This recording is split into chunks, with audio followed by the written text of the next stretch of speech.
HQ presents The Night She Dies by Sarah Clarke, read by Olivia Mace. Prologue. I killed someone. I say the words soundlessly into the mirror. It's dark. I haven't switched the light on. But I watch my mouth move in grayscale.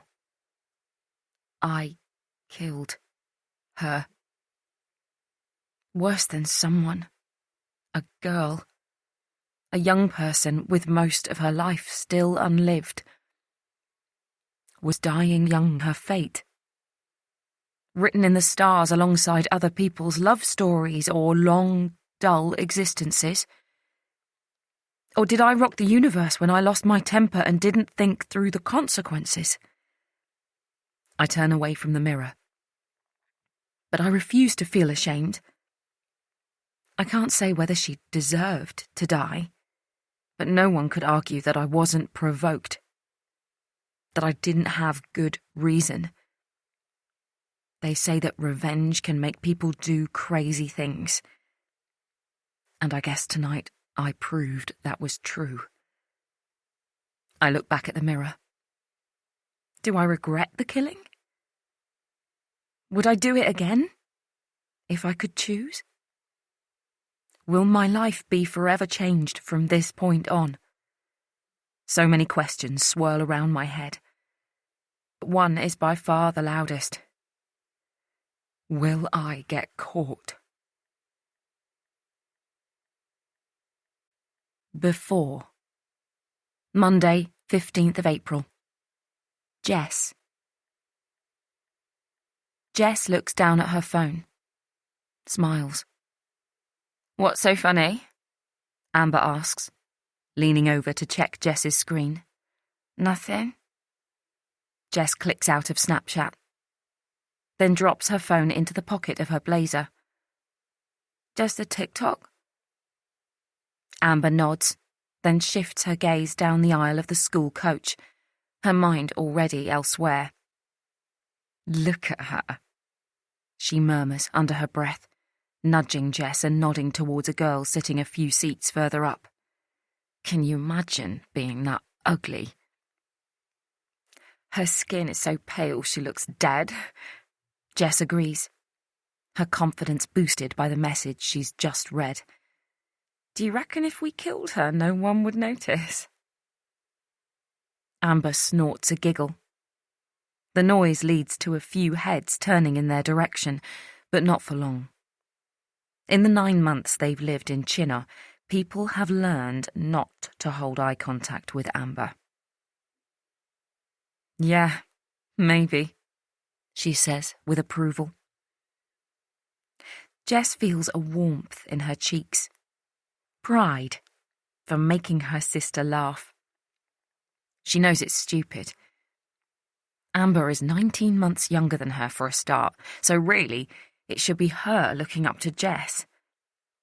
But it's never been that way around. For as long as she can remember, Amber has been the boss, and Jess is the one who's needed looking after. Like when she moved up to that massive, faceless secondary school, Amber stuck in primary for another year. There were days when she thought she wouldn't survive it. The story of her tragic past coming up again as kids traded gossip to look cool. There were other days when she coped by not showing up at all. Then Amber finally arrived, and under her watchful glare, the snide whispers dried up. That was a few years ago now, though, and a different school. Luckily, no one around here knows their story. So when she started at Lord Frederick's in September, she didn't have to suffer the shame for a third time. Let's get off at her stop. Amber suggests. Do it now. Amber doesn't laugh this time. And its absence sends a chill down Jess's spine. Of course, she knows that Amber would never actually kill Lucy Rose. But she might take things too far. Because Amber hates Lucy for who she is and what she's got. And while Amber is a head shorter than the older girl, Jess knows who'd come out on top in a fight. But Jess also knows she shouldn't care about Lucy Rose, that the girl doesn't deserve her sympathy. 10 minutes later, the coach swings left and then right onto Chinner High Street. It always drops at the posh end of the village first. Jess and Amber's ever-growing housing estate its last stop. Clearly, even the coach company thinks poorer kids need to wait their turn. But today they're getting off early. Amber taps Jess on the hand, and they both slide out of the seat. A couple of seconds later, they catch up with Lucy in the aisle.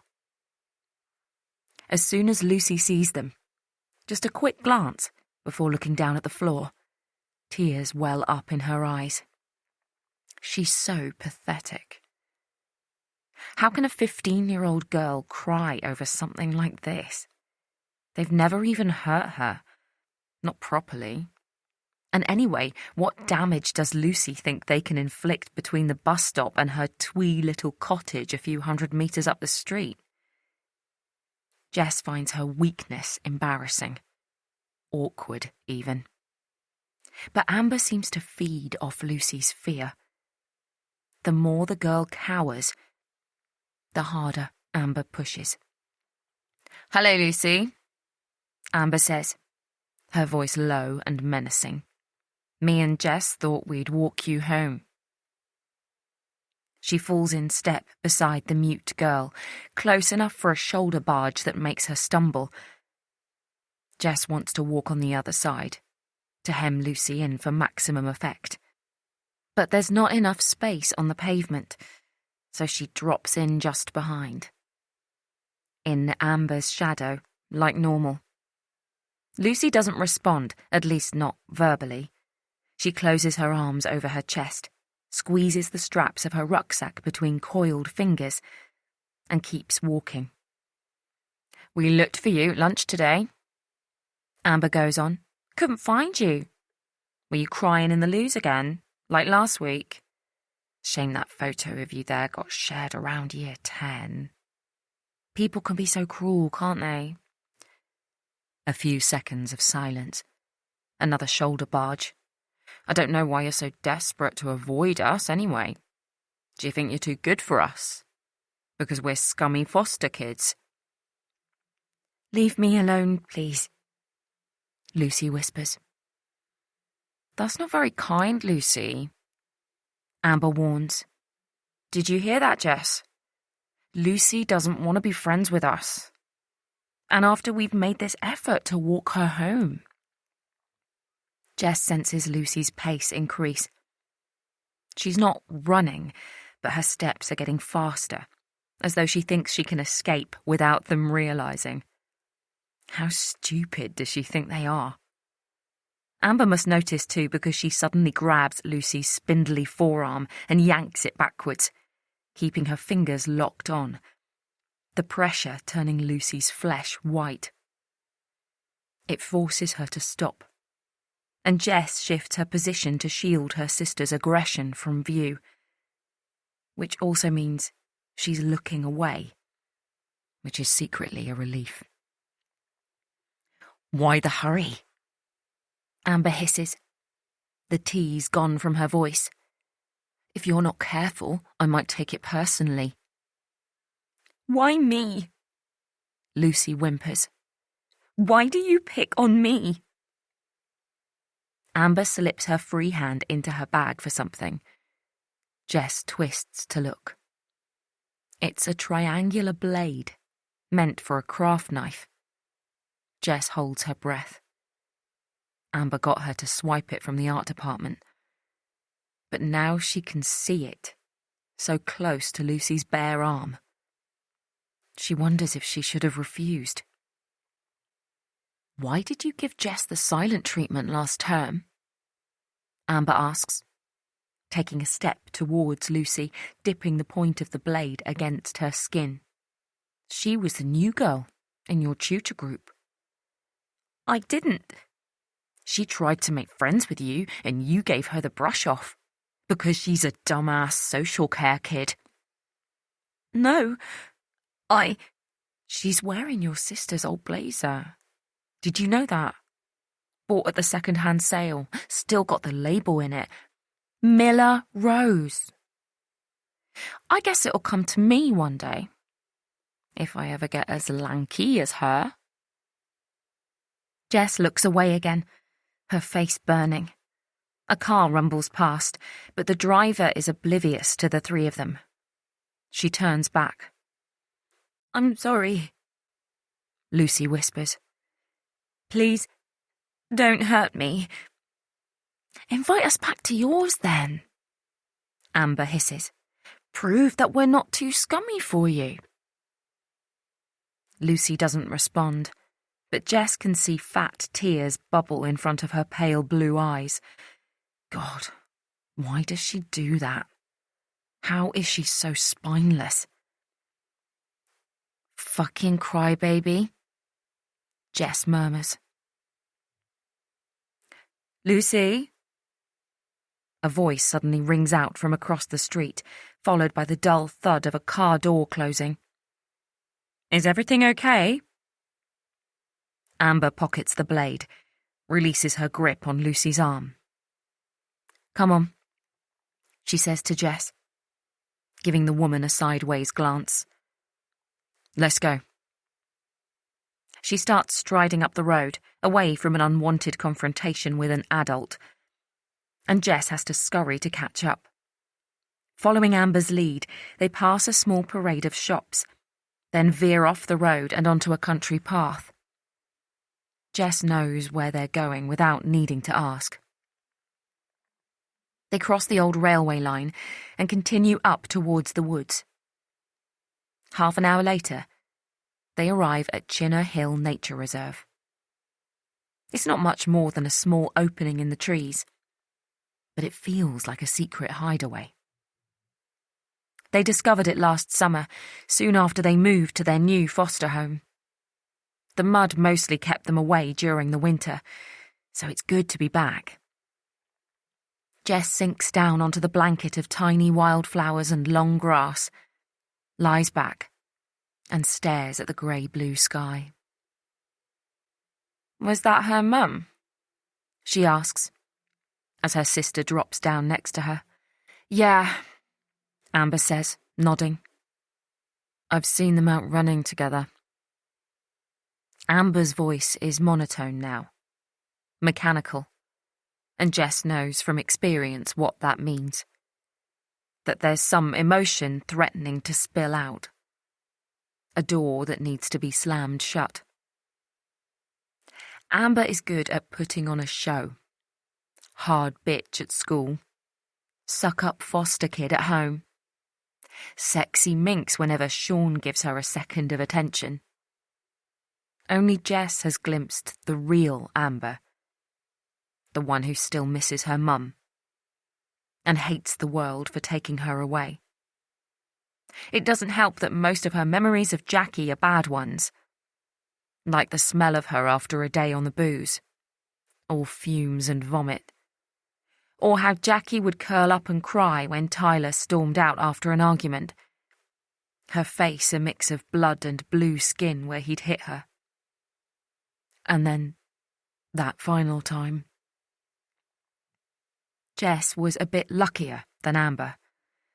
Being a year and a half older means she still remembers Jackie before she met Tyler. They were never a family, like the Roses. Single mum on benefits, 2 young girls from different fathers, vodka in Jackie's coffee mug most breakfasts. But they laughed a lot back then. Jess was too young to notice how their life differed from other families, and her mum always seemed happy. Even after everything Jess's dad had put her through, and then having another baby all by herself. They'd been through tough times and survived them. But then Tyler came along. And despite everything he did to her, Jackie couldn't stop loving him. until he killed her. On the 14th of August 2016, when Team GB won 5 gold medals at the Rio Olympics, Tyler celebrated with 6 bottles of Desperado and then beat their mother to death. Ever since then, Jess and Amber have only had each other. Jess shuffles closer to her sister. "Well, you can see where Lucy gets her rank looks from, then," she says. Amber smiles, reaches into her bag and pulls out a joint, lights it up, and takes a long toke. "Yeah, 2 pale-faced bitches," she says, passing the joint to Jess. "I wonder who'd miss them." The night she dies, Friday, 3rd of May. Rachel. "The first session is always the hardest," I say, softly. It's not necessarily true. The real issues can sometimes take a while to emerge. But I feel an urge to reassure Mrs. Gray. The meeting went on for over an hour. 2 social workers and an assortment of other professionals crowded around her small living room, and she didn't move from the arm of the sofa. Perched on her sit bones, knees glued together, hands interlinked in her lap. And Mr. Gray didn't hide his resentment as he watched the proceedings from the armchair. "I wish this was the last session," she murmurs as she leads me towards her front door. "In fact, I wish it hadn't come to this at all. It was such a stupid thing to do, but it won't happen again. I scared myself more than I scared Dylan, I'm sure of it." "I'm sure too," I say, and I mean it. I know that a momentary loss of control might not even register with a 3-year-old, yet it could haunt a mother forever. But it shouldn't be ignored either, especially when her outburst happened in the playground of her older children's school. I want to reach for her hand, to show her that I'm on her side, and I would have done once upon a time. But we're too professional for physical contact these days. "I'm sure it must feel overwhelming," I say. "All these strangers in your house. But we really do just want to help you and Shane get through this. A diagnosis of autism is a lot to take in, for any family, and especially with other children to think about. Use us, our expertise," I urge. "The community support team is all about prevention, and I promise we're here to make things easier for you, not harder." "Thank you," she whispers, blinking away a tear. My colleagues have already left, so I use the opportunity to break with protocol. I rest my hand on her arm, and she gives me a grateful smile. "Maybe we could do with some help," she admits quietly. It's at moments like this that I wish I was still a regular social worker, working directly with families. But at least my promotion within LCSS means I get to train other social workers to do this job, and support them at initial meetings like this from time to time. I push my lips together to stop myself from giving Mrs. Gray my phone number and return her smile instead. And that, right there, shows how strong you are, I say. Dylan's lucky to have you. I can feel my phone vibrating in my pocket, so I quickly say goodbye and slip outside. It's a withheld number, but that's not unusual. All our office phones are. So I click to accept the call. "Is that Mrs. Rose? Miss Salter? Lucy Rose's mum? I'm calling from Lord Frederick's." "My daughter's school." I feel a prickly sensation on my skin. "What's happened?" "Lucy's fine. Well, Sort of. She's not injured, she clarifies, her voice sounding more rattled with each word. There's been an incident? She finally settles on, Miss Monroe wondered if you could come in. I screw my eyes closed and focus on breathing until the urge to cry recedes. What incident? I think it's better if Miss Monroe explains in person, the voice says. Could you make it here for 4 o'clock? I look at my watch. 3:30 p.m. The Greys' house is in Cowley to the south of Oxford. It's a 40-minute drive home, but the school is closer. Yes, fine, I say. Then I race to my car and head for the dual carriageway. Thank you for coming in today, Miss Salter. The head teacher gestures to the chair opposite her desk. The woman I spoke to said something's happened to Lucy. I start, lowering down until I feel the thin cushion. Is it to do with the bullying? I want her to say no. I'd even prefer her to tell me that Lucy has been misbehaving. But I know that's just wishful thinking.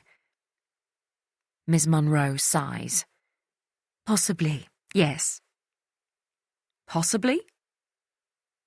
Lucy had netball practice during lunch break. When she got back to the changing room, her sports bag wasn't there. She pauses, swallows.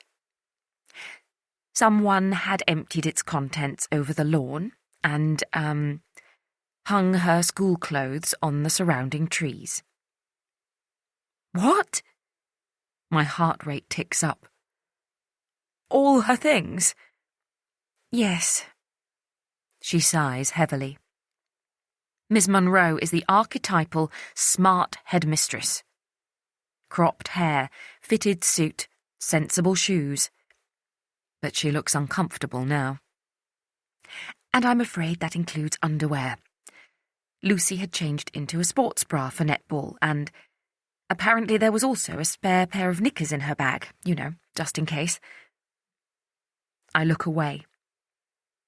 Imagine the shame of collecting up those items with all her peers watching on, laughing, filming, no doubt. The room starts to sway. I take a deep breath. Most of the students were very kind, apparently. Miss Monroe continues, reading my mind. Helped Lucy gather up her things. Of course, there were a few who found it funny, but they have been dealt with. A burst of rage rattles through me, and I push hard on my knees to control it. Those stupid little bitches. Her shirt had a small tear. From a branch, I presume, the head teacher goes on. But I appreciate this won't be your main concern. Her voice drifts away. And what are you doing about it?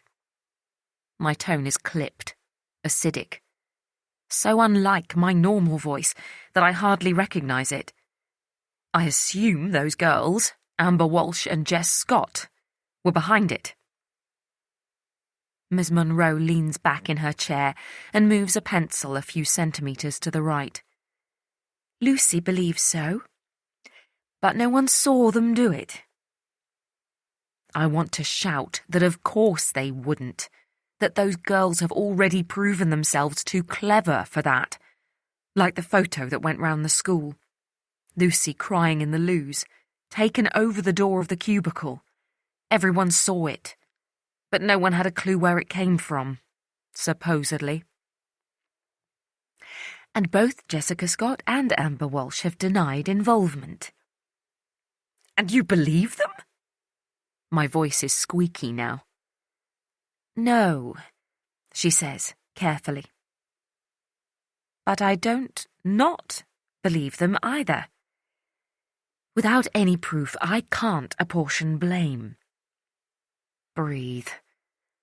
But there have been plenty of incidents before this one. I've been telling the school for 2 months that those girls are bullying Lucy, and that Lucy is so petrified of them she struggles to go to school some days. I know. Miss Munro nods her head. But when I speak to Jessica and Amber about it, they promise it's just a misunderstanding, that they're trying to make friends with Lucy. And Lucy herself blows hot and cold. Sometimes she says there's nothing to it. Only when they've scared her half to death, for fuck's sake. Miss Munro releases a gasp of disapproval. I ram my lips together. I'm sorry. I stutter. That was inappropriate. But you have to understand how tough it's been for my family over the last few months. Watching our once happy child withdraw into herself, and now this. Her underwear on display. Do you realise how upsetting that is for a 15-year-old girl? My eyes feel hot. But I mustn't cry, lose focus. I owe Lucy this, and so much more. You know what? We've had enough of your inaction. If you don't punish those girls, I'm going to take this issue to the governors. Miss Munro's expression hardens. I can't punish them without proof. Of course it was them. Unless you have other toxic children in your school. I know I'm going too far. But I can't stop myself. How can she be so blind? How can she sit on the fence when the chasm between the abusers and the victim is so vast? I'm not sure how much you know about Jessica and Amber. She starts. And there it is. Their constant get-out-of-jail-free card. The same context that put my relationship with Lucy into freefall for a while. I understand they live with foster carers. I say, that's right. And this is their second long-term foster family. And a new, very different part of the county for them. I can't share any details, but they've suffered significant loss. And now they're having to rebuild their lives for a second time. New family, new school. I agree that's very sad. But it doesn't give them carte blanche to... I understand that Lucy is your priority, Miss Salter. She cuts in. But I thought you'd have a bit more sympathy for their circumstances. Because I'm a social worker. I spit out. I suppose I imagined that you'd be more aware of how scarred children like Jessica and Amber can be. And that disruptive behaviour is really a cry for help. I wish I could scream the truth. Of course I'm aware, you cold-hearted Jobsworth, and yes, it's true that I feel like I'm betraying my profession every time this rage builds up. But understanding why those girls are bullying Lucy doesn't make their actions any less vile, any less damaging to my child. They terrorise Lucy, I say, breaking eye contact. And now this, today. Utter humiliation. Whatever has happened to them, that is not acceptable. Of course it's not. Miss Munro snaps. Then she sighs. And whether they're responsible for today's incident or not, I agree that we need to address the issue for everyone's sake. So I'm going to contact their social worker. Talk to her about the bullying. That will be a strong message to the girls that they need to leave Lucy alone. I sit back in my chair and wonder who their social worker is. The foster team are part of children's services too, and based in the same building as me. 2 floors above, but we rarely interact, and I'm not sure I know any of their names. It's strange, I suppose, that we keep such distance from each other. But perhaps not. If we need to involve their team, it means we've failed at keeping a family together. And do you really think that will stop them? I ask. The girls are happy at Lord Frederick's. They both told me that. So they won't want to risk things not working out. I'm sure escalating this to their social worker will bring an end to it for good. I hope so. I murmur. Because this really needs to stop. The night she dies. Friday, 3rd of May. Rachel. The only person who uses the front door of our house is the postman, so I walk down the narrow driveway to the side door. As I step through the small flagstone porch into the open-plan living area, there's a sense of stillness. I'm pretty sure both girls are here, but they'll be holed up in their rooms. And I feel a momentary pang for the chaos that used to engulf me when I got home from work. Tight hugs from Lucy, Miller talking me through her day at breakneck speed, our au pair, Anya, interjecting whenever Miller's account veered too far into fantasy. That period came with its problems too. Exhaustion, compromise, moving seamlessly from professional social worker to domestic slave. But I did feel in control of my daughters' lives back then, able to make a tangible difference. Unlike now. Now I just get to sit on the sidelines and hope my pep talks and silent prayers are enough. Although I can't use that as an excuse for my delay in helping Lucy, that was entirely down to my own distorted beliefs. It was the last night of the Christmas holidays when Lucy first confided in us about the bullying.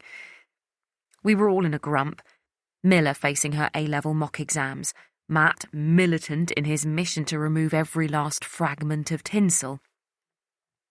So I didn't think much about Lucy seeming even quieter than usual.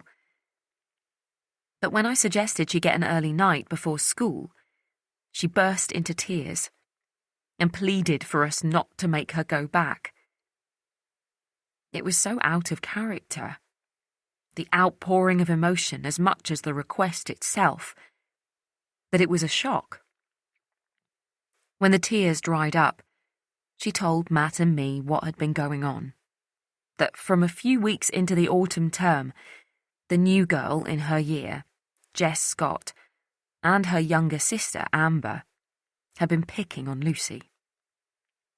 We should have told the school straight away, but Lucy mentioned that the girls were in foster care, and my social worker instincts took over. I told her to remember they were new to the school, and that they deserved some time to settle in. To my shame, I even asked Lucy to remember how lucky she was compared to them, having a family to confide in. She listened, too, went back after Christmas with an instinct to forgive. But it didn't work. The bullying continued. When Lucy started claiming sickness to avoid going to school, I realised how much I'd let her down. So I contacted her form tutor, then her head of year. They said all the right things, that they would deal with it, investigate, punish the girls, stop the bullying. But nothing changed. And now this? Lucy having to disentangle her knickers and bra from a tree in front of half the school. I can't bear to think how traumatising that must have been for her. I open the fridge door and reach for a can of Coke. I'm due out tonight with some girlfriends, but I half think I should cancel. Hang out with Lucy instead. Miller has her best friend's 18th birthday party tonight, so she won't be around. Matt is due back in the next couple of hours, and normally that would work perfectly. While we love the girls equally, our natural fault line has always been Matt and Lucy, Miller and me. But after a long flight back from Thailand, international travel being one of the perks of his new job, Matt will probably need to crash. And I hate the thought of Lucy being alone tonight. I take a long sip and head up the stairs. I knock on Lucy's bedroom door, wait a few seconds, then push it open. She's lying on her bed, headphones on, staring at the ceiling. I don't want to talk about it. There are 2 pink spots shining on Lucy's pale cheeks, and I hope it's not shame. I hesitate for a moment, then drop down at the end of her bed. I'm careful not to touch her. The days when Lucy demanded tight hugs are long gone, but I'm not giving up that easily. "Why didn't you call me?" I ask gently, trying not to think about my hour at the Greys and how I would have ignored my phone until the meeting had finished. "I can fight my own battles." Silence hangs in the air, both of us trying to push aside the mounting evidence that she can't. "How are you feeling now?" I say instead. Her eyes dart towards me. "How do you think? My knickers were hanging off a fucking tree." I'm not prudish about swearing. Living with Miller would make that difficult. But it's rare to hear it coming from Lucy, and the harsh word jolts me. "It might help to talk about it," I say, tentatively. The line between supportive and prying is always thin with teenagers, but right now it feels like gossamer. She stares at me for a moment, as though weighing up whether to let go of her emotions, and I silently plead for her to remember who I am, her strongest advocate. But it doesn't work. "No." Her mouth strains with the effort of not crying. I reach for her hand, but she yanks it away from my outstretched fingers and whips her body over to face the wall. As I stare at her back, her shoulders hunched with tension, a wave of fury towards those 2 girls washes over me again. I want to tell Lucy how much I hate them, how I dream of ripping every layer of skin off their smug faces. But of course I can't do that. "Monroe said your shirt ripped on a branch." I choose. "Shall I see if I can fix it?" "I threw it away." I frown. Not because I care about the shirt, but it feels out of character. "Why did you do that? It would be easy to sew up." "Just drop it, okay, Mum?" My heart kicks up a gear. Is there a reason you didn't want me to see it? Did it definitely rip on a tree? You know, if one of them has a knife, you need to tell Monroe. "What, for her to not believe me again? To take their side like always?" "She didn't today, at least not totally," I say. "I think she's starting to get it. She told me that she's going to speak to their social worker, and that's actually a big deal." Lucy rolls onto her back, and a look of mild interest appears on her face. It spurs me on. With children in foster care, the social worker takes on a lot of the traditional parents' responsibilities, including discipline. Lucy's interest vanishes. "Discipline? Like being grounded for a few days?" She shakes her head in disgust. "The only way I'll be free of them is if they're expelled, and Monroe's too under their spell for that." I bite my lip. I've been a social worker for 25 years, and a belief in rehabilitation, in second and third and fourth chances, is inbuilt. But vulnerable children have never been my enemy before. I could ask around at work, find out who their social worker is, explain how bad it is. Fear sprouts on Lucy's face. "No, you can't do that. If Amber found out, she'd tell everyone that I was using my mum to get her in trouble. Then she'd get you fired, like that boy did with Dad." "What? This is completely different. Why would you say that?" It's been over 2 years since that hand grenade was launched at our family. A male student at the school Matt used to teach at accusing him of assault. Things are back on an even keel now, but it was a difficult time, and I don't need reminding of it today. Lucy turns to look at me, her expression darkening. Dad's life was almost destroyed because some boy decided he didn't like him and then caused him shitloads of trouble. That sound familiar? Guilt flares inside me. Because she's got a point. But when Matt faced the accusation, followed by suspension from the job he loved, I was only outraged. I didn't ask him to show compassion for the boy, even though there were probably challenges in his life too. Is it because Amber and Jess are in the social care system so their disadvantage is more obvious? Or because I expect more empathy from Lucy than her father? I know it must feel like things can't get any worse at the moment, I say, trying to lift my mood as much as hers. But we've got a bank holiday weekend ahead of us, all together. And things might not seem so bad by Tuesday. I'm not 6 anymore, Mum. You can't make everything better with an ice cream. Hey guys, is this a private argument or can anyone join in? I twist my head towards the door. Hey, Miller. While Lucy looks like me, pale-skinned, blue-eyed, ash-blonde hair, Miller is all Matt, taller, broader, with hazel eyes and thick auburn hair. And with her stronger colouring comes a fiercer temperament too. Miller turned 18 in March, and one of the first things she did was get a tattoo on her wrist, an infinity symbol, to represent the number of barriers she's going to break down in her lifetime. I heard what went down at school today, Miller says. Honestly, Luce, you just say the word and I will hunt those bitches down.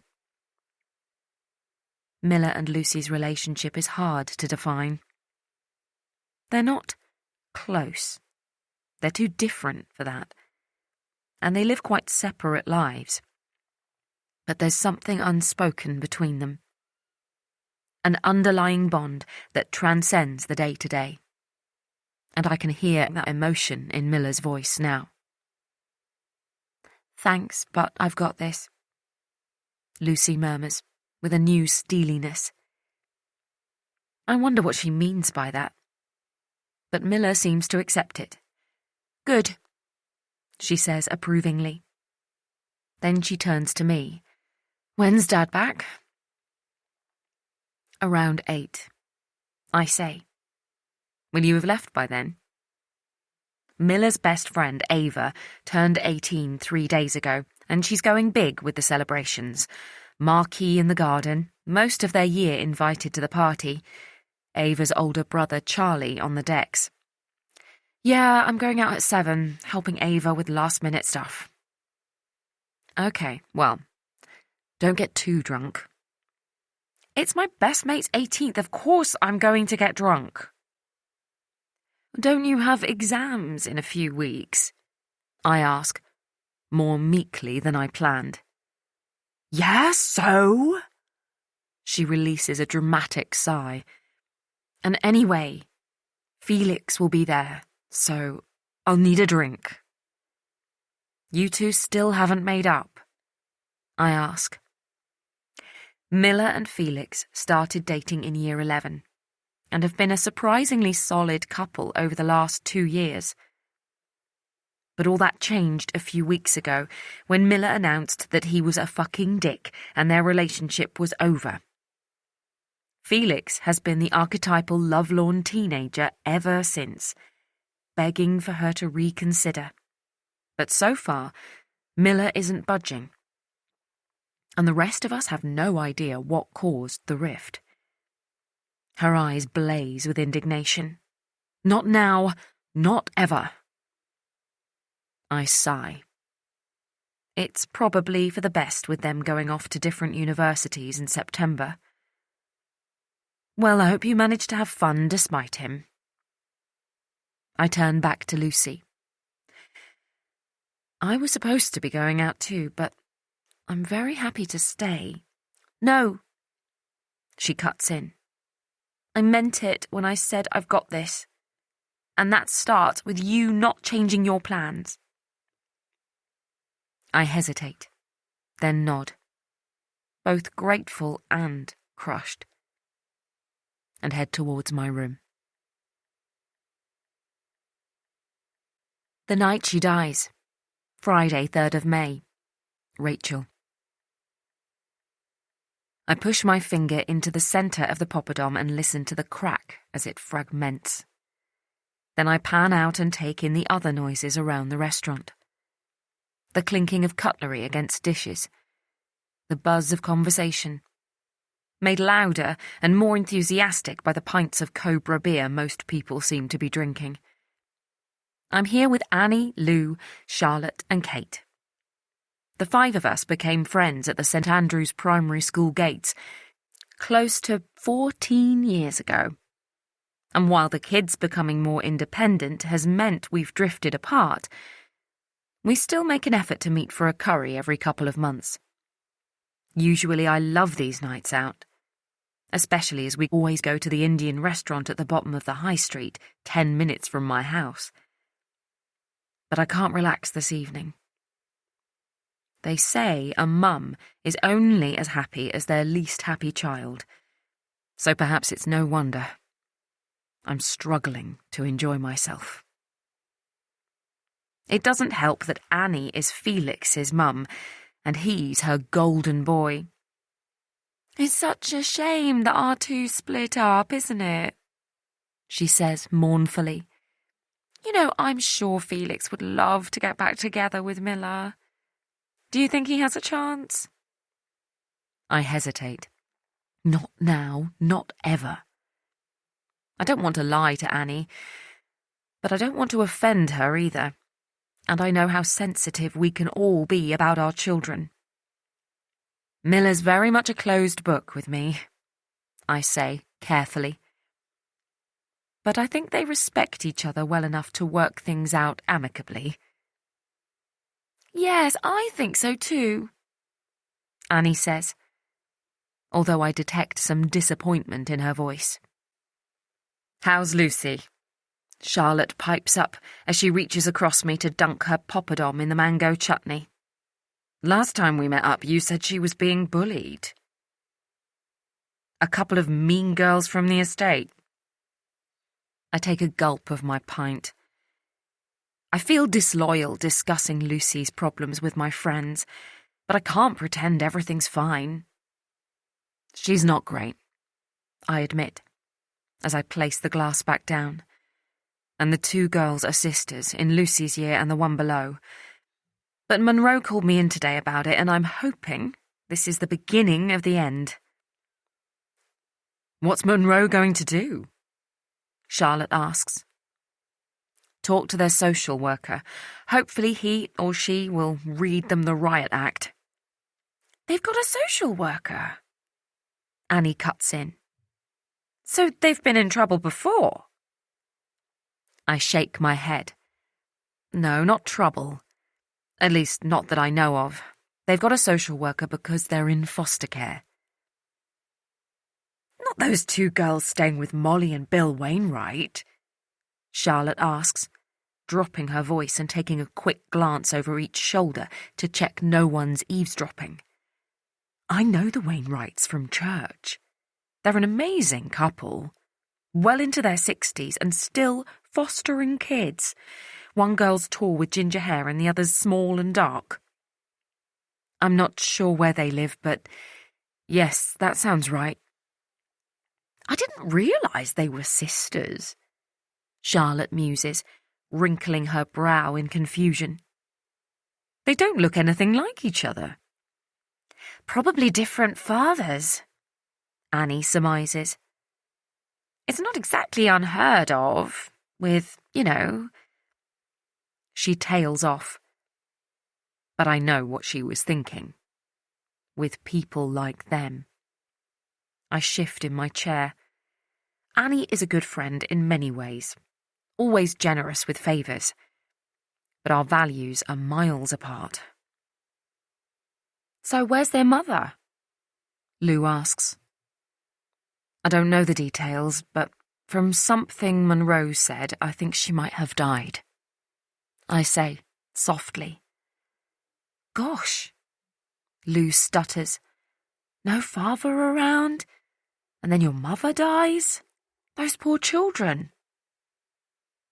Who are making Lucy's life a misery, I remind everyone. Yeah, of course, Annie says, squeezing my hand across the table and nodding. And I hate to say it, but children from troubled backgrounds are often the worst offenders. I can see how your gorgeous, gentle Lucy is no match for them. I feel a sting of irritation at that. But I don't know why. In our family, we talk, we listen, we walk away from conflict. So why does some primeval part of me wish Lucy would just whack the pair of them? But why have they singled Lucy out? Kate asks. She's hardly the antagonistic type. I sigh. Apparently Amber, that's the younger one, and the ringleader, says that Lucy rejected her sister when she tried to befriend her at the start of the year, but Lucy doesn't even remember Jess trying to talk to her. And she's not the type to behave that way. Lucy is quiet, though. Shy. Could that be mistaken as standoffishness? Lou asks gently. And didn't Lucy's best friend move to Wales over the summer? Annie adds. I imagine she was quite glum at the start of the school year. Maybe she brushed this girl off without realising it. It's true that Lucy was devastated when Bronwyn and her family moved to Cardiff to be near David's ageing parents, after living in Chinner for most of Bronwyn's life. The girls sat next to each other in reception class at St Andrews, and that sparked a friendship that aged and strengthened over the following decade, until Bronwyn left. But I still can't see Lucy taking her own issues out on a new girl. Maybe, I say, with a shrug. Suddenly I'm desperate to change the subject. Either that or throw down my napkin and race back home to my daughter. But I know that would be a mistake. Matt will be home by now. And he's always been more on her wavelength than me. Anyway, enough about my problems, I say, plastering on a smile. How's A-level revision going? And it has the required effect, because a collective groan echoes around the table. As I look at Matt's car butted up against mine in the driveway, I wonder whether he'll be awake, and if he is, what kind of mood he'll be in. Being accused of assault by a student can be career suicide for a teacher. And that's the way things were going for Matt initially. He was suspended by his school, and later had his licence to teach revoked. So we were both hugely relieved when he was offered a job at Lionheart Education, a group of private British day schools overseas, by an old university acquaintance.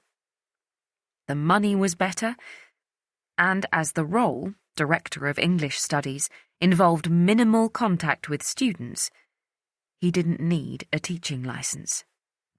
The job also involves visiting their schools around the world, which, secretly, was an additional relief for me. Some breathing space. Matt is a good man, and we have a strong marriage.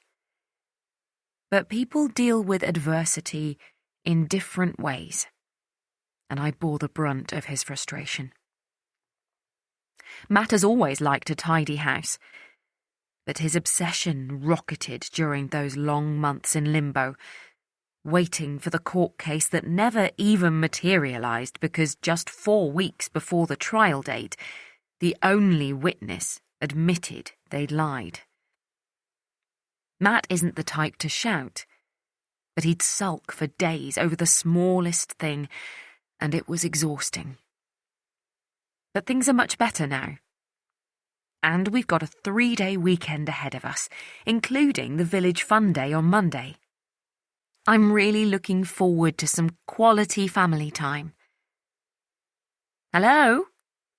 I call out as I push open the back door.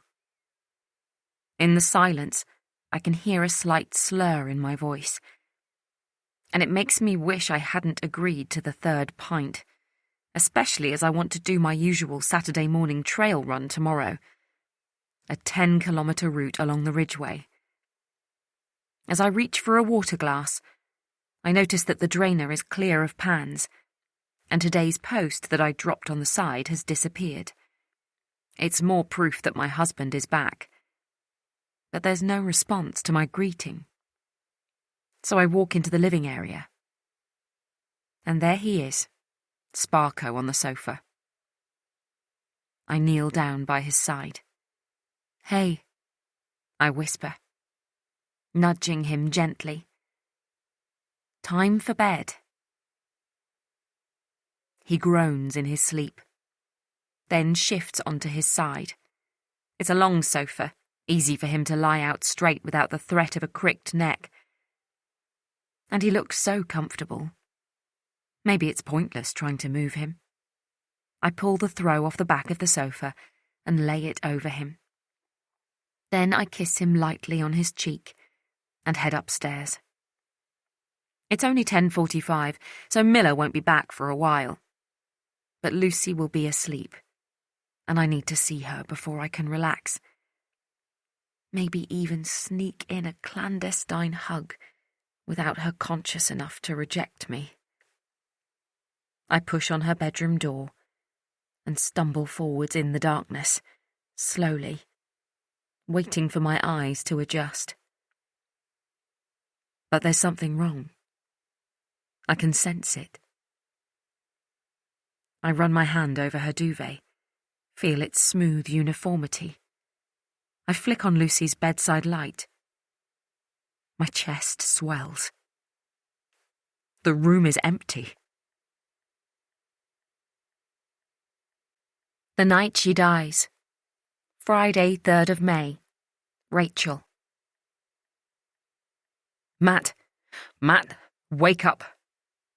I shake my husband. His eyelids flicker open. A millisecond of confusion. And then he rubs his eyes. "What is it?" he asks. "What's wrong?" "Where's Lucy? Did she go out? Did she tell you where she was going?" "Hey, slow down," he says, pushing up to sitting. "Lucy's upstairs. She went to bed ages ago. Said she wanted an early night." "No, she didn't," I screech. Then I pause, take a breath. I need to calm down, to think straight. Or maybe she did, but she's not there now. Where would she go?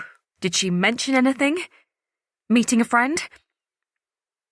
I can almost see the news sinking into Matt's consciousness, slipping in via his pores. Matt's looks have never suited his personality. He's dark and brawny. Long hours cycling through the Chiltern Hills have honed his muscles but haven't tapered his wide frame. And his square jaw, shaven head and thick eyebrows make him look thuggish. But his appearance disguises who he really is. A clever, thoughtful, disciplined man. Despite his jet lag, he will be assessing the situation, considering the multitude of possible explanations for Lucy's absence. The innocent and the worrying, at breakneck speed. "No, not a word," he answers. running his hand along his smooth head, a familiar coping mechanism. She was quiet when I first got home. Distracted, but not hostile. I'd got your message about not pushing her about what happened at school, so I talked about Thailand instead. Then about 9, she said she was tired and went upstairs. I must have fallen asleep soon after that. But I would have heard her, woken up if she'd left the house. He sets his jaw in self-belief, but it's disingenuous. She's not here. You were comatose when I came in. I even tried to wake you and you just rolled over. I can hear the accusation in my voice. Lucy disappeared on your watch. Our bullied, traumatized daughter is alone, outside, because of you. I know I'm inflaming the situation, but I can't stop myself. Have you tried calling her? There's accusation in his voice now. And he's right. Why didn't I do that when I first realised she was missing? Fuck, shit, I mutter as I wrestle through my bag for my phone. I prod at her name and listen to it ring. And ring. She's not answering. I splutter in frustration as it clicks into voicemail. I leave a message, then tap straight into Find My iPhone. Now I have my phone to hand, I remember what a lifeline it is. How it's helped me track down Miller dozens of times over the last few years. I click into Lucy's details and wait impatiently for the blue circle over Chinner to zoom into the phone's exact location. I moan when the address finally comes up. I take the stairs 2 at a time, burst into Lucy's bedroom, and there it is. Her phone, on her desk, glowing bright in the darkness. It's good in a way, because surely it means she hasn't gone far. But what state of mind was she in to leave the house without it? I hear Matt arrive just behind me, his shadow looming in the doorway. We need to go and look for her, he says, his voice gravelly now. But where do we start? I wail. And what about Miller? Miller won't be back for ages. We'll have found Lucy by then. I know he's trying to convince himself as much as me. Can you drive? He adds. I've drunk too much, I admit, shame smarting my cheeks. But I can go on foot, check the recreation ground, call her friends maybe. Neither of us voices our thoughts, but we share a look. Which friends am I referring to? Bronwyn was Lucy's friend, but she's in Wales now. And I haven't seen Lucy hang out with anyone else since she left. We're pulling on our shoes when I hear the back door swing open. Thank God.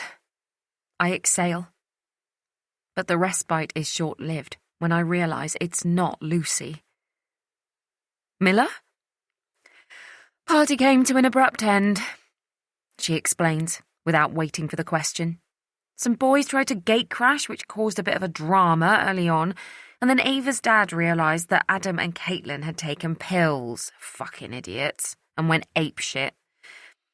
Shut the whole thing down. Felix didn't turn up at all. Apparently he'd heard that I was bringing a new guy, which is complete crap, but still, what a total dick. Then she dips her head to one side and assesses us. Her expression turns to one of concern. What's wrong?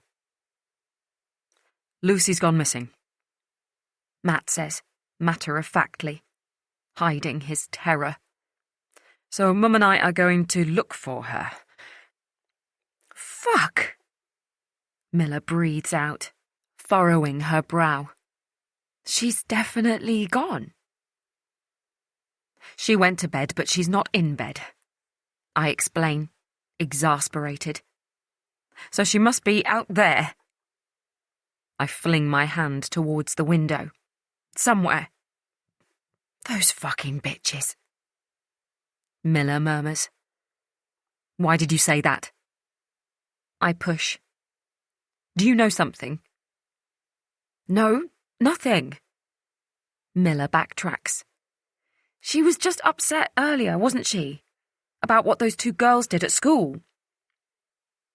Can you stay up? I ask. And call us if she comes home. The instant she walks through the door. No way! Miller counters, shaking her head. I'm not sitting around here doing nothing. I'm going to look too. No, Miller.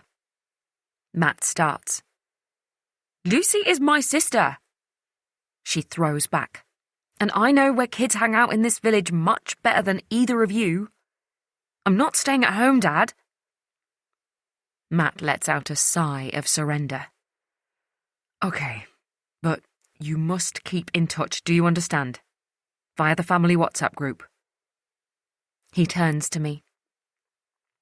As you're on foot, can you check back here regularly in case she comes home on her own? I nod. Of course. Right, I'll drive up to the Ridgeway, then across to the Kiln Lakes. Fear fizzes along my spine. You don't think she's gone up to the old quarries, do you? Chinner Cement Works was once a big deal in this village, but it closed 20 years ago, and the area was left derelict for a while. It's been redeveloped now, the quarries transformed into azure blue lakes and sunken fields. But while it's lovely in daylight, I imagine it's terrifying at this time of night.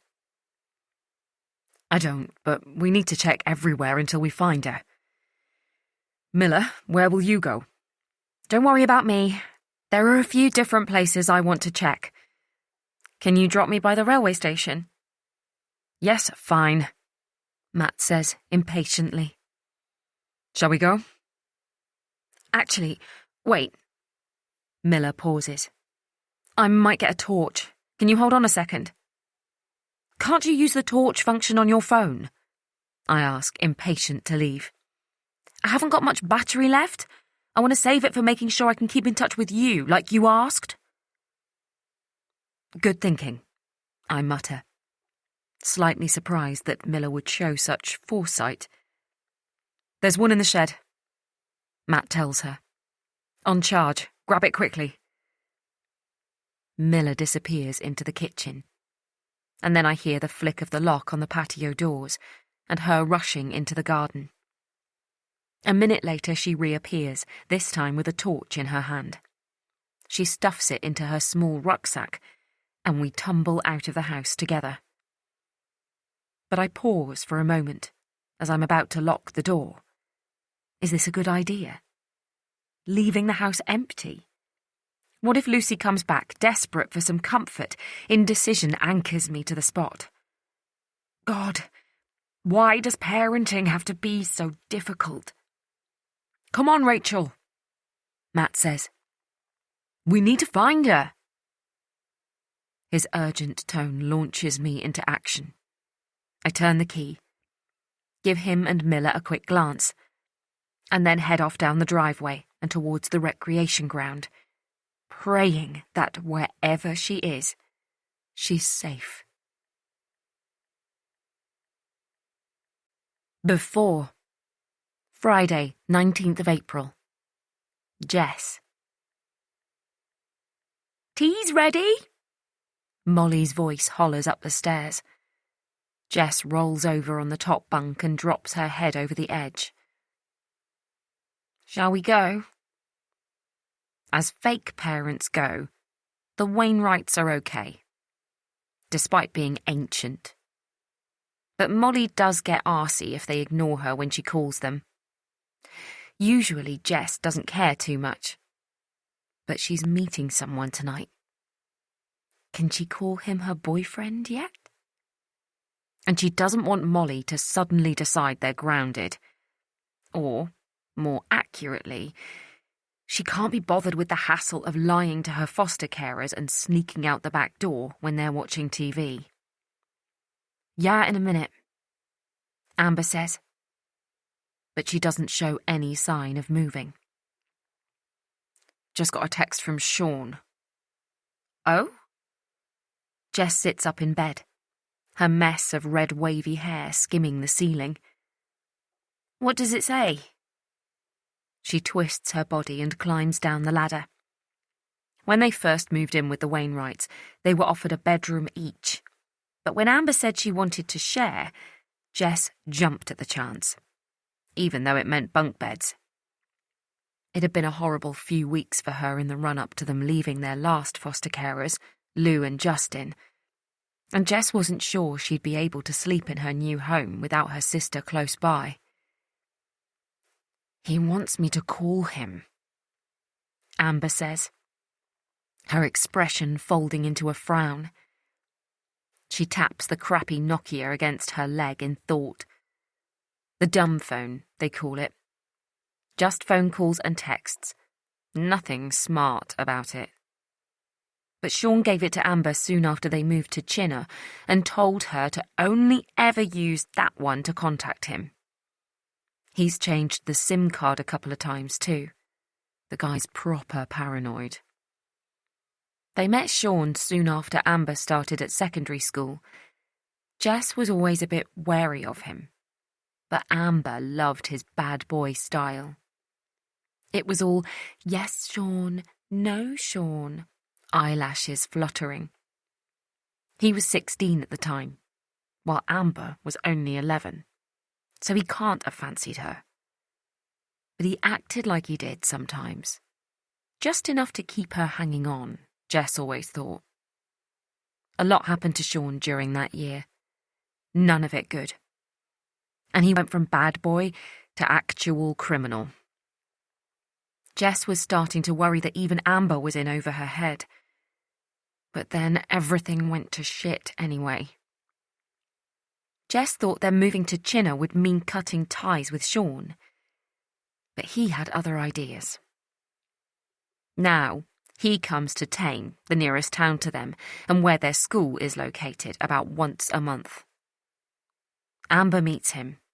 Never the same place, but always away from any CCTV cameras. And he gives her a bag of skunk. And sometimes some pills. On his say-so, she's made it known at school that she can get drugs if anyone needs them. And someone usually does. So the next time Amber and Sean meet up, she gives him the cash she's made, and he gives her a fresh supply, plus 50 quid or so in payment. You don't think he's found out about the extra cash, do you? Jess asks.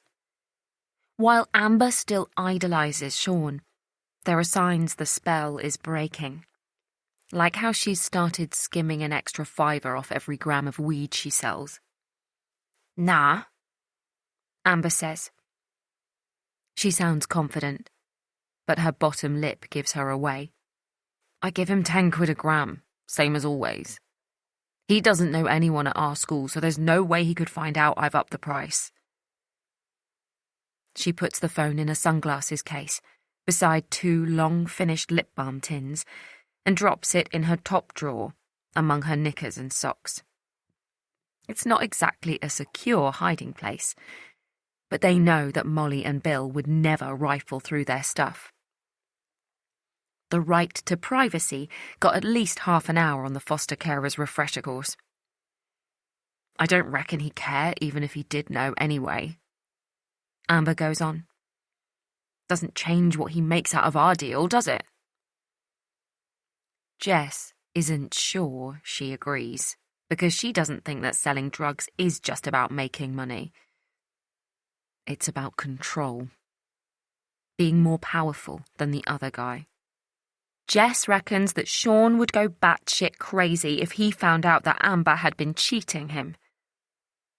But she's not going to risk antagonising her sister by saying that. Suppose not. He probably wants to tell me when he's next coming to Tame. We can go to the Rec after tea and I'll call him from there. Yeah, okay. Jess drags her front teeth along her bottom lip. She hasn't told her sister that she's already got plans for tonight. She and Amber do everything together. and she knows she'll get an onslaught of questions if she leaves without explaining where she's going. But she's not ready to tell Amber yet. She doesn't know why. Or maybe she does. But she doesn't want to think about it. Her fear that Amber might try to ruin this one good thing that's happening to her. Her vague plan is to show her face at youth club with Amber like normal. It's cringe dull, but it gets them a free pass from Bill and Molly every Friday evening. Then claim a headache and pretend to go home, rather than to the rec like usual. Then she can double back and head to the disused train carriages, where she's arranged to meet him. Amber isn't the type to walk her home, or cut her own evening short. So all being well, that will give Jess at least an hour without Amber having to know a thing. She will tell her soon. That goes without saying. But not just yet. Amber crawls out of her bed cave and they head downstairs together. "You took your time," Molly complains, but with a fondness that means they're not in trouble. As a foster kid, it takes quite a lot to get into any real trouble at home. Jess has never worked out whether that's because their tragic start in life cuts them extra slack, or because not having any shared DNA means foster carers aren't so bothered about the kids in their care doing well. But neither Lou and Justin, nor Molly and Bill, have ever moaned about disappointing grades, non-existent table manners, or the state of their bedroom. One of the reasons they moved to Chinnor was because Amber said she wanted to study Arabic at GCSE. But when she changed to dance a day after she started at Lord Fred's, no one even mentioned it. Not that Jess's actual parents would give a shit about those things either. Before she died, Jackie might snuggle up in bed with them every now and then. But other than that, she limited her mothering to making sure they got the basics: food, clothes, to school on time most days. Beyond that, it was all about the vodka bottle and trying to make Tyler happy enough not to smash her face in. Her dad has got an excuse for his crapness, Jess supposes. He joined the army when he was 16, just a year older than she is now, and met her mum when he was based in the barracks north of Oxford. Jess was conceived just before he went on a tour of Afghanistan, which she's always found quite romantic, even though that's where the nightmare started. He was hit by shrapnel from some roadside bomb. 2 other soldiers died, so he was lucky in comparison. But he still had to have a load of operations. He wasn't the same after that. Jackie threw him out on Jess's first birthday. Some over-the-top reaction to the party poppers, apparently. And a couple of weeks later, he tried to top himself. That's when the army stepped in, got him counselling and stuff. He's more stable now, but he doesn't have a job, and no one's ever suggested he might want to take responsibility for his daughter. Jess isn't sure which is worse: having a dad who doesn't want to look after you, or not having a clue who your father even is, like Amber. "Great tea, Molly," Amber mumbles, as she scoops up a forkful of cottage pie and shovels it into her mouth. For all her back chat, Amber must be a joy to feed because she eats anything. "You not eating?" "I'm going to wait for Bill. He's at a church meeting, but I'm glad you like it. Give you some energy for whatever you kids get up to at youth club these days." Molly gives them a smile, then disappears into the kitchen. Jess can hear her running the tap. "I wish Lucy Rose would hang out at the rec on a Friday sometimes," Amber muses, now that Molly is out of earshot. You can only cause so much grief at school. "She never leaves that house, though, does she?" Jess slides a thin slice of mashed potato off the meat, and drops it onto her tongue. She hates the texture of mince. Maybe she should become a vegetarian. She's too scared to leave the protection of Mummy and Daddy. Amber pushes air through her nose. She's pathetic. Do you reckon her parents are embarrassed that she's such a baby? Amber is trying to disguise it, but Jess can hear the hope in her voice. Like she needs to believe that parental love isn't all that special. But Jess knows that's bullshit. Most parents, normal parents, love their children so much that they're blind to their faults. We should trick her, shouldn't we? Amber says, when Jess stays silent. Get her to leave her cosy little house one night. Then we could be waiting for her. An ambush, Jess whispers, thinking of her dad and that roadside bomb. Oh my God, she'd crap herself, wouldn't she? Then they both dissolve into giggles until Molly tells them to shut up and finish their tea. We'll need her phone number, Amber says, thoughtfully. Find a way to get hold of it at school next week, yeah? The night she dies, Friday, 3rd of May. Rachel. I've lived in this village for 17 years. Since we outgrew our little flat in North Oxford after Miller was born. And I've never felt scared here. Not on those solo walks back from the Crown after a class mum's night out. Not even when I'm out on a trail run in winter before sunrise. But tonight, the dark streets feel ominous. Where is she? She'll be in the recreation ground. Both Miller and Lucy have spent hundreds of hours there over the years, first with me, and then on their own as they got older. Lucy and Bronwyn, too. They would lie on the giant disc swing, heads together, discussing their futures. Lucy as a writer or architect. Bronwyn, a detective or podcaster. I can imagine Lucy finding solace there this evening, staring at the stars. I pick up my pace, and I'm almost running by the time I reach the entrance to the recreation ground. I don't know if it's exertion or fear, but my heart is racing. And I pause for a moment to take a few deep breaths. The sports pavilion on the left is just a black mass, no lights on. And the pitches in front of it appear empty too. But I can see people in the playground in the far right-hand corner. Eerie silhouettes against the dim glow of street lamps from Station Road. From this distance it's impossible to tell if one of them is Lucy, so I up my pace again and jog across the field. But when I push open the gate to the playground, I realise, with crushing disappointment, that she's not there. There are about 8 people in total, all teenagers, a mix of boys and girls, but none that I recognise. They stare at me with a mix of surprise and horror.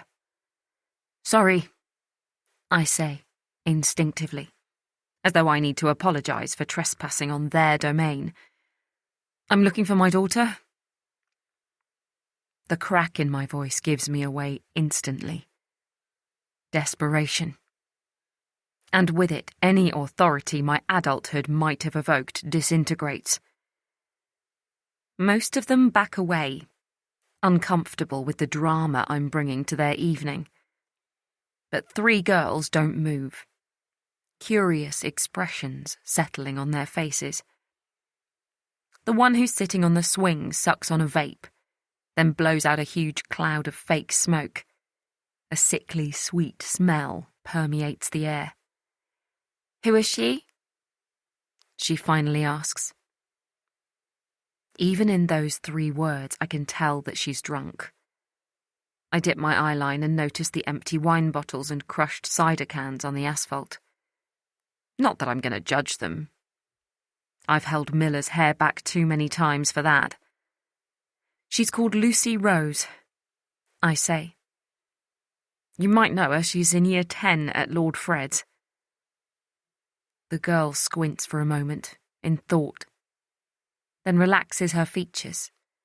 Oh yeah, Lucy Rose, she slurs. Miller's little sister. You've seen her? Tonight?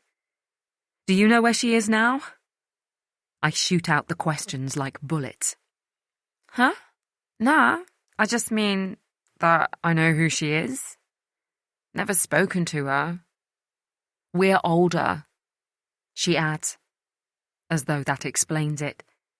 The regimental nature of school. Friendships across age groups firmly banned. And she hasn't been here tonight? I press. You're sure? The girl shrugs, sucks again on her vape. There was a year 10 girl here when we first arrived, she says, as though just remembering. That wasn't her daughter, one of the other girls says. A hiccup escapes from her throat, and she stifles a giggle. Sorry, that was the druggy girl, and I think she's in year 9. Shit, really? The girl on the swing murmurs. The foster kid. She looks older. She must be talking about Amber. Panic scratches at my skin. Has Lucy seen her? Have they done something to her? What time was this? I push. We got here about 8:15, didn't we? Swing girl looks to the others, and they nod in response. Another hiccup slips out. And she left maybe 15 minutes after that? So, 8:30 p.m, Lucy was with Matt then. I feel a wave of relief. The girl's eyes are glazed, unfocused. I should tell them to go home. They think they're grown up, these kids, because they're 16 or 17, old enough to have sex, to fight for their country or whatever. But they're just babies, really. Vulnerable. But I have other priorities tonight. I mumble my thanks and turn back towards the gate. The easiest way out of the recreation ground from here is via Station Road, but it's been 15 minutes since I left home, and I need to go back, check if Lucy's there. The more I imagine it, Lucy letting herself in, calling our names, wondering where we are, the more it feels real. So when I push open our front door and the house is empty, I feel her loss all over again. I have no idea where to try next. I think about messaging Matt and Miller. But what would be the point? If either of them find her, they'll let me know. So I look at the contacts in my phone instead. I've collected various parents' phone numbers over the years, but none of their children feature in Lucy's life anymore. There's always the chance she's rekindled old friendships without me knowing. But it's nearly 11:30. Is it really worth waking these people up when I know deep down they won't have a clue where Lucy is? I can't wait here, though. I scribble a quick note. Lucy, we're out looking for you. Call me. Then lock up again and head back onto the high street. It's been getting warmer. Spring finally arriving. But it rained when I was in the restaurant, and it's cold now. As I zip my parka up to my chin, I pray that Lucy took a coat, and scold myself for not checking that at home. Just to go somewhere different, I head up the road instead of down, towards the parade of shops. As I round the corner, I can see the Crown in the distance. Muffled noises spill out as people make their way home from the pub. I don't think Lucy is in there. She doesn't look 18 for a start. Plus the owners, Steve and Jade, know exactly how old she is. But maybe someone has seen her. I start walking towards it, but pause halfway there, outside St. Andrew's Church. I look at the sign. All welcome. We rarely go to church, but both girls were christened here. And it's a place associated with salvation. I push open the gate and take a few tentative steps down the path. The church entrance is around the back, which means walking through the graveyard. There are no lights, and as I walk further away from the road, it feels eerie. The gravestones casting sinister shadows either side of me. I turn my phone torch on and direct it towards the path. It has the dual effect of lighting up my route and plunging the wider landscape into darkness. It's frightening, but I shake the feeling away and keep walking. The church has a deep porch with an ornate iron gate, flagstone tiles on the floor, and hard stone benches running along each side. And in the corner, perched on a bench, is Lucy. No coat, but a thick, oversized jumper at least. And she's safe. I burst into tears. She whips her head around at the noise. "Mum," she calls out, her voice shaky. "Is that you?" "Oh, Lucy," I exhale. "Thank God I found you." I drop down next to her and reach out, but she shuffles away, beyond my grasp. I want her to cry too, to fold into my open arms with relief. But she seems almost scared of me, like an animal caught in a trap. My eyes pull away in disappointment, and it's only then I notice the blood on her hands and the cuffs of her jumper. "You're hurt," I say. "What happened?" "It's nothing," she says, pulling her arms away and curling them into her lap. I hesitate, not sure whether to ask again or let it go for now. The important thing is I've found her. When the light from my phone catches the glass bottle next to her. It's a bottle of Smirnoff vodka. Empty. The red screw cap is missing. And the neck is broken. Shards of glass still hanging from it. "Did you cut them on this?" I demand. Then my voice rises with alarm. "Did you drink from the bottle after it smashed?" She lifts her hands reluctantly, and then inspects them, as though it's only just occurred to her that she might have injured them that way. "I didn't drink any," she says, softly. Even at low volume, each word is enunciated perfectly. And I breathe a sigh of relief. "I dropped it on the pavement," she goes on. "But I didn't want to leave it there. Sorry for stealing it," she adds dully. She must have taken it from our drinks cabinet. I lean against the cold stone of the church, and despite everything, a smile of relief forms on my face. Lucy is upset enough to steal alcohol late at night, then hide in a dark churchyard all by herself. But she's also sensible enough not to drink from a broken bottle. She hasn't been lured outside by those bullies or injured by them, physically or mentally. Things aren't good, but they could have been so much worse. I pull out my phone and tap into WhatsApp. I've got her. The night she dies. Friday, 3rd of May. Rachel. I warm milk on the hob. I could use the microwave, but it feels more wholesome this way. The method my mum used when I was little. I watch for the telltale bubbling at the edge of the pan, then pour it into 2 mugs.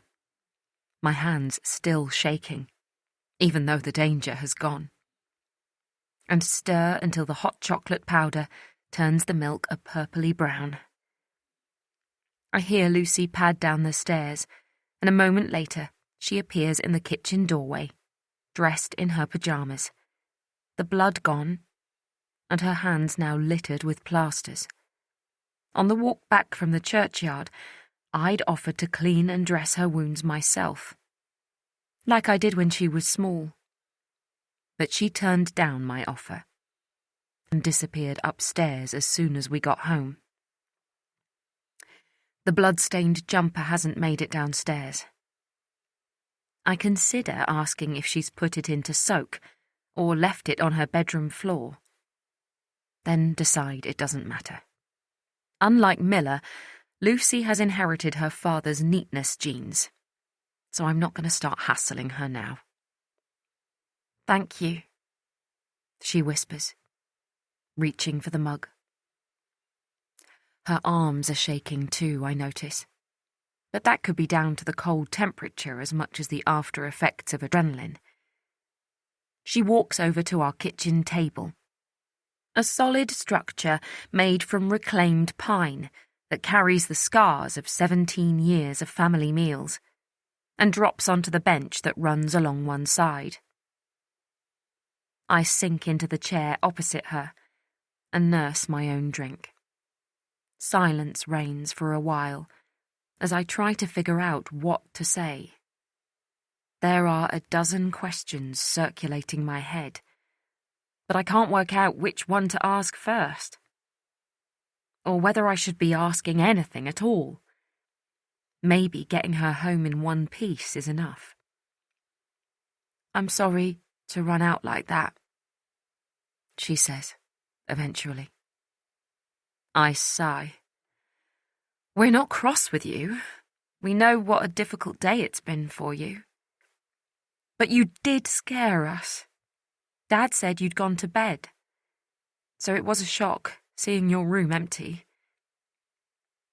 She takes a sip of her drink, then drops her chin into cupped hands and raises her eyes to mine. "Where is Dad, anyway?" she asks. I look at my watch and feel my forehead crinkle, because it is strange that Matt isn't home yet. It's been nearly half an hour since I messaged the family WhatsApp group, and neither Matt nor Miller has shown up yet. Miller is on foot, so she might take a while longer. But surely Matt should be home by now. A lurch of fear makes my chest tighten for a moment, but I breathe it out. Nothing has happened to him. This instinct is just a hangover from the terror I've already felt tonight. I pick up my phone, but I don't even get a chance to click on his name before I hear the low rumble of a car arriving in the drive. A moment later, the side door swings open, and Matt walks into the kitchen. "Lucy," he breathes. "Where the—" The words catch in his throat, and he stops abruptly. "Never mind," he says. "But please don't do that again." "I'm sorry," she says, meekly. "I won't. I promise." "Do you want a hot chocolate?" I ask, gesturing towards my mug. "No, I'm fine." He scratches his neck, looks at Lucy, then back at me. He seems anxious, as though even with her sitting in front of him he can't believe she's safe. "Actually, maybe I will," he continues, nodding his head.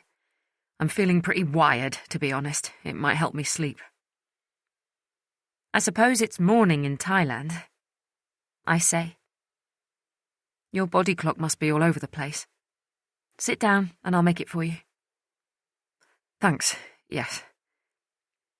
He keeps nodding but doesn't move towards the table. I'll just use the toilet." He spurts out. "I'll be back in a minute." He disappears out of the kitchen, and as I grab the milk from the fridge, I hear him walking upstairs.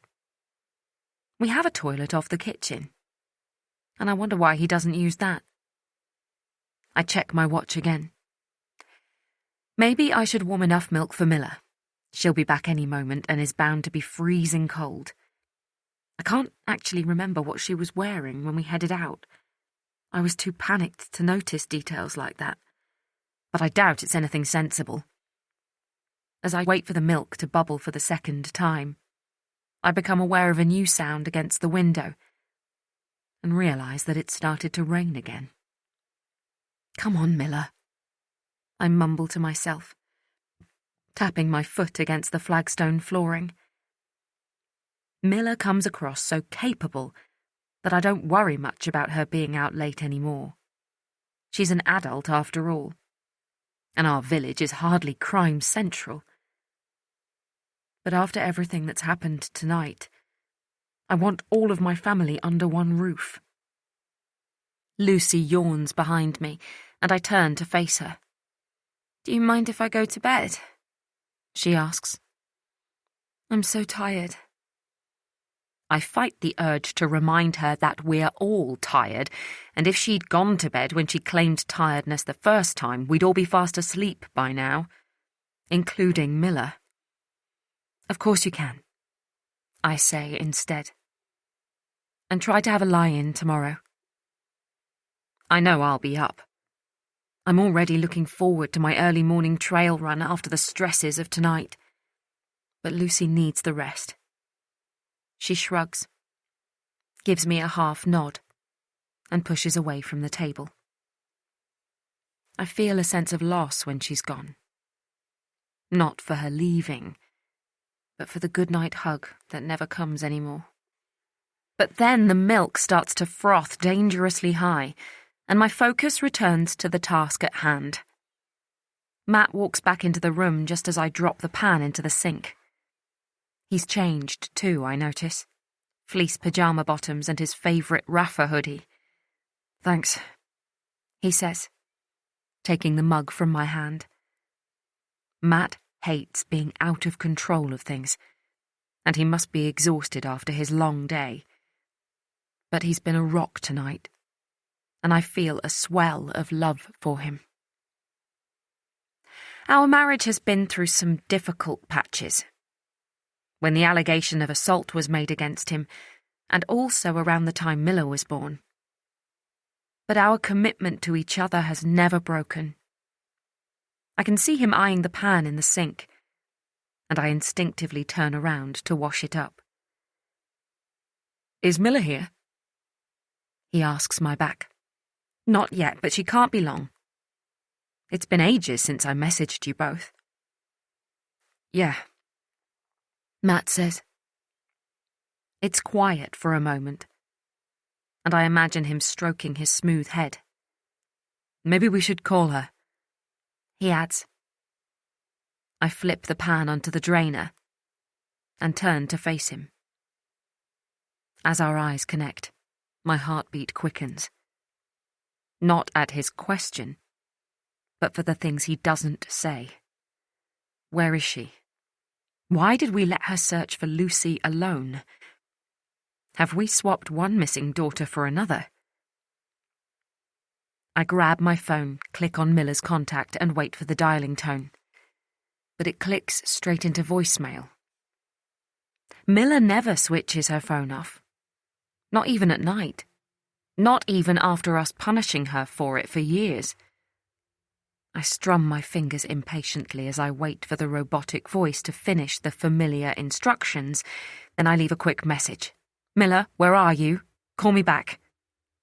And click into Find My iPhone. The icon whirs for too long, then settles on No Location Found. Why can't I get through to her? I say, my voice rising, warbling. I tap into WhatsApp and scroll. She didn't read my last message. "Shit," Matt mutters. But he seems more frustrated than panicked. "She said her battery was low, didn't she?" He reminds me. "It looks like her phone's run out of juice." His explanation makes sense, and my panic subsides for a moment. But not for long. It's the middle of the night. Our daughter is out there, alone, in the rain, and unaware that we found her sister. I look at the mug full of hot chocolate. Not hot anymore. And feel my face slip. "Don't cry," Matt says, reaching out, then pulling me into him. I rest my head against his broad chest, smell the fresh scent of our shower gel. He must have had a shower when he went upstairs. "You know what Miller's like," he reminds me. "She's probably gone to Felix's, decided on a whim to take him back. Or she might even have been dragged into the County Arms for a lock-in. You know what that pub's like on a Friday night. We'll find her, then we'll ground her, just like always. Trust me, she's fine." "I hope so," I whisper. The sound muffled against his soft hoodie. Then I draw back and add, "Yeah, you're right," with a new sense of resolve. "Okay, so I'll call Felix, you go back out there." He turns to go, but when I lay my hand on his arm, he pauses. "And if you find her first," I say, "tell her I am really going to kill her this time." Before.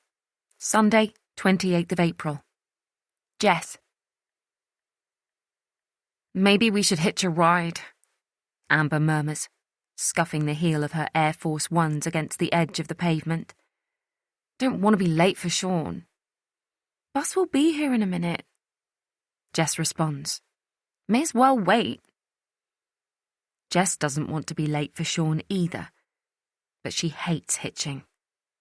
Not because she thinks it's dangerous, but because it forces her to talk to a stranger in the confines of their car, answer their dumb questions. And it would be extra bad today, because her nerves are already shot.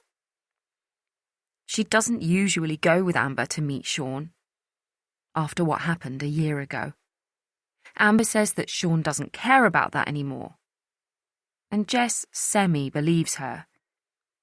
But it's been easier to stay away. Amber gets Sean all to herself, not that he's ever given Jess any attention. And she gets a few hours to practice not being attached to Amber's side. But this morning, Amber asked her to go too, and she's never been good at saying no to her sister. "Where are we meeting him?" Jess asks, trying to distract Amber from the still missing bus. "Up at the War Memorial?" Amber answers, then looks up the road at the sound of heavy tyres coming over the brow of the hill. "About bloody time!" She reaches inside her cropped puffer jacket for her pass as the bus swings in next to them. Sometimes Amber dresses in whatever clothes she dumped on the floor the night before, and still manages to look good. Other times she goes to a huge effort.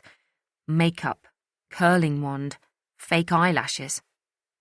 And today is one of those days. It usually is when Sean's involved in her plans. "Isn't that a bit out in the open?" Jess asks, falling in step behind Amber and then dropping her pass against the reader. The memorial has a garden area with benches and trees, but it's still adjacent to the main road coming in from Chinner. Amber shrugs. "It's just mates catching up. Why does it matter if people see? No one's going to notice us swapping bags when we leave." "I suppose," Jess says, narrowing her eyes in thought as she winds up the stairs after her sister. Sean is verging on psycho about secrecy, so the war memorial must have been Amber's idea. Did she choose somewhere public for insurance, in case Sean has found out about them skimming a bit extra? Is that why she wants Jess with her too? Safety in numbers. or one of those human shields. The dot-to-dot of realization must show on her face, because Amber reaches for her hand as they drop onto the seat. "You don't have to come, you know," she says.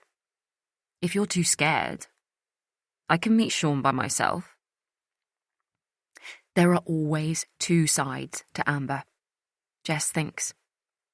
The sister, who talks about it being them against the world, and the resentful orphan, who gets her biggest kick out of putting Jess down. "It's fine," Jess says, sounding as flippant as her shallow lungs will allow. "It's not like he's still pissed off with me, is it?"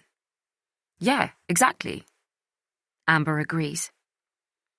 Jess searches her face for any signs that she's lying, but she knows it's pointless. Amber is too good a liar to leak clues. She leans back against the cushioned seat and stares out of the window. When the bus slows at a mini roundabout, her pulse starts to quicken, because it means their stop is next. "I got Lucy's phone number, by the way," she spurts out. "Awesome!" Amber smiles. "One night soon will get her out. You know, maybe I should take a knife. Wet her," she adds, in a low, teasing voice. "Sean would think I'm fucking cool if I did that, wouldn't he?" An image suddenly appears in Jess's head. Blood pooling on the carpet. Stillness. Fear and indecision. It's a bad memory that she's supposed to have blocked out. She shakes it away. "I don't think," she stutters. "It's not a good—" "All right, chill out." Amber clicks her tongue. "I was only messing with you. Come on, this is our stop." Amber stands up, and Jess follows suit. When they arrive at the memorial garden, Sean is already there, taking up a whole bench with his arms spread across the back. He looks like a drug dealer. Black puffer jacket zipped up to his chin, fat joggers, white trainers, and a black cap pulled low over his eyes. But so do most teenage boys around here. And anyway, he looked like that when she and Amber first met him, when his mum was still healthy and he didn't sell drugs for a living. "Hey, Sean," Amber calls out. She's trying to sound chill, but she's not fooling anyone. "Hey." Sean's voice is deep and lazy, but Amber still beams at him. She drops her bag on the ground, a cheap mini backpack from Decathlon, identical to Sean's, and sits onto the bench sideways, curling her knees up under her chin. Jess hovers a few meters away, Sean ignoring her, like he always has. "How's business?"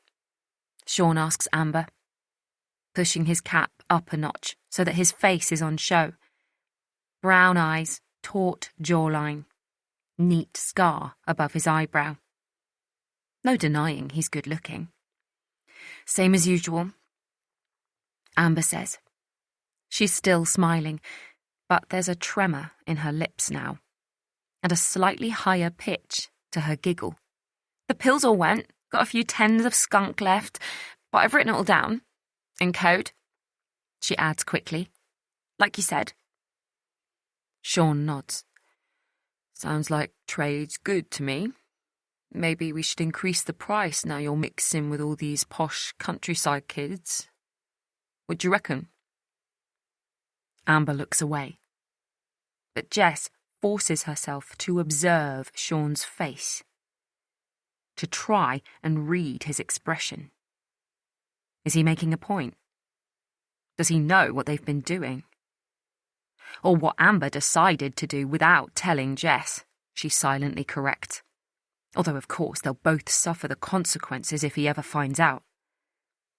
But Sean doesn't know anyone in Tame, she reminds herself silently. So there's no way he could have found out. "Yeah, maybe," Amber murmurs. She's still looking at the memorial, and Jess decides to follow her gaze. It's a big stone structure with a cross on the top and a bronze plaque with loads of names engraved into it. She's not close enough to read them, but she supposes they're dead soldiers.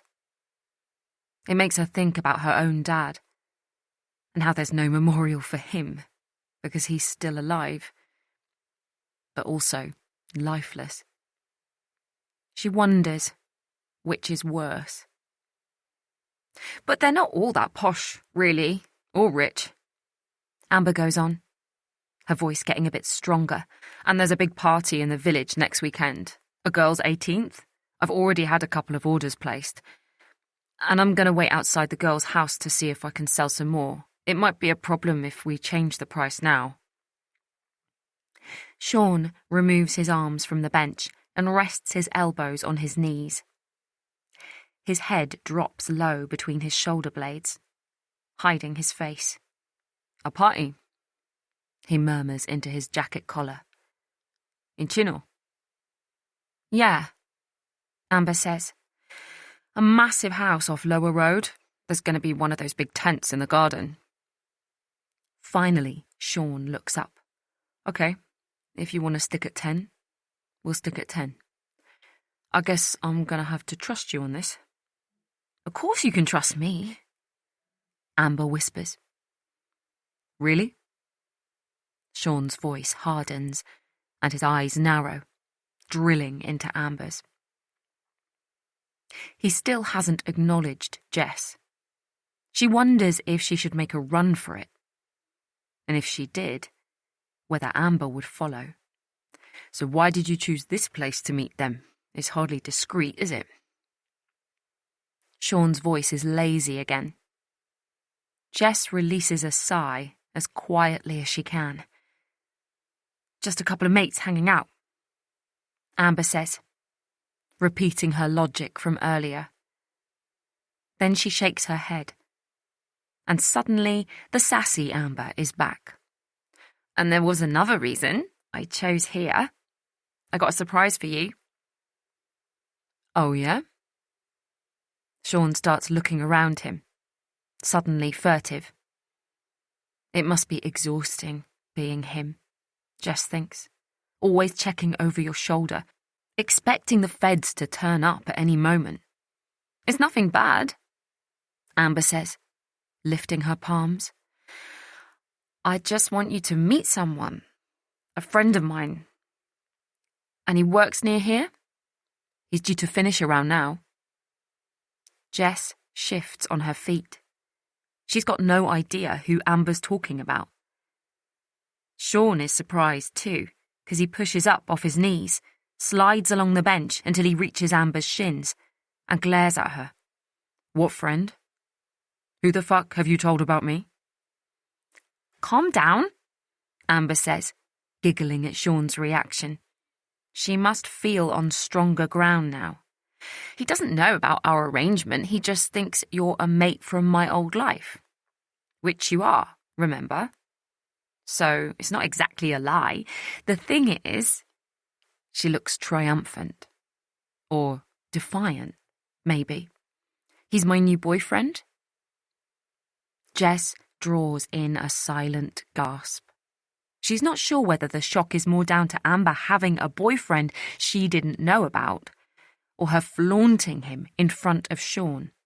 Amber has kept quiet about whether she's ever done stuff with Sean, which probably means she hasn't, but it's always been obvious that she wants to. Is this about making him jealous? So, what's that got to do with me? Sean asks, not showing much sign of jealousy. Amber shrugs. I thought you might want to check out who's fucking me. Jess flinches. She knows it's old-fashioned, being squeamish about sex. But it was fucking the wrong guy that got their mum killed. Amber is only 14.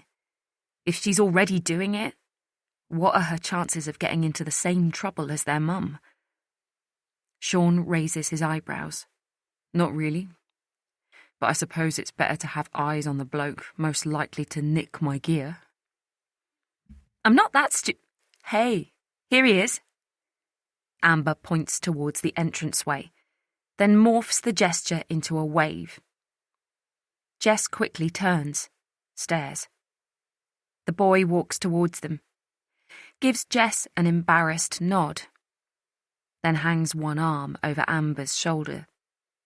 He's tall, but not as muscular as Amber usually goes for. Blonde-haired, blue-eyed, nothing like Sean. So, not her type at all, really. "Hey, Mum, I'm Caden," he says to Sean. "It's good to meet you. Amber talks about you a lot." The night she dies. Saturday, 4th of May. Rachel. I rest my forehead on the kitchen table and clench my fists in my lap. I'm both exhausted and agitated. My body hangs heavy, but my limbs are twitching. I rear back up, eye my phone for the millionth time, but there are no new messages from Matt. There was a flurry at first. Not at Ava's, party deaf over, no sign of life at pub, Wrekin churchyard empty. But there's been nothing since the message, "We'll keep looking." And that was an hour ago. I've done my part too. Woken Felix up, opened his wound of rejection by telling him his ex-girlfriend hasn't come home. In return, he told me, stonily, that he hadn't seen her all night. After almost begging him, he did check the map function on Snapchat for me. But it put Miller at home, and the timings tallied with when she came back. She hasn't used the app since, which is why no new location has been uploaded. I consider phoning her friends, but who would I call? Ava is Miller's best friend, and I already know she isn't there. Otherwise, she has a wide social group, but no one that stands out. And it's nearly 2 a.m. I can't wake up a dozen girls, or even worse, their parents, on the off chance. I push up to standing, then immediately fold over the wooden worktop. Was it really just a few hours ago that I was dipping a poppadom into mango chutney and worrying about Lucy's underwear being scattered on the school lawn? And a few hours before that, reassuring Mrs. Gray that lashing out at her autistic toddler doesn't have to define her. Bile forms in my mouth as I imagine something violent happening to Miller.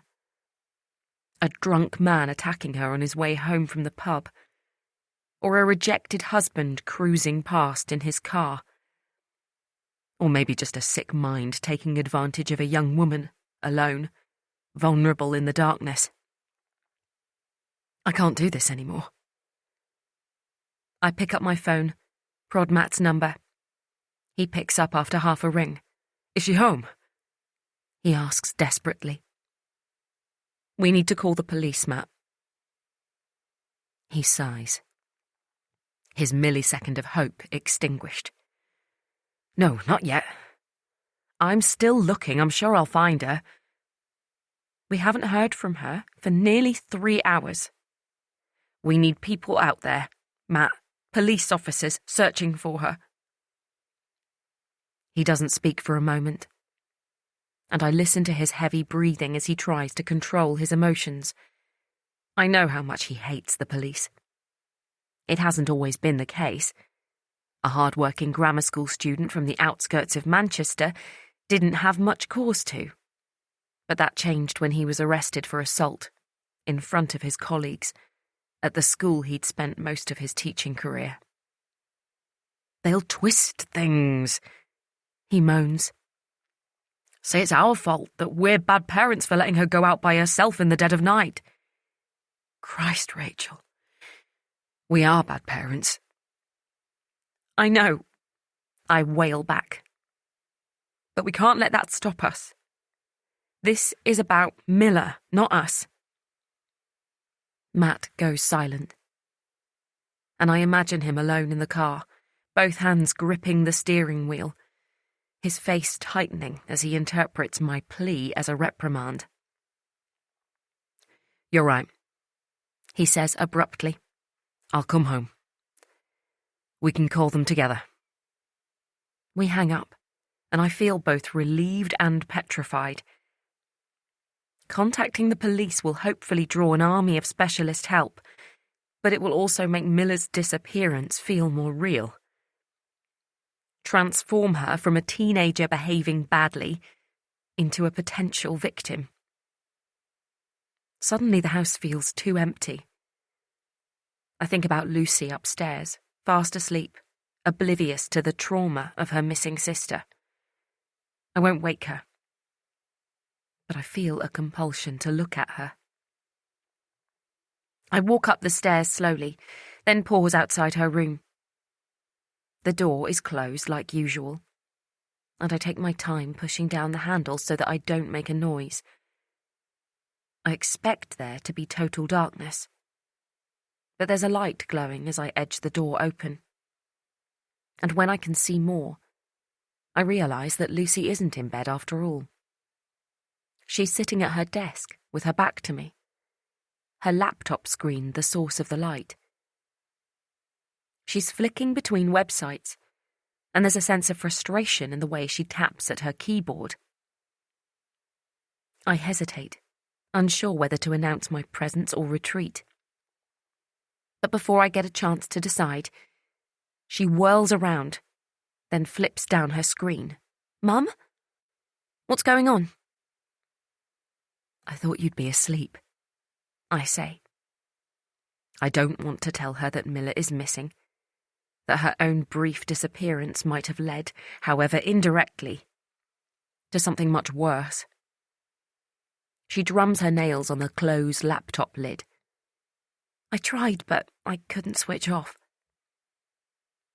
"Being on a screen won't help," I say. "The blue light keeps you awake." It's the automatic response of every parent. But Lucy has always preferred sketchbooks and journals to electronic devices. So it's something I'm much more used to saying to Miller. My eyes grow hot as memories flash up in my mind. What I would give to find Miller scrolling through TikTok under her duvet right now. "Yeah, you're right," Lucy says, with an apologetic half-smile. "I'll give it another try." She unfurls her legs from her desk chair and makes the few steps over to her bed. As she falls against her pillow and pulls the covers over her head, I'm surprised that she hasn't grilled me on why I'm still awake. A slow wave of sadness rolls over me as I realise how much this bullying must be affecting her. As though her mind is so full of it that there's no room to notice life happening around her. I feel a stab of self-loathing for taking so long to figure it out, which morphs into a fireball of regret as I close her bedroom door. Why did I allow Miller to search for Lucy by herself?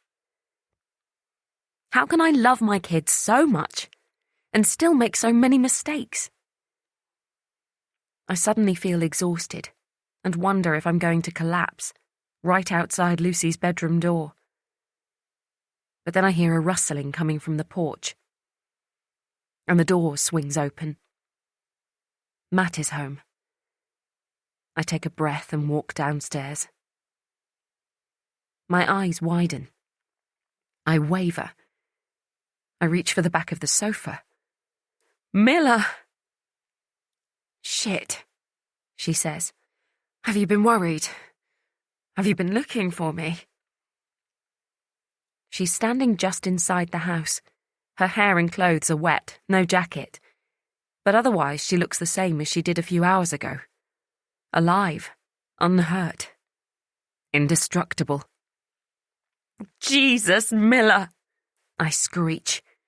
It's loud. The realisation that I'm going to wake the neighbours registers somewhere, but I can't hold back. All the pent-up fear is escaping through my open mouth. It's 2 a.m. Of course we've been looking for you. Where on earth have you been? She leans back against the porch door and pushes her lips together. Even as adrenaline courses through my body, I can see that she's conflicted. Her instinct is to shout back, to deny wrongdoing. But she's also smart enough to know how her disappearance will have affected us. She lets out a deep sigh. "I'm sorry, okay?" she says, begrudgingly. "But it wasn't my fault. My phone died, then it started raining, and my foot was hurting. I think I've got a blister, so I sat on a bench by Kiln Lakes just to rest for 5 minutes. But then I started thinking about Felix and what the fuck happened to us. I probably drank a bit too much at the party, I guess. And the next thing I knew, I was waking up and a couple of hours had passed. I ran home as soon as I realised it was just one of those things. And now my foot is killing me." I look up at the ceiling. The light wobbles under my teary gaze. No angry drunk or resentful ex-husband attacking my daughter. No psychopath hunting for prey.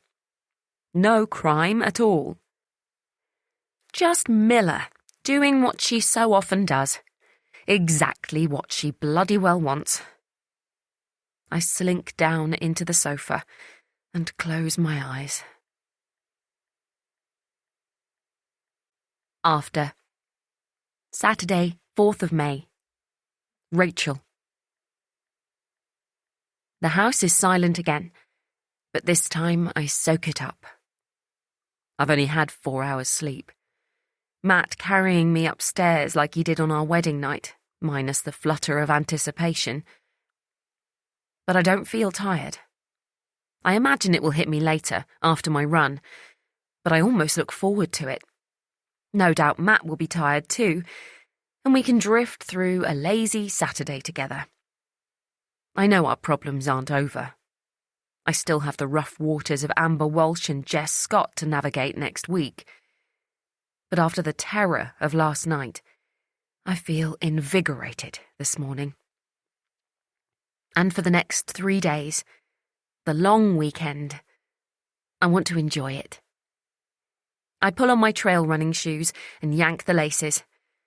I need them to feel like an extension of my feet when I run over the slick mud and hard lumps of chalk along the ridgeway. The trail is an ancient route, sometimes called Britain's oldest road, or the chalk spine of England. It starts 50 miles away in Wiltshire and finishes just north of London. Sometimes I take the path west, past the Kiln Lakes. But today I'll run in the opposite direction, through Chinner Hill Nature Reserve and along the Icknield Way. I zip my house key into the small pouch at the back of my lycra leggings and head outside. Some runners like to carry a backpack, but for me, any practical gains are far outweighed by the sheer joy of running unimpeded. Even though my dad ran when I was growing up, I didn't get into the sport until I became a parent. When the girls were young, every minute away from them felt precious, both a sacrifice and a treat. And I wasn't going to waste it driving to the gym or relying on other people for an organised sport. Running meant I could just put my trainers on and go. It's the same for Matt, I think, with his cycling. He only took it up after we moved here, but he's hooked now, heading up into the Chiltern Hills whenever his work schedule allows. The ridgeway skirts along the top of the village, so I set off up the high street and take the narrow lane towards the fields. Last night's rain has made the mud sticky again, and I have to concentrate on placing my feet to keep from slipping over. I cross over the single railway track, a heritage railway that's only used on commemorative occasions, and head up towards the tree line. It's a steady incline, and I can feel my heart pump faster. My breaths become shallower as my body adjusts. But the sun is peeking over the fields to my right, and the weak blue sky is decorated with white vapour trails above me, and my good mood grows as I reach the chalk-white pathway. The Ridgeway played its part in us moving to Chinner. Matt and I met at Oxford University, seemingly the only two state school kids with provincial accents in Magdalen College, and moved to Jericho in North Oxford when we finished our degrees. We rented for the first few years, and then, after we got married, we bought the flat we were living in. It was good for a while, me advancing my career as a social worker in the city, Matt publishing English textbooks at Oxford University Press. But then I got pregnant with Miller, and Matt's dad was diagnosed with an aggressive stage 4 lung cancer. Over the next 9 months, Matt became a different person, or perhaps a dormant part of him awakened. The flat seemed to shrink in his eyes, and he became obsessed with keeping it tidy. I'd watch him throw away things that I'd grown to love, listen to him swearing under his breath as he lined up our shoes, or found crumbs that had escaped into the corners of the kitchen floor. After Miller was born, it got worse. But it was also harder to bite my tongue as he shouted at me to put away her tiny things, or be a bit more fucking house-proud. Matt's mum, Judy, was his saviour, and probably the saviour of our marriage. I didn't know her well before Matt's dad got sick. We'd meet up at regular intervals, Christmas, Easter, Mother's Day. But conversation wouldn't go much deeper than pleasantries. It was only when Judy became a widow that I discovered how amazing she was. While she must have been weighed down by grief herself, she was the first to see that Matt's obsessive tidying was a sign of him breaking, and then dedicated herself to fixing him. She would come down most weekends and take him off for a few hours, give me some time away from him, and Matt the space to work through his difficult mix of grief and joy. After listening to him carefully, it was Judy who persuaded Matt to give up his job and train as a teacher, the vocation he'd always wanted, but had never pursued. It was also Judy who, after selling the family home to move somewhere smaller, gave us a financial gift that enabled us to buy a house. And she'd offered Matt the money during one of their walks, a route that Judy had found, along a prehistoric trail near a village called Chinner. I reached the ridge and turned left, the terrain instantly flattening out. Sometimes I see a dog walker or another runner out on the trail. It feels like I'm deep in the forest, but there's actually a small car park only a 15-minute walk away. But today I'm on my own, and I breathe in the solitude. It's not quiet, though. The birds are making a racket from deep inside the trees, and there's rustling at ground level too. Squirrels, or maybe a rabbit. After about 1 kilometre, I pause to push open a gate and jog into Chinner Hill Nature Reserve. There's a pocket of green space here, a secret garden. But the surrounding woodland is more dense, and a sense of unease prickles on my skin. If I were dragged into the trees, no one would have a clue I'd been taken. But I shake the feeling away, frustrated with myself. This is my home. I won't allow myself to be scared of it.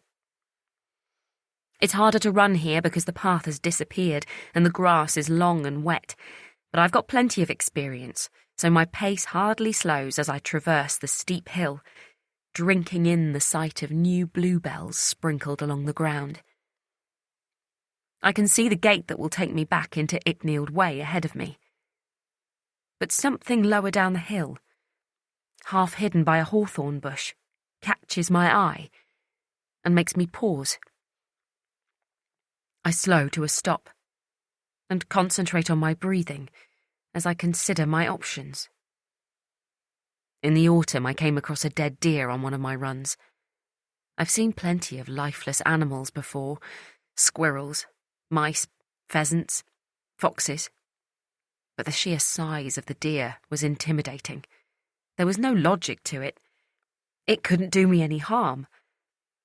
But I still felt the physical signals of panic as I tried to slow my thoughts enough to decide what to do. In the end, I memorised the phone number on the Nature Reserve welcome sign and ran home to call them. When Matt and I walked the route the next day, the carcass had gone.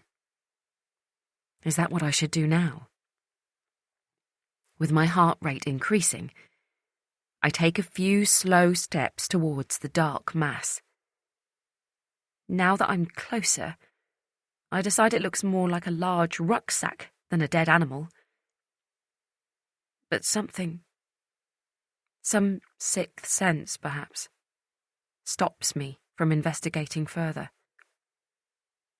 My heart pounds in my chest. There's a noise behind me, a rustling, and I whip my head around. But there's no one there.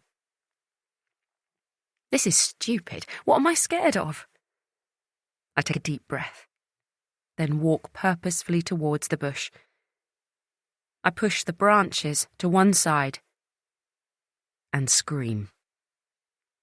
Stumble backwards, lose my footing and fall, scramble away on my heels and hands. Spew watery vomit on the grass. Not a backpack. Not a deer. The dark mass is a human body. After. Saturday, 4th of May. Rachel. What do I do? I don't have a phone, so I can't call anyone. I'm at least 1 kilometre away from the main path, so I can't scream for help. Oh, Jesus. A thought barrels into my brain with so much force it makes me dizzy. What if it isn't a body at all, but a person still alive? My legs are too weak to stand, but I need to check, however repellent the thought.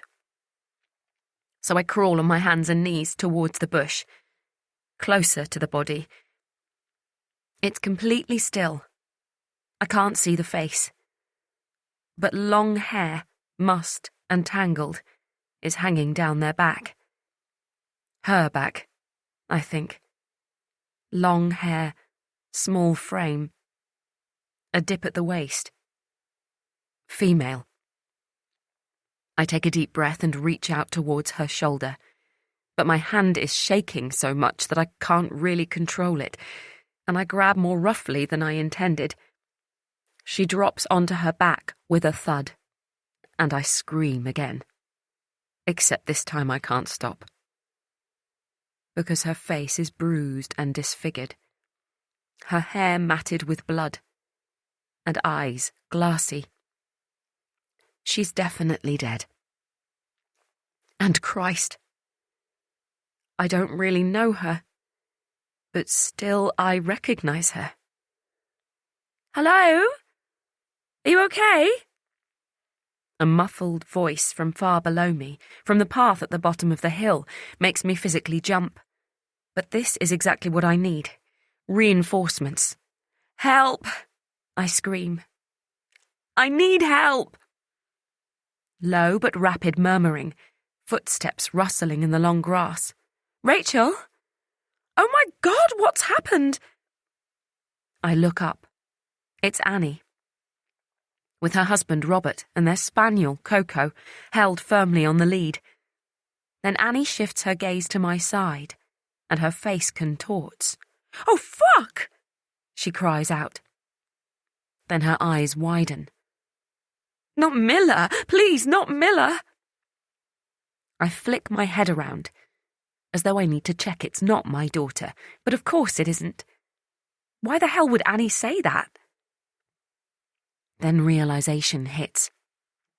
Felix must have told her about me calling him in the middle of the night, frantic about Miller's whereabouts. No, it's not Miller, I say quickly. That was a false alarm. She fell asleep on a bench. This is someone else. I can't bear to say the name, because it's a name I have sworn over, wished ill on for months. The girl who has caused my daughter, my family, so much distress. The dead girl is Amber Walsh. Half an hour later, I'm sitting on the muddy path at the edge of the nature reserve. I was guided here by the first police officer to arrive after Robert called 999. He asked me a few questions, the red light from his body cam making me feel nervous, even though his voice was calm and professional. Then told me that a detective would arrive soon, and he needed me to wait. I have a blanket wrapped around my shoulders, given to me by one of the paramedics, and Annie is sitting by my side, but I'm still shaking like an overfilled washing machine. I want to go home and pretend none of this has happened. Eat breakfast with my family and binge-watch Ted Lasso wrapped in a duvet. That's why I turned down Robert's offer to call Matt. I might not be able to leave, but at least I can keep my family in blissful ignorance for a while longer. If I could force myself to look down towards the village, the horrors of my discovery would be out of view. But I can't seem to drag my eyes away from the scene. It's busy now. A tent has been erected around the body, its edges crinkling over foliage. The bluebells long since trampled by heavy boots. The paramedics have left, but I can count 6 police or forensic officers combing the scene. The rustle of their protective clothing perceptible even from this distance. Poor girl, Annie says, in a low voice. I wonder who it is. She was tiny, wasn't she? A child, even. God, when I thought it was Miller. How Felix would take that news. It doesn't bear thinking about. I want Annie to stop talking about my daughter. The detective will be along soon to talk to me, and I don't want Annie mentioning how Miller was missing for hours on the same night that Amber was killed. Not that the two incidents are connected, of course. It doesn't bear thinking about whoever the victim is. I whisper. Then hope my comment doesn't sound judgmental. The last thing I want is to offend Annie. Especially now. Excuse me. A voice filters through. I look up at a man about my age with a large forehead and penetrating blue eyes. He's wearing protective overalls and has a scrunched-up face mask in his hand. Miss Salter, I'm D.I. Finnemore from the Thames Valley Major Crime Unit. My colleague told me that you were the unfortunate person who found the victim. How are you doing? I was expecting questions, not kindness, and my resolve instantly starts to slip. But I want to get this over with as quickly as possible, and that means staying strong. So I push up onto my feet, ride the weakness in my legs, and face the detective. Looking forward to going home. He nods. Of course. He says. It must have been a terrible shock. Then he looks at me expectantly. I know this is a ploy to get me talking. But I've got nothing to hide, so I repeat what I told the uniformed officer. Through it all, Annie stands next to me, her hand resting on my back. Thank you, he says, when I fall silent. And do you know the victim, by any chance? It's the question I've been dreading. I stare at the detective, but his face blurs. Do I know Amber? We've never met. All the conversations I've had with her, the tolerance at first, then the pleas, and finally the furious threats, have been in my head, not in person. I only recognised her at all because Lucy took a clandestine photo of her once. I take a breath, swallow. No, I say, shaking my head. Sorry, I don't know who she is. The look in his ice-cold eyes sends a shiver down my spine. But is that wrong? Is it my own lie that has caused this sense of foreboding? He's turning to Annie, asking her the same question. But his voice sounds muffled now, like I've created a new distance between us. My role within children's services is around early intervention, so direct contact with the police is rare. But I attend monthly multi-agency safeguarding hub meetings alongside specialist police officers, and I've always felt that we're part of the same team. Even when Matt was charged with a crime he didn't commit, I blamed the boy and the fake witness, not the detectives involved. But what about now? By denying I know who the victim is, have I broken that trust? Crossed a line? I didn't recognise her either, I'm afraid, Annie says. Not that I looked. Well, once I realised it wasn't Miller. I jerk my head towards Annie, then back to the detective. A new level of panic hits me. Miller? He asks. He says it nonchalantly, but his nose lifts a few millimetres, like a gun dog picking up a scent. Just a misunderstanding, I blurt out. But I need to rein it in for Miller's sake. I force a smile. Miller's my daughter, I explain, in a more measured voice. But she's at home, in bed. She's 18, so, you know. Sleeps until lunchtime, he offers. Yes, I've got a couple of those myself. He rolls his eyes in solidarity, and I hope it's enough to distract him. But the scent is clearly too strong. And sorry if I'm missing something, he continues, turning back to Annie.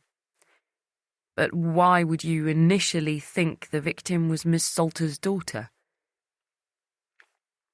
My friend hesitates before answering, and I can sense her connecting the same dots that I'd linked much earlier, and even without knowing who the victim is. I'm grateful for it. Annie's instinct to protect Miller, but also horrified that she feels the need. I don't know, really, she finally says.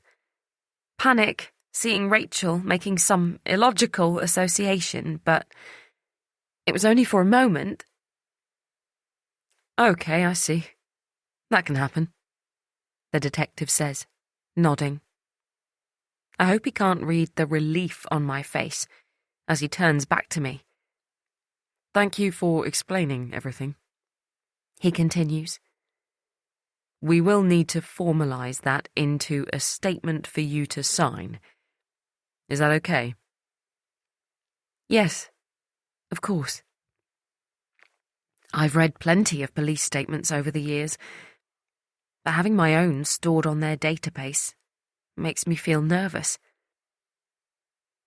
And we also need your fingerprints and a DNA swab, plus your clothes, all for elimination purposes. We're based out of Aylesbury, and I don't want to have to drag you over there. Perhaps I could drop you back home and we can do all the necessaries there? I imagine walking through the door with a policeman. The shock and fear that would emanate from Matt.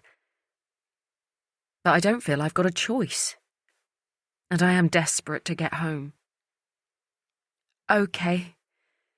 But could I just call my husband? Warn him that you're coming? I wonder if that makes us sound guilty. Like Matt needs prior notice because we have something to hide. But D.I. Finnemore just nods.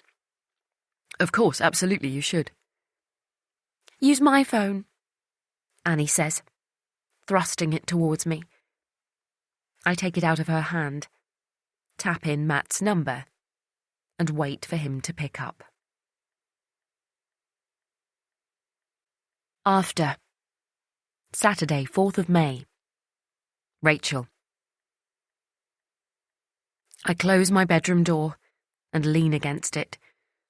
I feel bad leaving Matt alone with D.I. Finnemore, for both their sakes.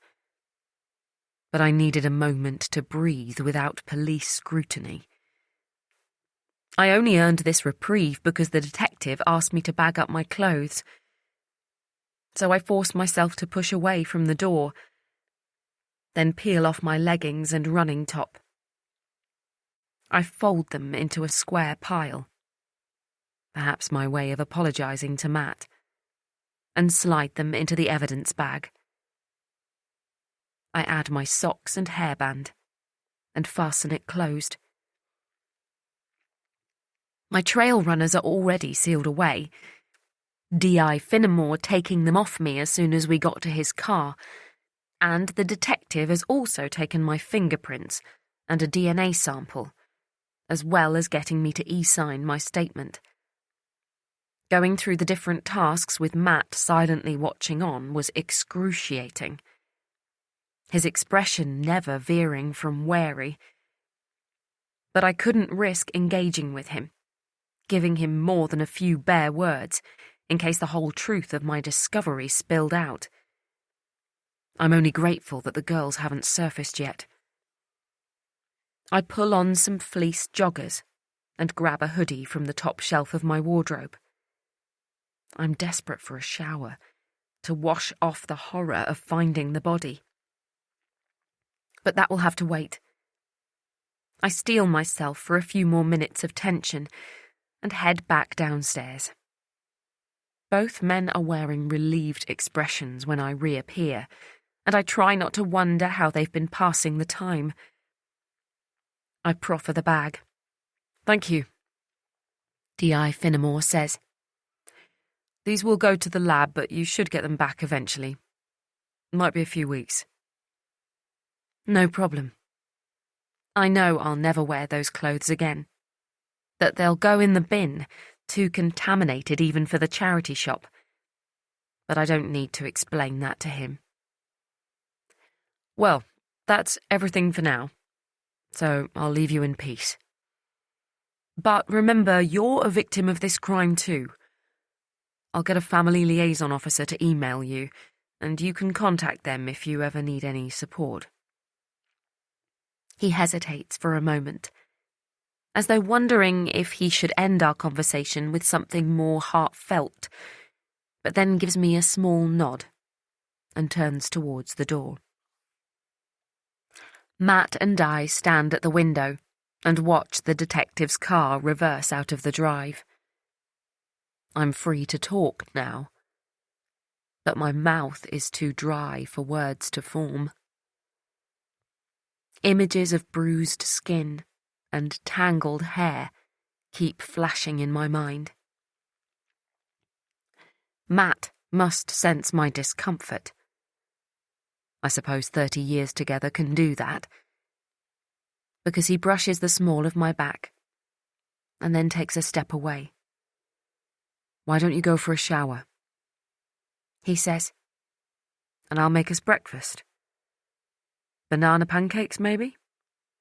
Something sweet for the shock. And we can talk then. He adds, more gently.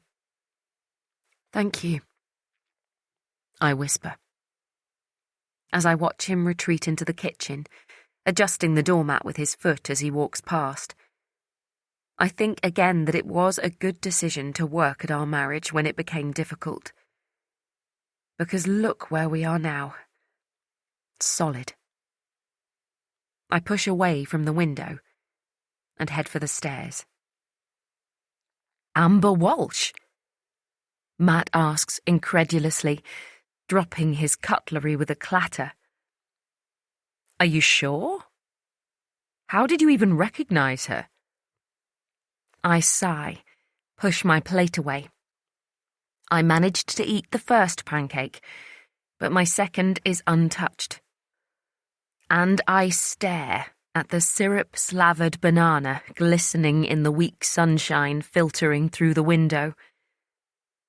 Ever since I found the body, I've been questioning whether I might have made a mistake about her identity.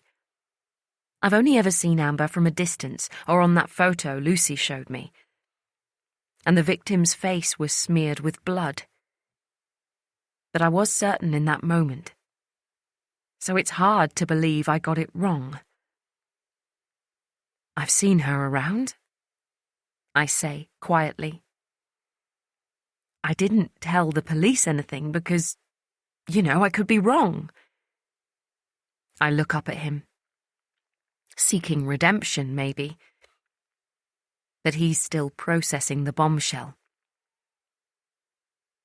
But I think we should assume it's her. I finish. Oh, Jesus, Rachel.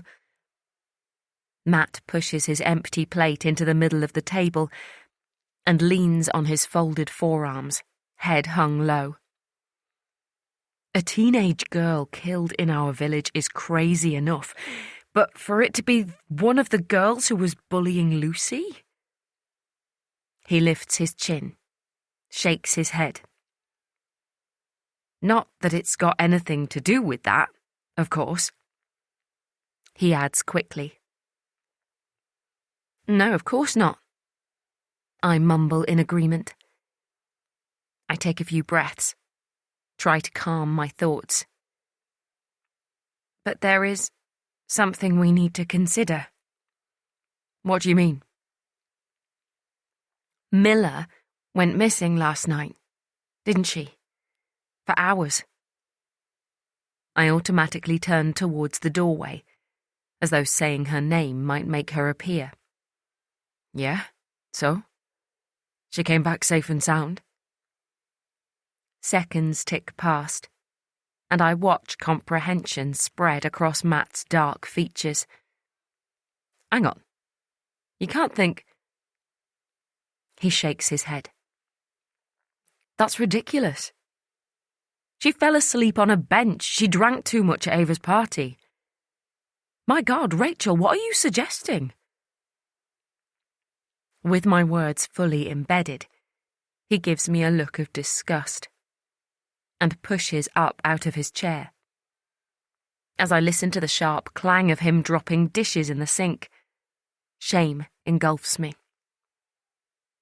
Because he's right. What was I thinking? Miller is amazing. A regular teenager in some ways, a formidable tour de force in others. But not a killer. I will hunt those bitches down. Just words. Nothing more. But it's not about what I'm thinking, which is why I don't need to admit to myself that I'm almost sure Miller was wearing a jacket when she left, but not when she got home. It's about other people. Felix, Annie. Our neighbours might have heard me shouting at Miller when she finally came home in the early hours. Yes, Annie kept it to herself when D.I. Finnemore asked. But will she be so discreet when the gossip starts?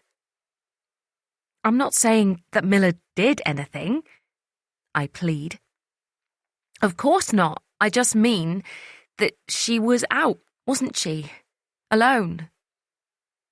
And there's motive, I suppose, with all the bullying Amber and her sister have been putting Lucy through.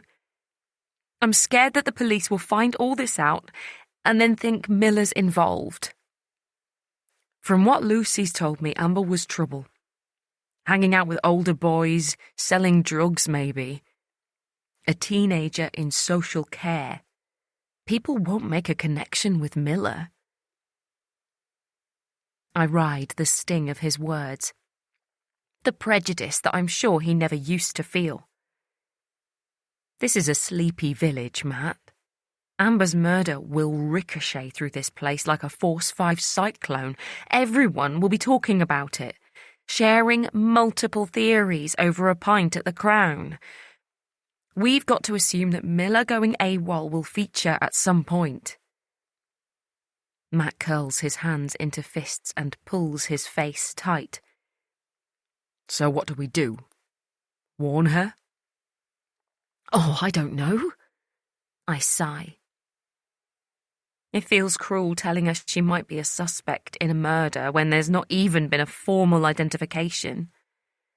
But on the other hand, maybe it would give her a chance to get her head around it before anyone says anything. I stare out of the window. But when my phone buzzes on the table beside me, I automatically look over at it. It's a message from Charlotte to our mums group. For a moment, I assume the news of my discovery has filtered through. But her message has a different angle. Saw Bill Wainwright this morning. His foster child, Amber, didn't come home last night. Wants people to keep an eye out. Kiss, kiss. P.S. At Rachel Miller. Is that Lucy's bully? Tears form over my tired eyes. It's definitely her. I whisper. It started. It's who? A sleepy voice curls around the doorway. What started? I turn to look at my daughter. Lucy is more patient than her sister, so I know I have a few seconds before I need to answer. A moment to consider how my youngest will take this news. However much she's got the right to be pleased that Amber is no longer around to bully her, I hope that she isn't. That the death of a teenager is more devastating to her than the joy of discovering her personal battle is over. We're all fine, but something terrible happened this morning. I say. Come sit down. A shadow passes across her face, and she sinks into the chair furthest away from me. What is it? She asks, nervously. What happened? On my run this morning. Well, I stutter to a stop. Lucy is only 15. Am I really going to fill her head with the realities of a violent death? Someone has died, Matt says gently, sitting down next to her and taking her hand, an intimacy I doubt she'd sanction from me. Mum saw the body, but from a distance. Annie and Robert happened to be passing and they called the police. Mum's fine. A body? Lucy asks, her voice quivering.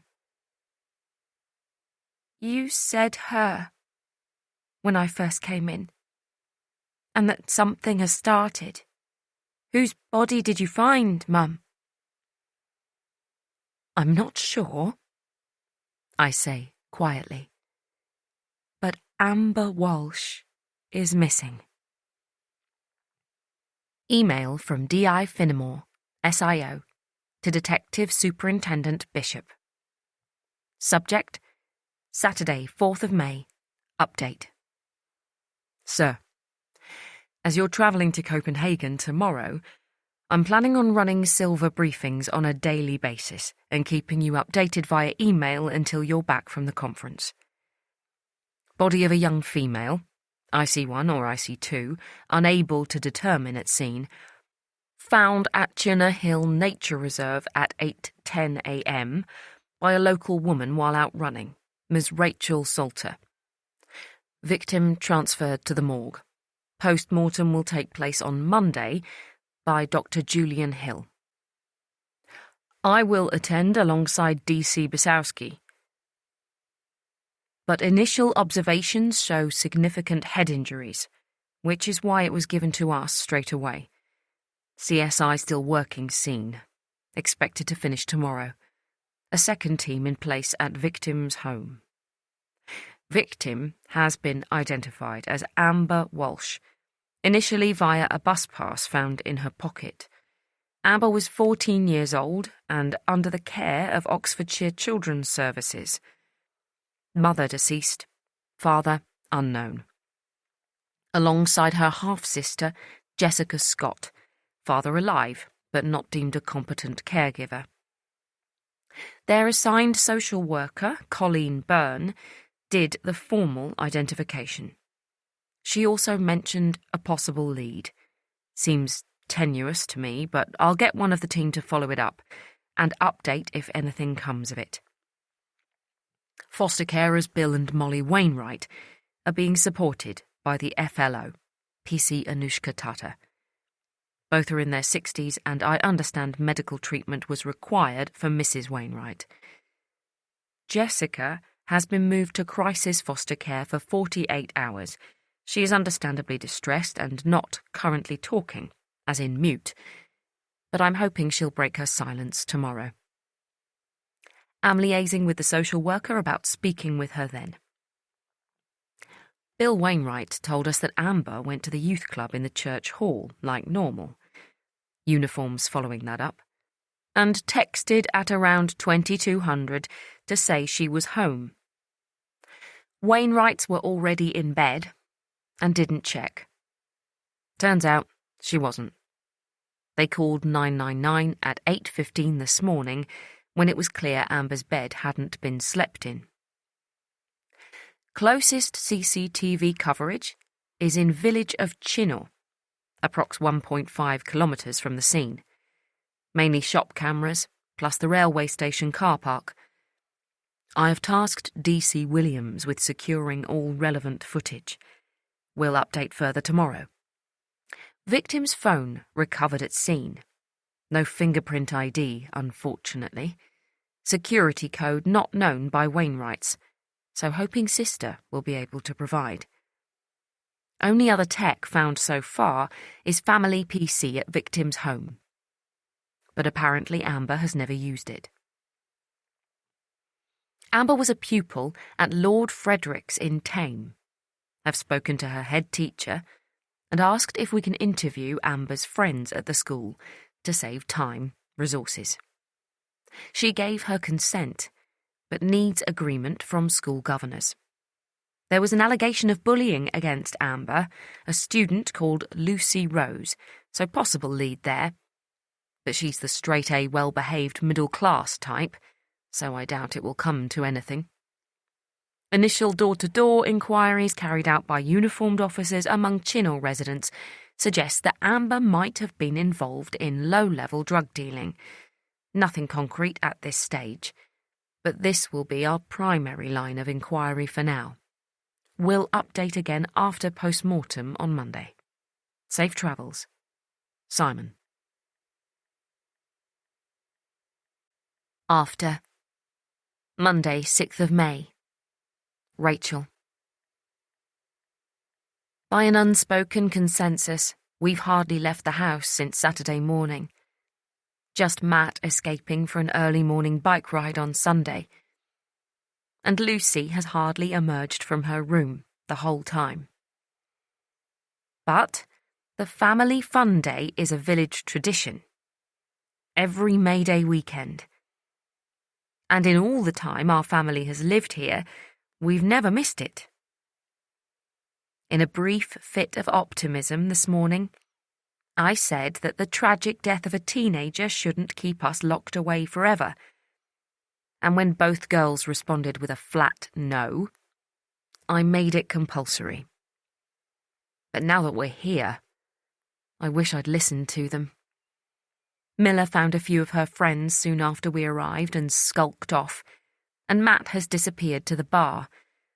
So it's just Lucy and me, huddled together as though we need to protect each other from some unknown enemy. Everything looks the same as normal. The tombola and face painting, the steel band at one end and beat the goalie nets at the other. But there's a charged atmosphere, as though the low buzz of gossip is creating a menacing new energy. And I can't help wondering how much of that gossip is aimed at us. "Mum," Lucy murmurs, pulling on my sleeve like she did as a child. "I don't want to be here." Even though it's warm today, she's wearing a big baggy hoodie. "Just give it half an hour," I coax. "We can get some hot dogs and the raffle draw is soon. I bought us a strip of tickets each, so we might win something." "But everyone's staring at me," she continues, looking down at the ground. "They know Amber's dead.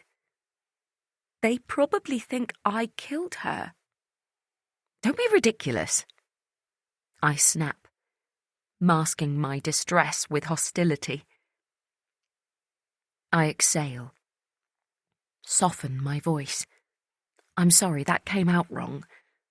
I just mean that no one would ever think that. If anyone is looking in our direction, it's because I found her body." The images fly back. Shoulder, blood, matted hair. And I swallow down a rush of nausea. "Just ignore them," I add, weakly. A few minutes after I read the message from Charlotte on Saturday morning, Annie responded. There were lots of OMFGs and sad face emojis. But the main part of her message was a detailed explanation of what the two of us had been through at the nature reserve. She'd ended with the inevitable finale. Could the body be this Amber girl? Which caused a frenzy of new messages, and they haven't slowed down much since. I might not have left the house all weekend, but I still feel up to date with the police investigation. At least how it's rumoured to be progressing, based on village gossip. The victim has been confirmed as Amber Walsh. Apparently Molly Wainwright was so distraught she had to be admitted to hospital after hearing the news. At first, the messages said that she'd suffered a heart attack, causing another wave of alarm. But a few hours later that was downgraded to a flare-up of her angina. The victim's sister, Jess, was reputed to have shut down completely and had been moved to stay with a trained crisis foster carer in another village for a couple of nights. Someone even reckoned she'd been put on suicide watch. The cause of Amber's death was said to be blunt force trauma to the head, although I don't know whether that had come from anywhere official. It could just have easily been someone who watches a lot of crime programs making assumptions based on Annie's account of what she saw. Would they even do a post-mortem this quickly?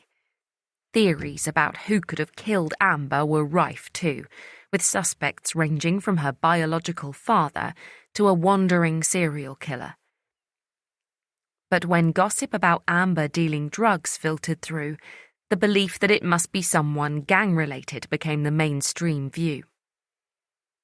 And I think it was that development which gave me the confidence to suggest attending the fun day. I can't know for sure that people haven't been gossiping about Miller's late-night roaming or Lucy's connection with Amber on WhatsApp groups I'm not part of. But a drug-dealing gangster is a much more likely killer than my daughter. And I'm sure it's not just me who thinks that. As a social worker, I'm trained to help everyone irrespective of what they've done. But it also means I know the statistics. Stereotyping can be dangerous, so we always try to avoid it at work. But it's true that its origins are based on fact. What if someone asks you about finding her, though? Lucy presses, bringing me back to the fair. And what if the stress of the conversation makes me look guilty? I turn to look at her. It's true that she looks miserable, as though all the world's problems are her fault. I love how much empathy she has, but sometimes I wish she wasn't so sensitive. Bronwyn has a similar awareness of people's feelings, but her personality is tougher, so it doesn't upset her in the same way. I'd often tell Lucy to watch and learn, but of course that's not possible anymore. I'm sure they're keeping in touch on Snapchat, but a friendship limited to messaging is so much narrower in scope. Perhaps I need to be a bit more understanding. Listen, why don't you go home? Dad and I will stay for one drink, show our faces, then bring Miller back with us in a bit.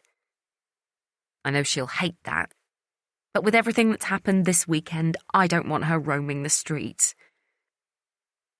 I wonder if my words will frighten Lucy, the possibility of a killer on the loose.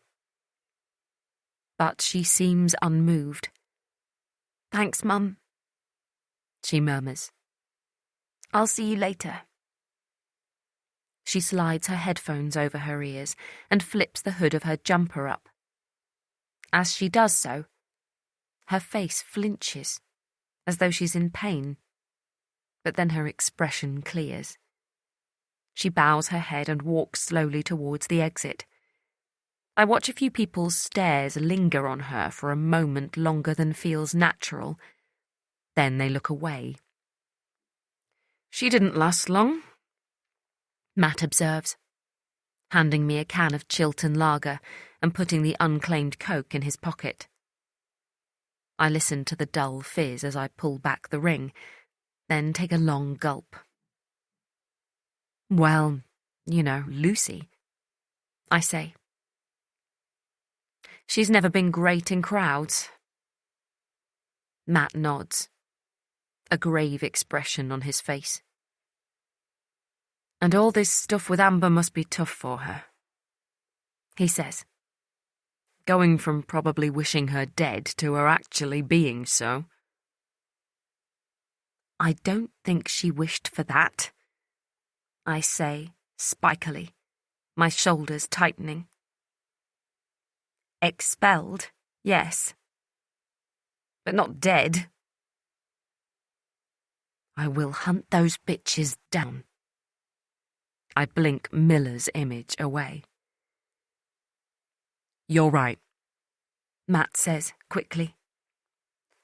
"Bad choice of words. Lucy is much too kind-natured to think along those lines." He takes a swig of lager. "Unlike me." I shoot him a warning look, but he doesn't back down. "What? Are you saying you haven't thought it too? That Amber not being around anymore is good news for us?" "I saw her dead body, Matt," I murmur, taking another gulp myself. How could I ever associate that with good news? Matt looks instantly contrite. "Of course, sorry. I must sound like a heartless shit. I suppose because I never met her. She was always just Lucy's bully. It's easy to think of her death as an absence rather than a loss. Does that make sense? Am I redeeming myself at all?" I don't speak, but I reach for his hand as a sign that it does.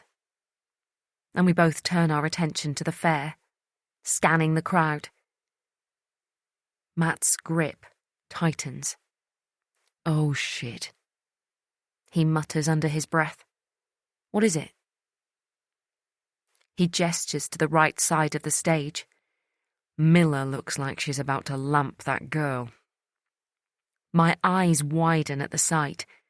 Miller is clearly arguing with another girl, and Matt's right. Her hands are clenched into fists, and her face is scowling. We half shuffle, half run past the stalls in Miller's direction. "Miller, what's going on?" Matt says calmly when we get close, finding his teacher's de-escalation voice. Stupid bitch was saying stuff about Lucy. What stuff? I can't help asking. I turn to look and realise it's the drunk girl from Friday night. The one sitting on the swing and vaping. My stomach lurches as I remember our conversation. Me asking if she and her friends had seen Lucy. Telling them that she was missing. All weekend I've been worrying about people jumping to the wrong conclusions about Miller. Do I need to worry about Lucy now too? Leave it, Rachel. Matt says. It will be bullshit, whatever it is. Come on, Miller. She's not worth your energy.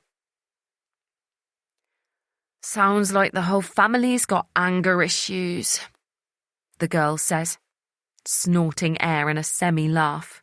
Not just Lucy. Shut your fucking mouth, you stupid bitch. Miller? You're right, Dad. She's not worth it, Miller says, ignoring my rebuke. Then she throws the girl a look of intense disdain and marches away. After a moment of hesitation, Matt and I follow. But I daren't look back, in case the girl can see the doubt on my face. Before, Wednesday, 1st of May, Jess. There's a co-op linked to the petrol station in the village, and as Jess pushes on the door, a man comes out, suited and booted, car keys and a packet of mints in one hand, a phone in the other, clamped against his ear. Their shoulders catch for a moment and Jess comes off worse, getting knocked a few centimetres to the side. She waits for the apology, but the bloke just sails past, oblivious. Fucking dick, she murmurs. What is it about her? She's tall, her hair is bright ginger and her face is covered in freckles, and yet people still act like she's not there. Like being in foster care is an invisibility disease. She pulls her shoulders back and strides into the store. But her swagger wilts instantly because she doesn't really know why she's there. She's 15 years old. She shouldn't be running to the sweet shop just because someone's given her a bit of cash. But she's got time on her hands. And what else is there to do in this village? Amber had wanted to see Caden, and that meant Jess covering for her to Molly and Bill. They convinced the older couple to let them go to the park. They're not usually allowed out on a Wednesday night. And then Caden turned up in his beat-up car. He bought it on loan from the garage he works at, apparently, and took Amber off. But before she left, she gave Jess a tenner. She called it a thank you for keeping her secret. But to Jess, it felt humiliating. Like Amber was patting her on the head and telling her to fuck off at the same time.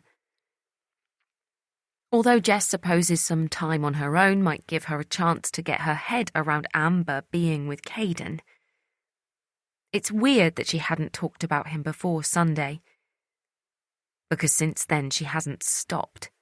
How he's nearly 18, not much younger than Sean, and that he called her the most beautiful girl he's ever dated. Jess wasn't surprised about that. Amber is beautiful. How he was at Lord Fred's for a while but left after year 9 because his mum's Catholic or something.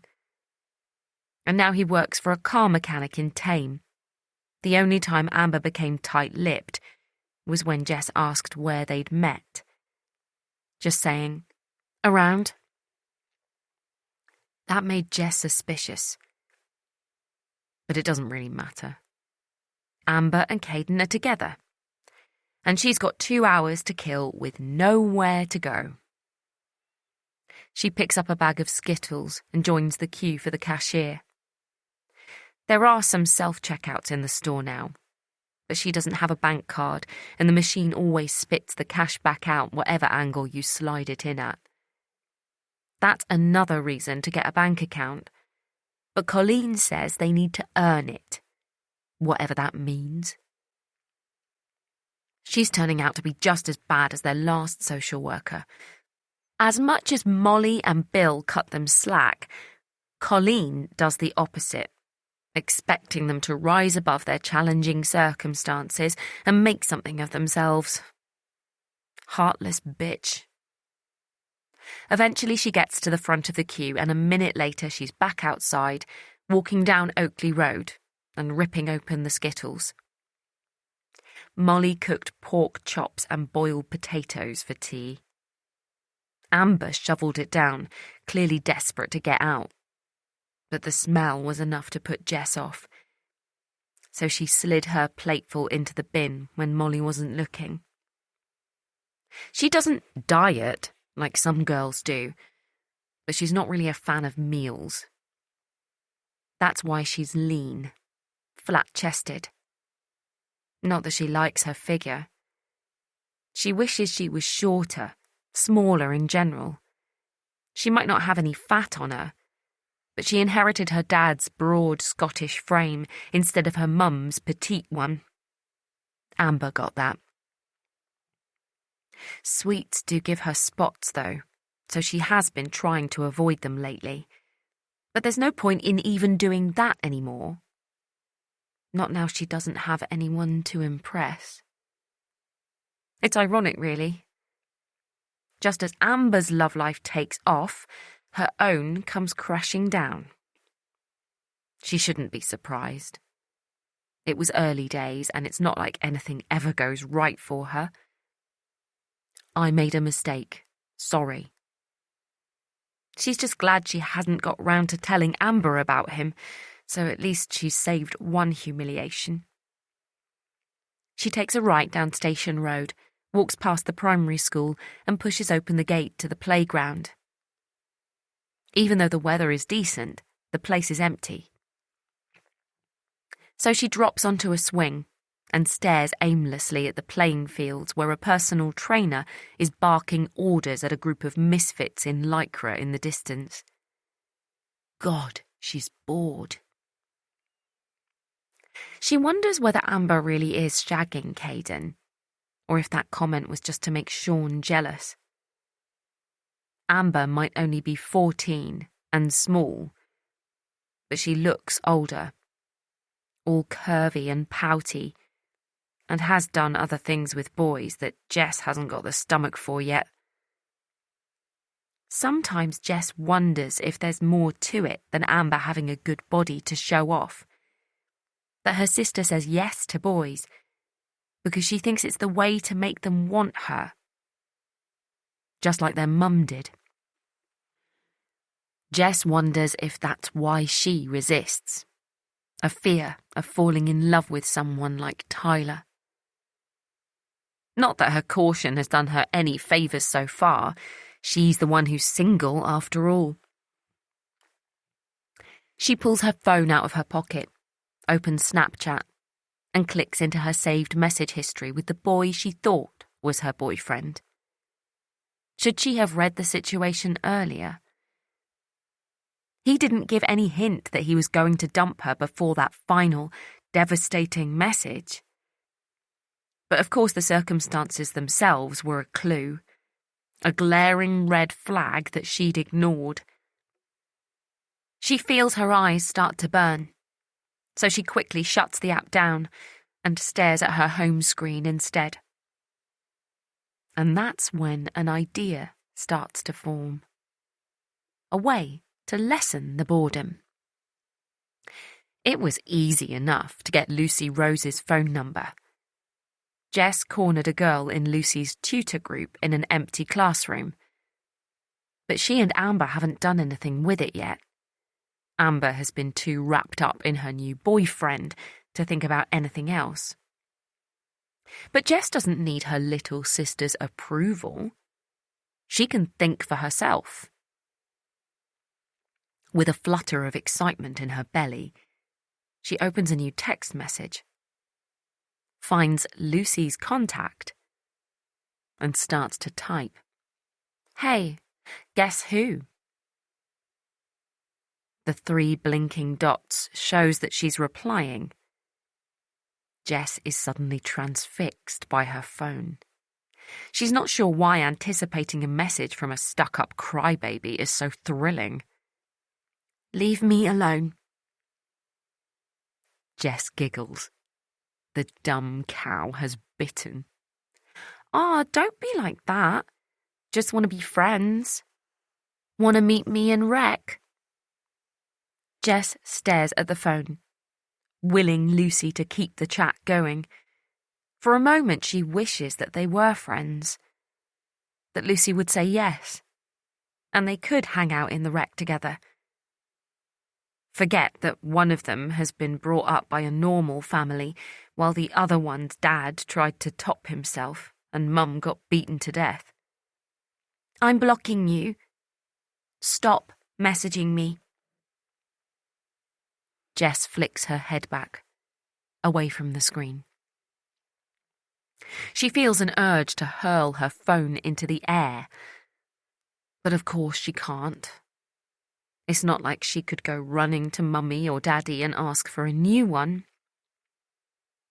She grips it tighter, then shoves it into her pocket, out of harm's way. She pushes off the swing. What is she even doing in a playground? She stomps to the exit, swings open the gate and walks back onto the road. She's still got over an hour to kill before meeting up with Amber, and she hates being by herself in public. That's when she spots the bottle of wine. This road is part of the original village before the estate was built, and Jess imagines it's the sort of street where everyone knows everyone's business, where a noisy party is complained about for weeks, but a hospital stay conjures up an assortment of cottage pies and home-baked cakes. There's a card with the bottle, and Jess wonders if it's someone's birthday, or just a thank you present for some wholesome favour like mowing the lawn or feeding a cat. She slips through the gate, swipes the wine, and is back on the pavement in seconds. It's even a screw top. She smiles in triumph and turns back towards the park. The swing much more inviting now she's got something age-appropriate to do on it. You little toe rag! I saw you pinch that bottle. Jess sighs, louder on the inside. Of course someone would see her. She's the unluckiest person alive. She turns around, faces the bearded man in an army green fleece gilet with his finger pointed at her. Wonders, fleetingly, if she should crack the bottle over his wrinkly head. No, I didn't. Because denial is always the best option. You're seeing things, Grandad. This is my bottle. You stop with Bill and Molly, don't you? He says, narrowing his eyes and ignoring her claims of innocence. I thought I recognised you. They are the salt of the earth, those two, and this is how you thank them. Suddenly, she's tired, exhausted. Oh, take your fucking wine, she says, thrusting the bottle into the old man's hand. Sounds like you're more in need of getting loose than I am. Then she stalks off towards Mill Lane and another dead end. After. Tuesday, 7th of May. Rachel. Rachel? At the sound of my name, I snap back into focus, but I didn't hear what came before it, so I have no idea what my manager, Hugh, is asking me. I was hoping a change of scene would take my mind off Amber Walsh, but even in this magnolia-walled open-plan office, Her image is everywhere, alive and dead. Luckily, Hugh scratches his greying beard and tries again. I was just asking if you're sure you're going to be okay this week. His voice is deep, but gentle. After the incident on Saturday. If I'd had a choice, I wouldn't have told Hugh about finding Amber. I just want to put it behind me and get back to normal life. But with the job I do, making decisions that will affect society's most vulnerable children, it would be unprofessional not to make my team aware. Thank you, but I'm fine, I say. It was a shock and very sad, but it's not like I've lost someone I know. The victim went to my daughter's school, but she wasn't in either of their years. I haven't told anyone at work about Lucy being bullied. It's always felt a bit too close to home, and I'm grateful for that now. Such a tragedy, Elaine murmurs, shaking her head. And so awful for you. Her sympathy makes me want to cry. Elaine is my job double. We divvy up cases based entirely on workload. But she's so much wiser than me, and I'm always discussing my more nuanced cases with her. She gives inspired advice, and I wish I could confide in her now. Tell her everything, and ask why I feel guilty when no one in my family has done anything wrong. But that feels disloyal, somehow, to my girls, so I just smile my gratitude and mouth, thank you. Is it right that she's one of ours? Victoria asks. The newest member of the team, and only recently out of university. She's impossibly glamorous, and I wonder why she makes so much effort for a team meeting when the rest of us are dressed in cheap suits from Next. Yes and no, I say. Amber Walsh was a looked-after child, so she was with the foster team upstairs. Who's her assigned social worker? Elaine asks gently. Do you want to introduce yourself? I'm happy to come with you for moral support. I shake my head, push my lips together. I don't trust myself to speak. Of course, Elaine murmurs, clocking my distress in an instant. There's no need for you to do that. I'm sure he or she will have their hands full with the police today anyway. And I've got a no-names consultation this morning, I add, still feeling like I need to explain my reluctance to Elaine, a teacher who's got some concerns about a child in her class. She's phoning at 11, so I need to be on hand for that. Hugh looks at his watch.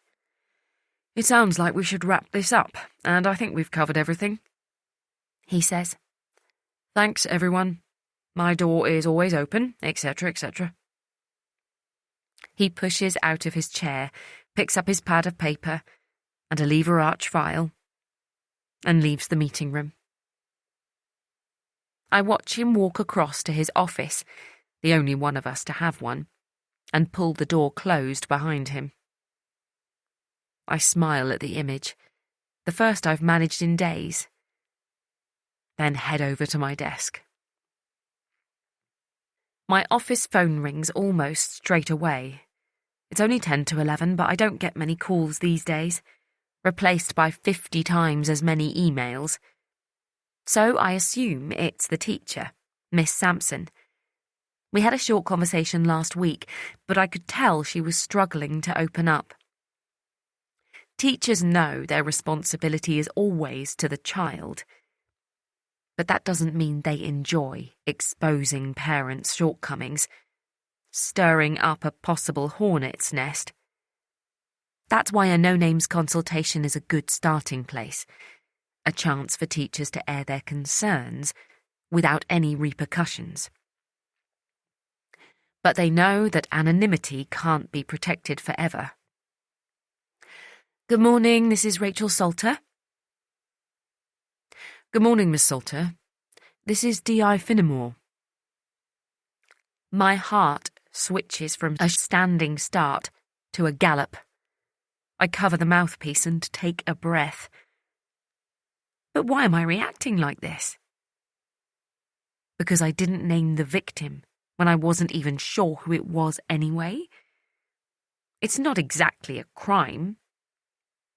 At least I hope it isn't. I wanted to check how you are, he continues, and see whether a family liaison officer has been in touch. Yes, I whisper. Someone called P.C. Yates. I deleted the email as soon as I saw it. I knew Matt wouldn't like me getting support from the police. That's good. A short pause. Then he continues. You might have heard on the news that we've got an identification for the victim? I did, yes. You said you didn't know her. There's a mix of accusation and disappointment in his voice. But that's not fair. I didn't know Amber Walsh. That's right, I didn't, I say, trying to inject some authority into my words. But I knew her name when the news came out.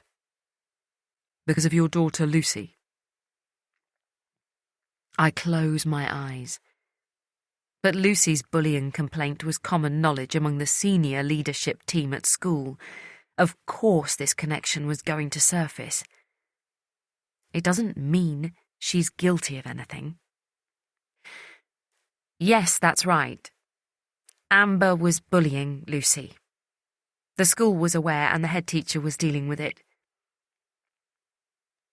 I've just come off the phone with Ms. Monroe. She said that you last spoke to her about the issue on Friday, because there'd been an incident earlier in the day. I pause, starkly aware of the timing. And in that meeting, Ms. Monroe confirmed that she was going to speak to the girl's social worker. I explain. She thought that would do the job of stopping them. And how was Lucy? He asks. After Friday's incident. Ms. Monroe gave me the details. I imagine she was very upset. Angry too, no doubt. I choose my words carefully. It was distressing, but she was grateful that Ms. Monroe was escalating things. He doesn't respond immediately, and the silence is excruciating. We're talking to a few students from the school who knew Amber.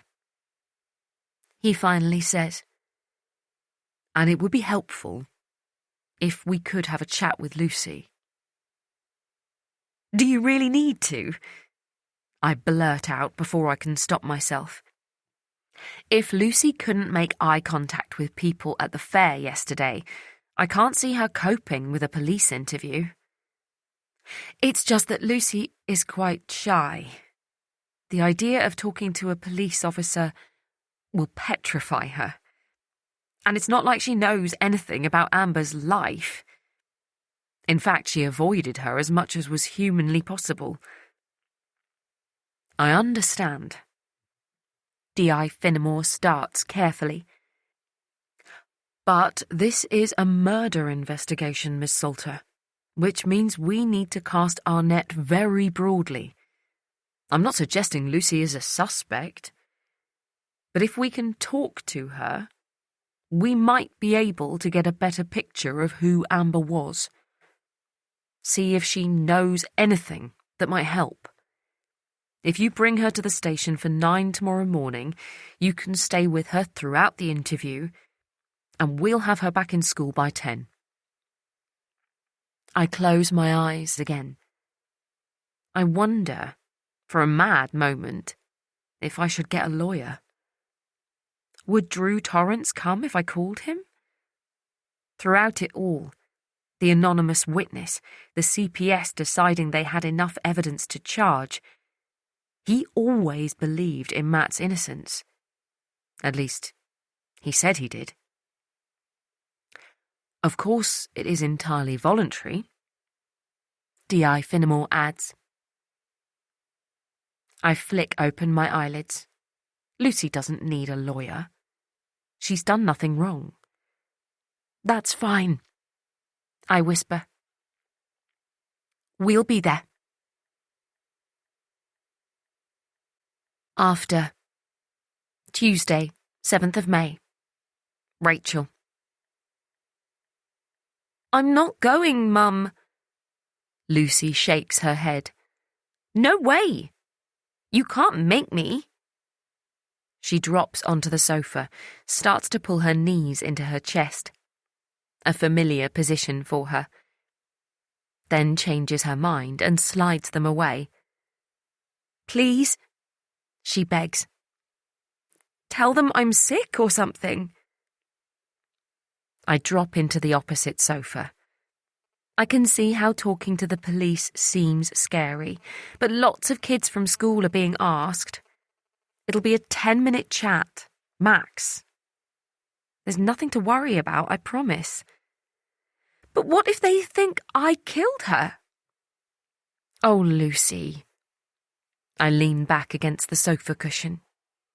You keep saying that, but why on earth would people suspect you?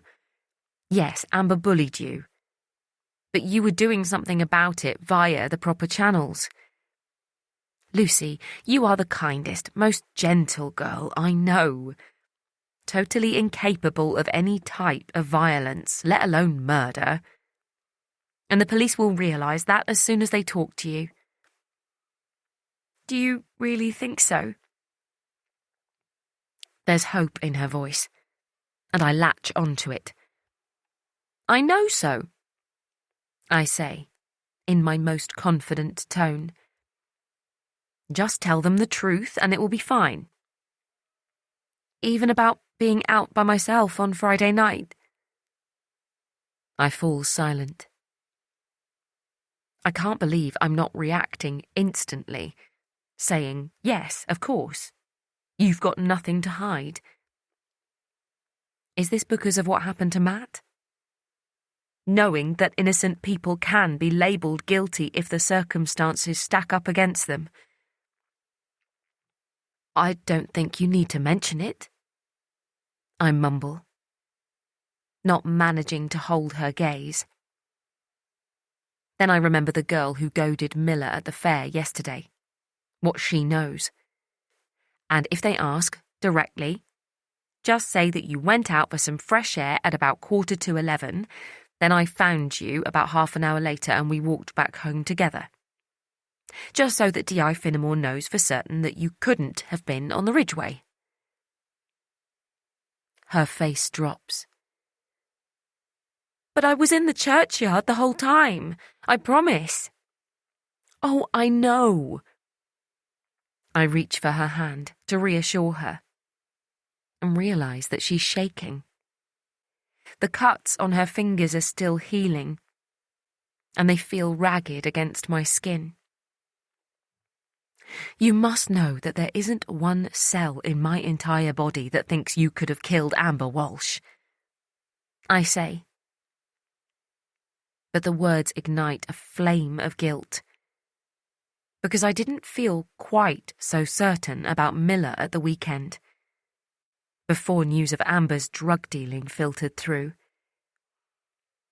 Will you come with me to talk to the detective? Lucy asks. Of course. And step in if he asks any difficult questions? I want to ask what she means by that. What questions she'd consider difficult. But I don't want to risk losing any ground I've made, so I just nod and smile instead. Listen, Dinner's almost ready. I've made a green Thai curry. The Asian dish is Lucy's favourite, and I've cooked it on purpose because she's hardly eaten since the incident at school on Friday. Or since I found Amber's body. It's hard to tell what sparked her lack of appetite. Amazing. Thank you. She smiles, but it doesn't reach her eyes. And I ride a wave of sadness. Then I smile too. Perhaps if we all pretend everything's fine, it will become so. And I head back into the kitchen. Nearly as good as it tasted in Bangkok, Matt decrees, taking another mouthful. Ignore him, Miller cuts in. It's delish. She swirls her fork through the dish, mixing the curry sauce with the rice, then takes a large mouthful. Both of my children have a healthy relationship with food, and I've always been grateful for that. Except it doesn't look that way anymore. Are you not hungry, Lucy? Lucy looks up, startled, as though her mind was elsewhere. What? Sorry. I guess I'm just a bit nervous about tomorrow. What's tomorrow? Miller asks, shoveling another mouthful in. Oh, D.I. Finnemore, that's the detective who's leading the investigation into Amber Walsh's death, has asked me to take Lucy into the police station for a quick chat. I say, trying to sound nonchalant. Just because she knew Amber, and they're trying to get a fuller picture of who she was. Miller puts down her fork. Her face suddenly drains of colour. But Lucy hardly knew Amber. She stayed as far away from her as possible. I know, I did mention that. So what can she add to the investigation? I think you should tell him she can't do it. Say she's sick or something. I narrow my eyes, shift my gaze between my daughters, who seem to be purposely not looking at each other. Have they already talked about this? They can't have discussed it face to face. Miller was upstairs until I called her down for supper. But Snapchat is their preferred form of communication these days. I've already been over this with Lucy, I explain. It's just a chat. Lucy can explain that she never really knew Amber, and that will be it. But Amber was bullying Lucy. The police might think that gives Lucy motive to kill her. And you know what they're like. Once they decide someone's guilty, they twist the evidence to prove it. Miller turns to Matt. Don't they, Dad? Matt's smooth head has a new shine, a gleam of sweat. Miller, you can't apply what happened to me to every police investigation. He sounds guarded, like he's hiding whatever emotions are bubbling underneath. I know you're just looking out for your sister, but Lucy would appear more guilty if she didn't go. But you were innocent, Miller throws back. True, but for some unknown reason there was a witness claiming I wasn't. No one is going to say they saw Lucy killing Amber Walsh, are they? Miller stares at Matt, but doesn't answer straight away. She drags her bottom lip between her teeth. No, of course not, she finally mutters. I just don't like that the evil little bitch is still causing her grief even when she's dead. Miller? I snap. Lucy is sitting opposite me. Her head is down, but I can hear her breathing becoming more ragged. Let's talk about something else, Matt suggests, lining his cutlery up on his empty plate. How was school today, Miller? It was fine. Care to expand on that? Miller lets out a loud sigh. We had a talk about dealing with exam stress. It's all about breathing, apparently. And good preparation, Matt reminds her, still a teacher at heart. Can I leave the table? Lucy asks, pushing to standing. I'm not hungry, and I've got loads of homework to do. I sigh, nod, and watch my daughter disappear through the doorway. When I've finished my meal, I push my plate towards the centre of the table. Why don't you go and sit down? Matt says, I'll clear up. We could both go. Leave the dishes until later. I know Matt doesn't like walking away from a messy kitchen, but I'm impatient to talk to him about tomorrow, get his advice on how to handle the police. But he gives me one of his disparaging looks, then reaches for my plate. I shake my head in defeat and walk through to the living room. I had planned to stop there, switch the TV on. But Matt's inflexibility has annoyed me, and the industrious banging and clattering from the kitchen is hurting my ears. So I climb the stairs and push on Lucy's bedroom door.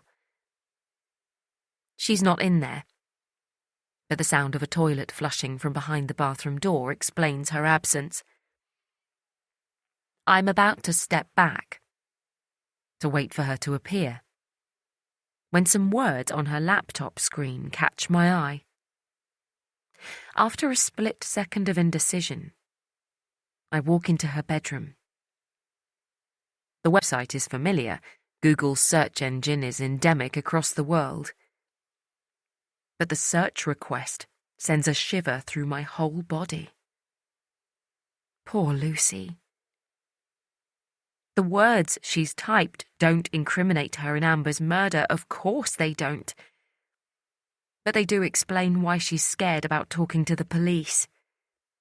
Why she's worried they're going to ask some difficult questions. I feel a shadow behind me. Lucy, standing in the doorway. I turn and our eyes connect for a moment, before we both shift our gaze to the computer screen and the question Lucy has typed. How do you hide a blog from the police? After Wednesday, 8th of May. Rachel. I cut the engine and lean back against the headrest. Are you ready? I ask, gently. I'm scared, Mum. What if they've found the blog?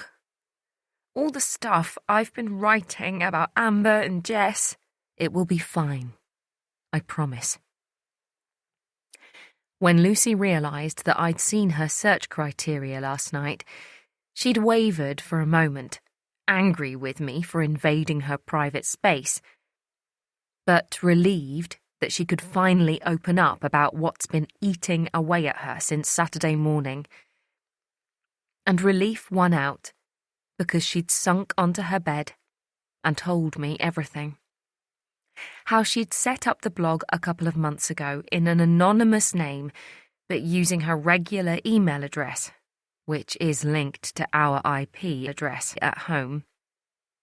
That she'd taken it down as soon as she heard about Amber's death, but is paranoid that the police will still be able to find evidence of it. Lucy loves to write, and while she's always got physical notebooks to hand, I know that blogging is the modern-day equivalent of journaling. So I wasn't exactly surprised. But I dreaded what private thoughts she might have shared online, and the impact they could have on the murder investigation. She refused to let me read her posts at first. But when I explained how I needed to know what we might be dealing with, that if the police ever found it, it was better for me to be forewarned, she'd eventually relented and opened up her WordPress account.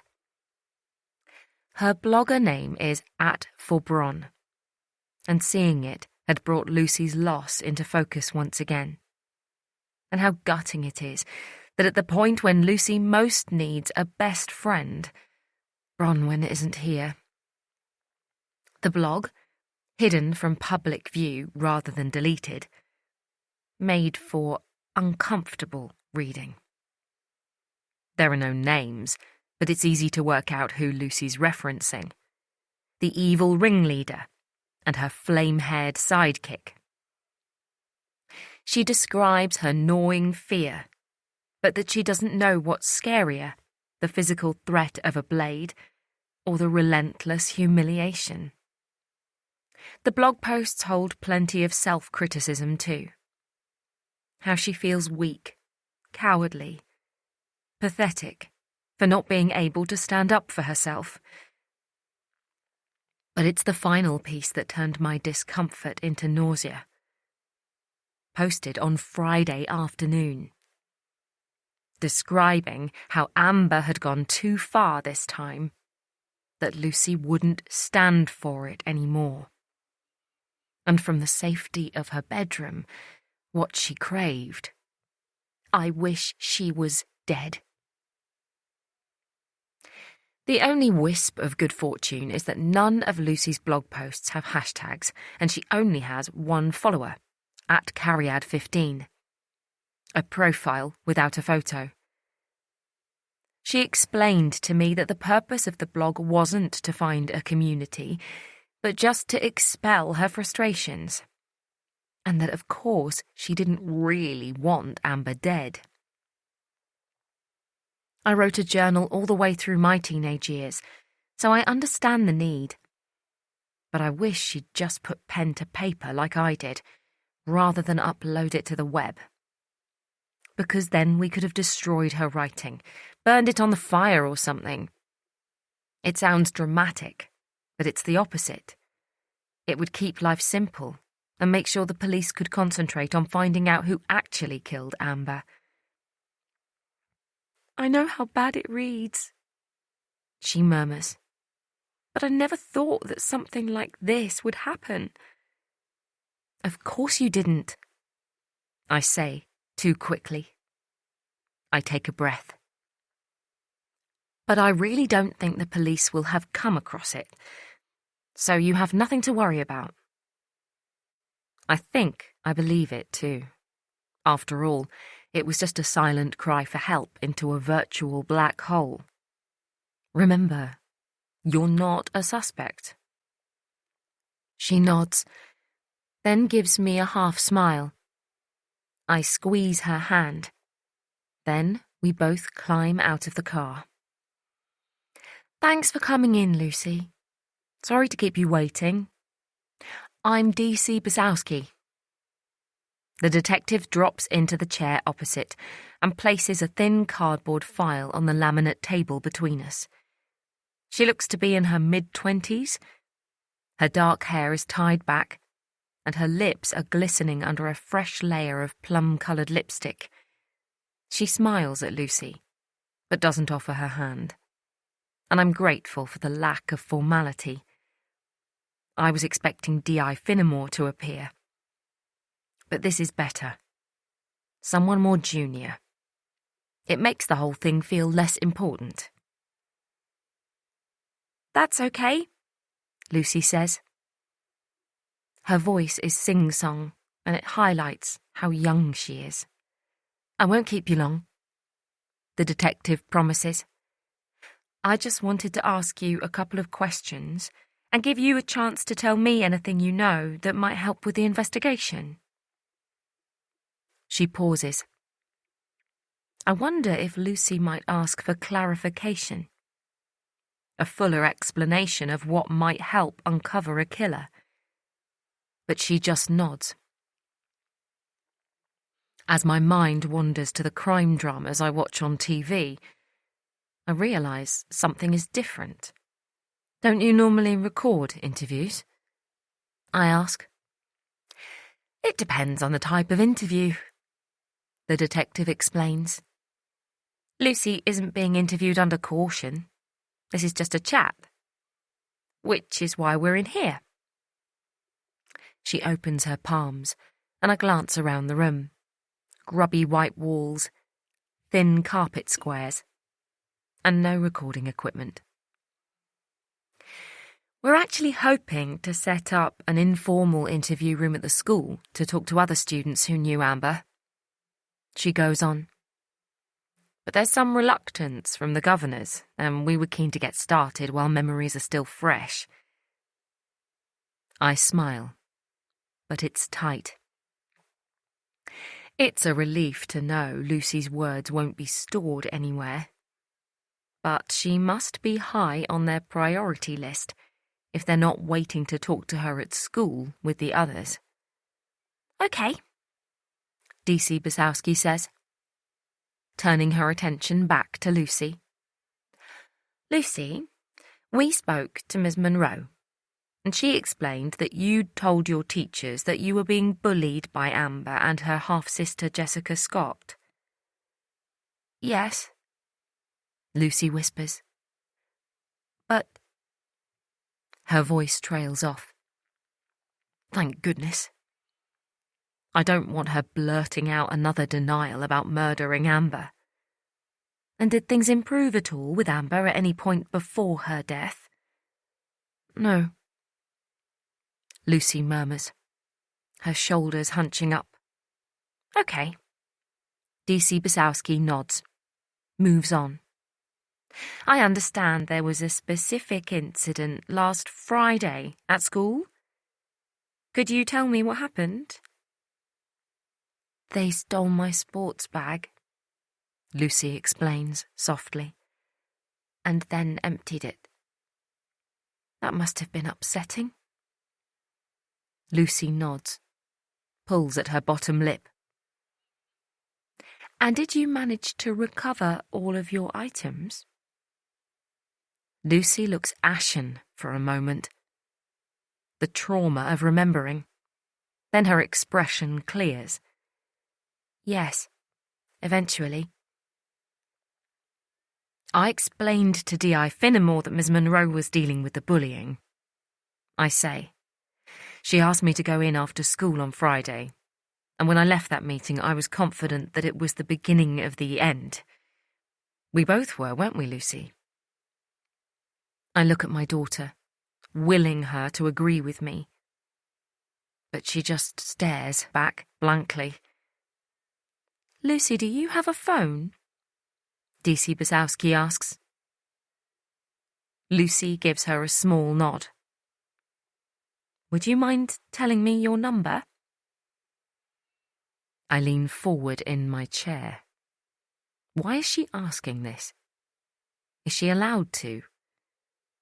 Lucy looks at me, but I'm no help. I stare back mutely, then give her a small nod.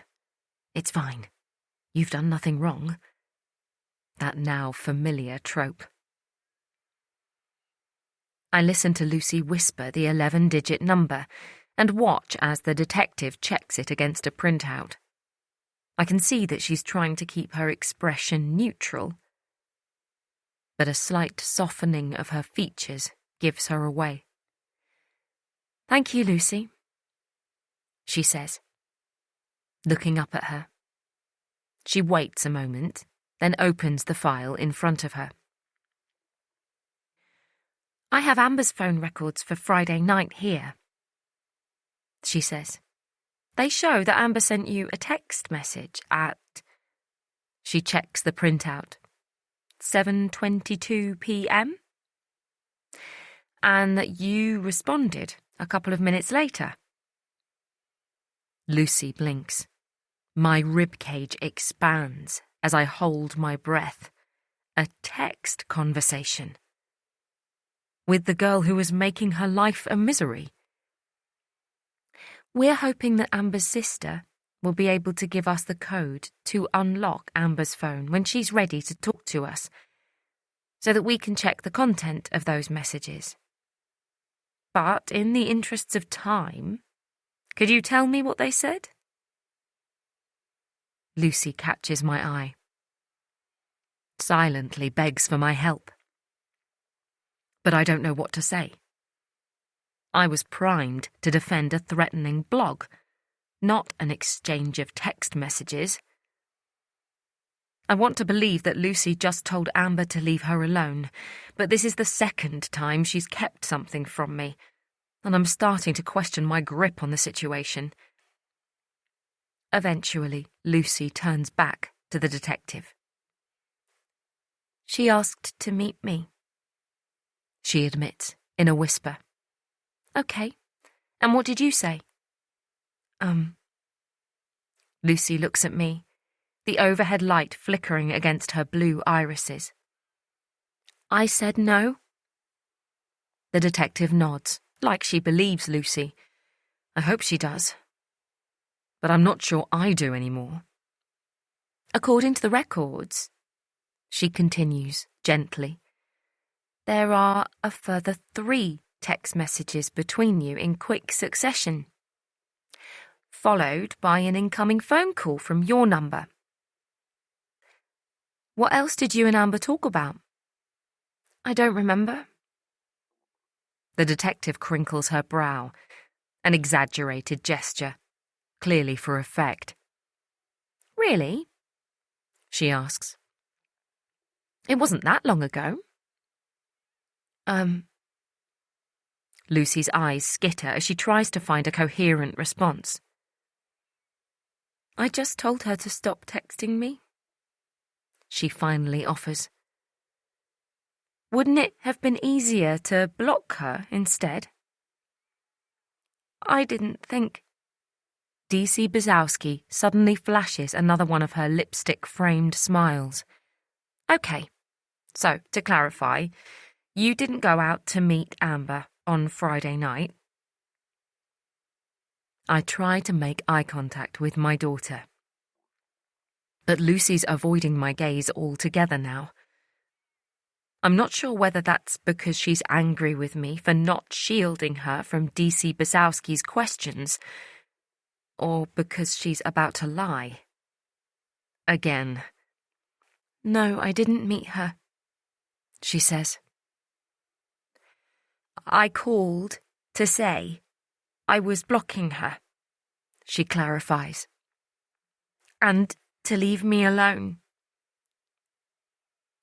The detective leans back in her chair. She's quiet for a moment, as though deciding what to say next. "Did you go out at all on Friday night?" she finally asks. "I understand there was a big party in the village." Lucy's eyes flick towards me again. I wish she didn't look so guilty. "I didn't go to the party," she says. "It was my sister's best friend's 18th, so it was mainly the year 13s. "So you stayed at home?" the detective prompts. Her eyes have narrowed with focus, and a burst of realization explodes inside me.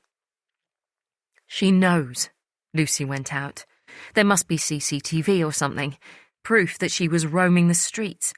The village shops might have cameras, and some people have those video doorbells that pick up passers-by. "I went out for a bit," Lucy mumbles. "I couldn't sleep, so I went for a walk around the village." "What time was this?" the detective asks. I try to blink at Lucy, as though she might be able to decipher the acronym CCTV from my frantic eyelids. "Around 11:15.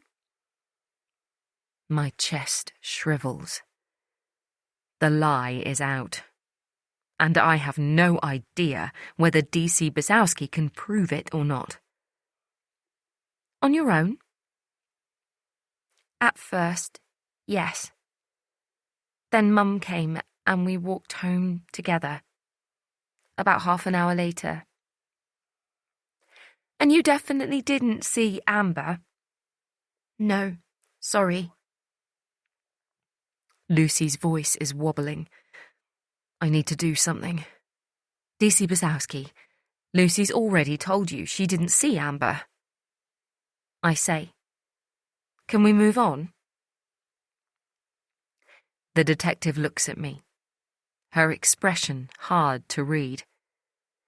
We've been checking CCTV from the post office, and a girl who looks a lot like Lucy passes by, but it was earlier than 10:45.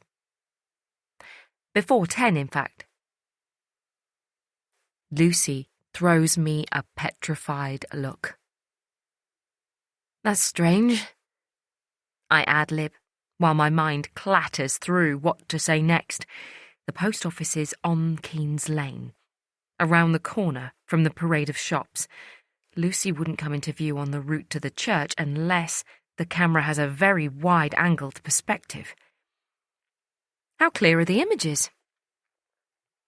Not hugely, the detective admits. But we're keen to work out who the girl is. Why her specifically? I ask. I guess there were plenty of people walking past during the evening. There were, you're right, D.C. Bazowski says. But there are reasons why this person is of particular interest. She smiles again. I fight an urge to launch myself across the table, grab her shirt collar and demand a fuller explanation. Lucy, have you ever smoked marijuana? The detective asks. What? No. Taken ecstasy? Lucy shakes her head. I've never done any drugs. Ever. Do you drink alcohol then? Not really, Lucy murmurs, her confidence waning again. I've tried wine a few times. Have you ever drunk vodka? I tense. Remember the bottle Lucy stole, the shards of glass hanging from its broken neck in the churchyard. Why are you asking that? I say, wishing I didn't sound so defensive. D.C. Bazowski hesitates for a moment, then apparently decides she wants us to know. Preliminary reports on Amber's clothing suggest there were significant traces of vodka on both her top and jeans. The girl in the CCTV image was carrying a plastic bag with something heavy inside. We wondered if it might be a bottle of vodka. Email from D.I. Finnemore, SIO, to Detective Superintendent Bishop. Subject: Wednesday, 8th of May. Update.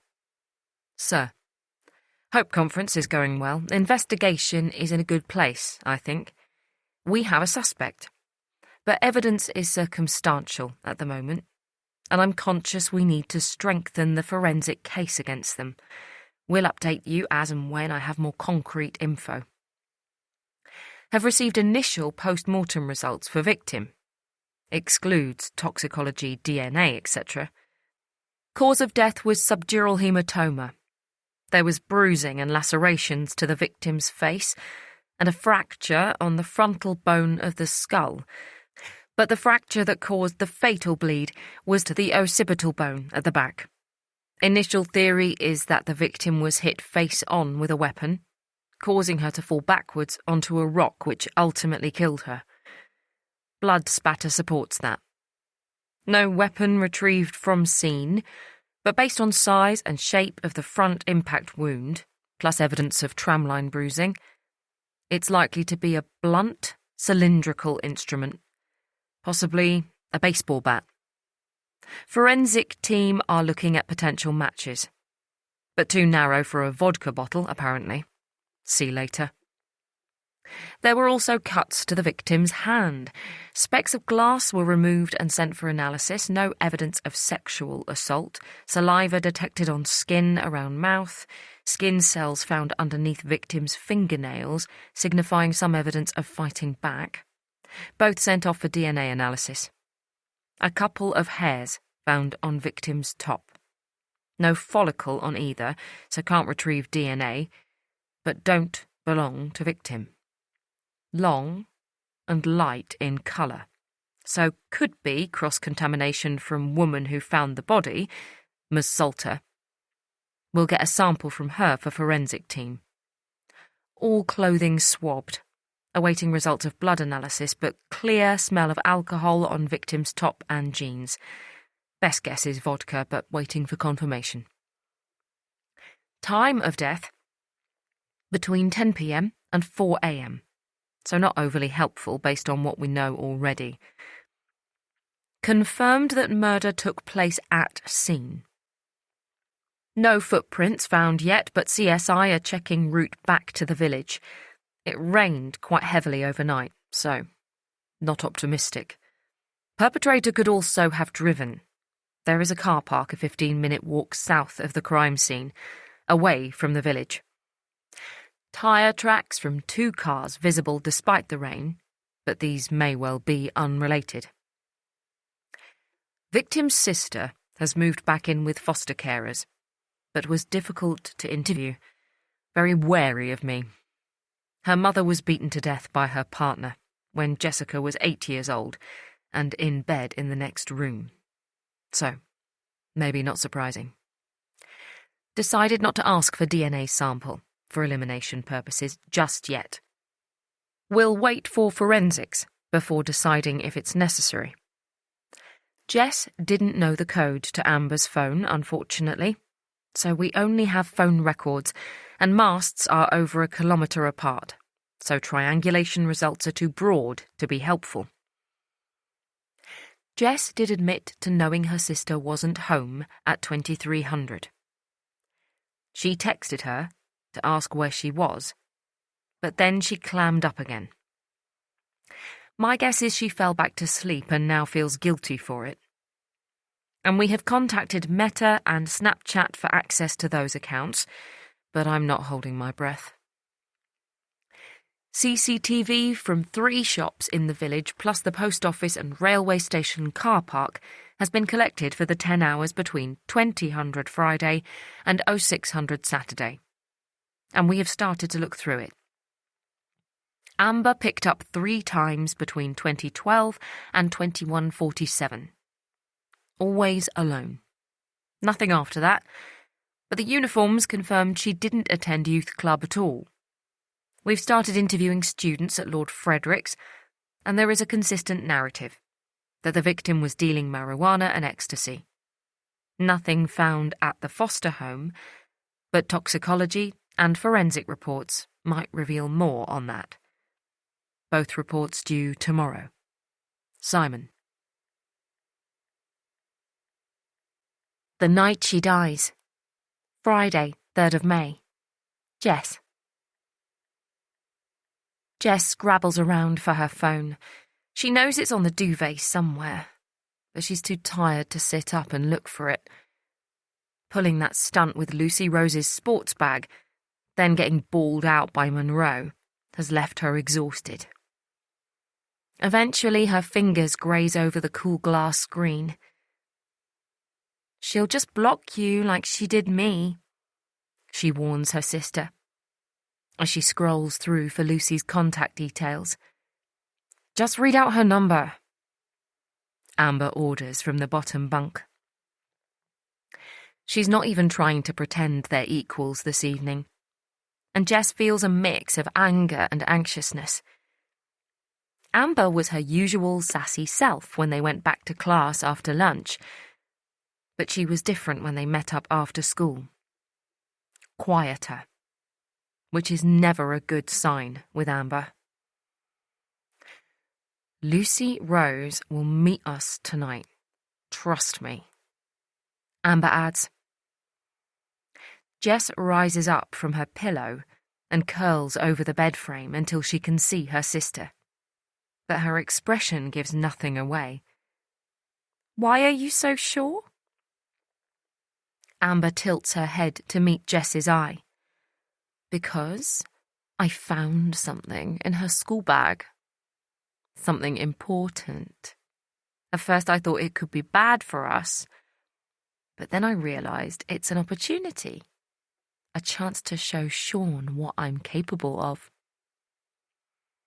Jess curls back onto her mattress and stares at the ceiling. Her and Amber's lives have never been good, or stable, or secure. There was time with their mum and Tyler, then a blur of temporary foster homes, followed by Lou and Justin's, and now this place. But throughout it all, there have been moments when they've been able to forget about all that. Amber dressing up in Lou's high heels and model walking down a pretend catwalk. Jess feeding her entire meal to the neighbour's visiting cat without Justin noticing, until the cat gave her away by throwing up on the carpet.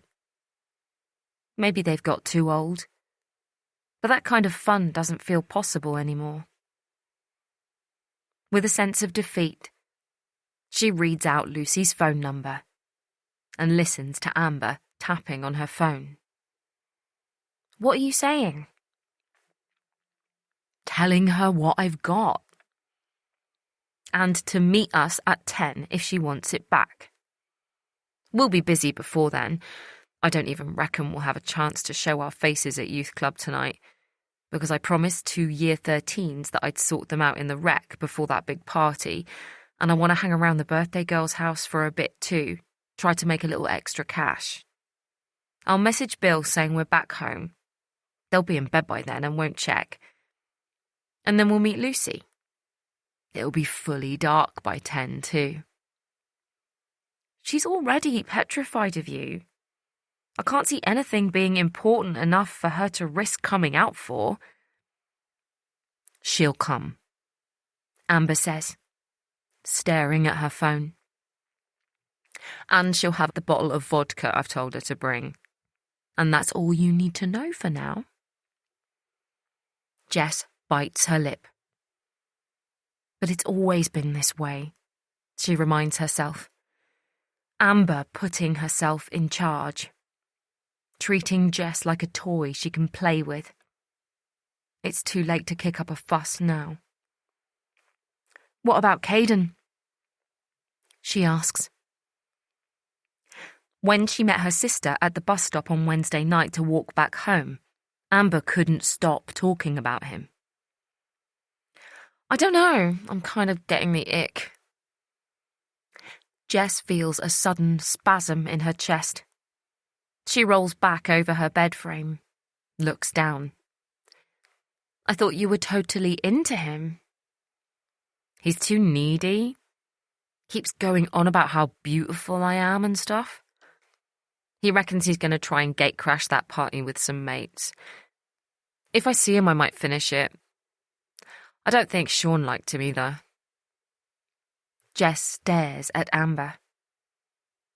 Why does someone so heartless get Charlie D'Amelio looks? It's obvious now that her thing with Caden was just about making Sean jealous. Jess wonders again what Sean's power is. Why Amber is so enthralled by him.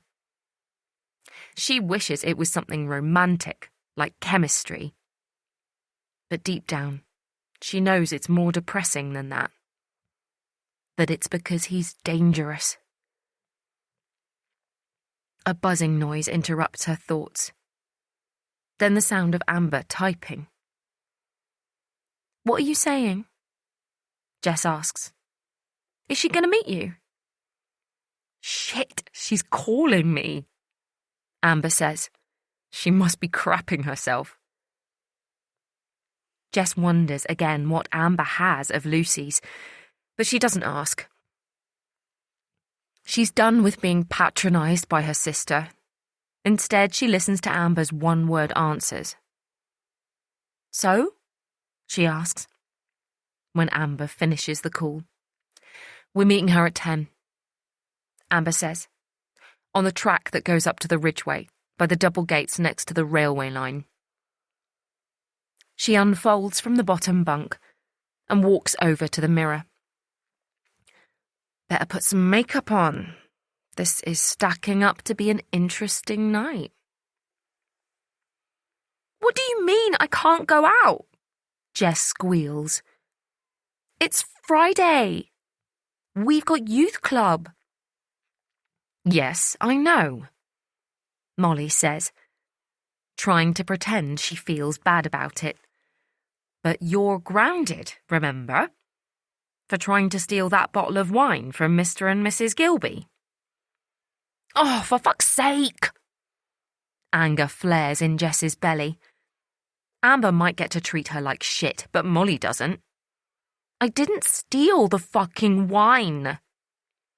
Right, that's enough, Bill says, taking a step forward, protecting his wife like he thinks he'd stand a chance. You don't speak to Molly like that. I want you to go to your room until you've calmed down. No, Jess spits out. I'm going out. She folds her arms, glares at him. If he touches her now, she will swing for him, show Amber that she can be tough too. But it's her sister's hand that rests on her forearm. She's really sorry, Amber says, taking a micro step forward, the honey voice back. But Jess was never going to steal that bottle. I dared her to grab it, just to see if she could. We were always going to put it back. But then the old man from your church saw her and got the wrong impression and, well, you know the rest. Jess looks at her sister. How can she be like this? Horrible one minute, then having Jess's back the next. Indecision hovers on Molly's face. Jess wills the old lady to relent.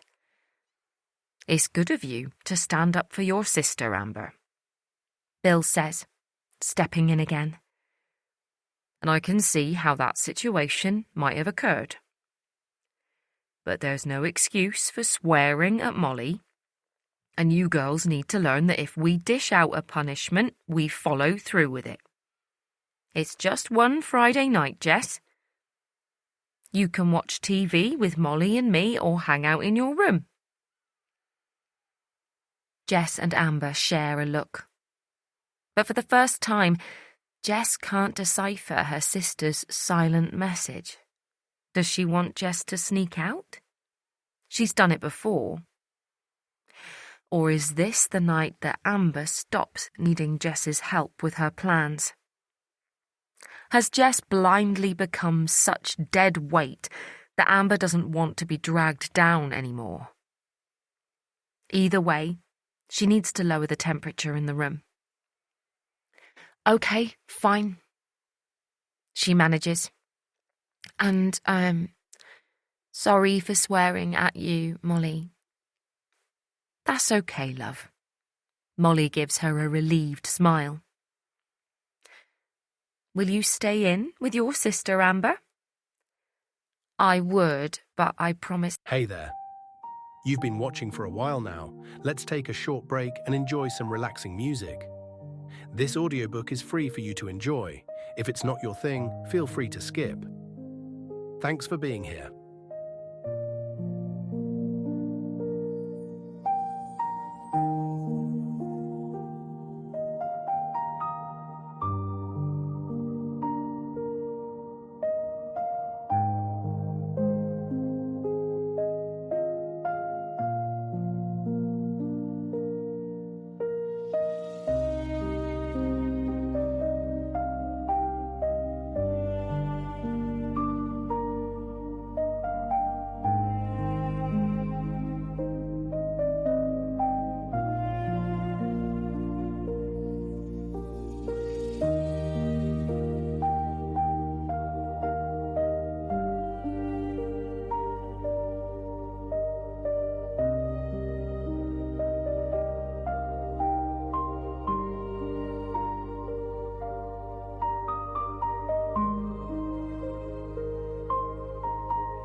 Ellen that I'd braid her hair at youth club. Amber lies. And we're making up sweet bags for the fun day on Monday, I think. Of course, love. That'll be fun. Molly looks at her watch. My goodness. It's coming up 8 o'clock. You better be going. Thanks, Molly. I'll text you when I'm back, but I've got my keys, so don't wait up. See ya, Jess. Amber winks at Jess. Somewhere between conspiratorial and triumphant. Then waltzes out of the back door. Want to watch Gardener's World with us, Jess? No, thanks. She adds, I'm really tired, actually. I might get an early night. Jess manages a half smile, then walks up the stairs. She drops onto Amber's bunk. Should she stay at home?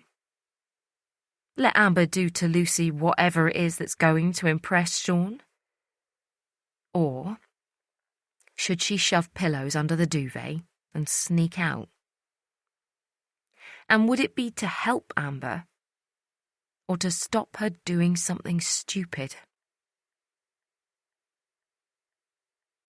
After. Wednesday, 8th of May. Rachel. Shit. Lucy must have met Amber on Friday night. It's too much of a coincidence otherwise, her sneaking out without telling anyone, swiping the bottle of vodka from our drinks cabinet. 2 things she's never done before, and possibly being caught on camera on Keynes Lane. But she can't have killed Amber. Lucy is a sweet, kind, well-adjusted 15-year-old girl, for fuck's sake. Statistically speaking, there must be more chance of her winning the lottery than committing murder.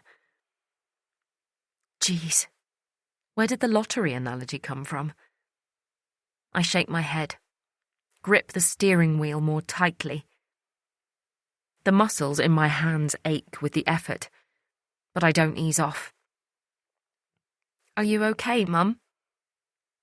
Lucy asks meekly. What do you think?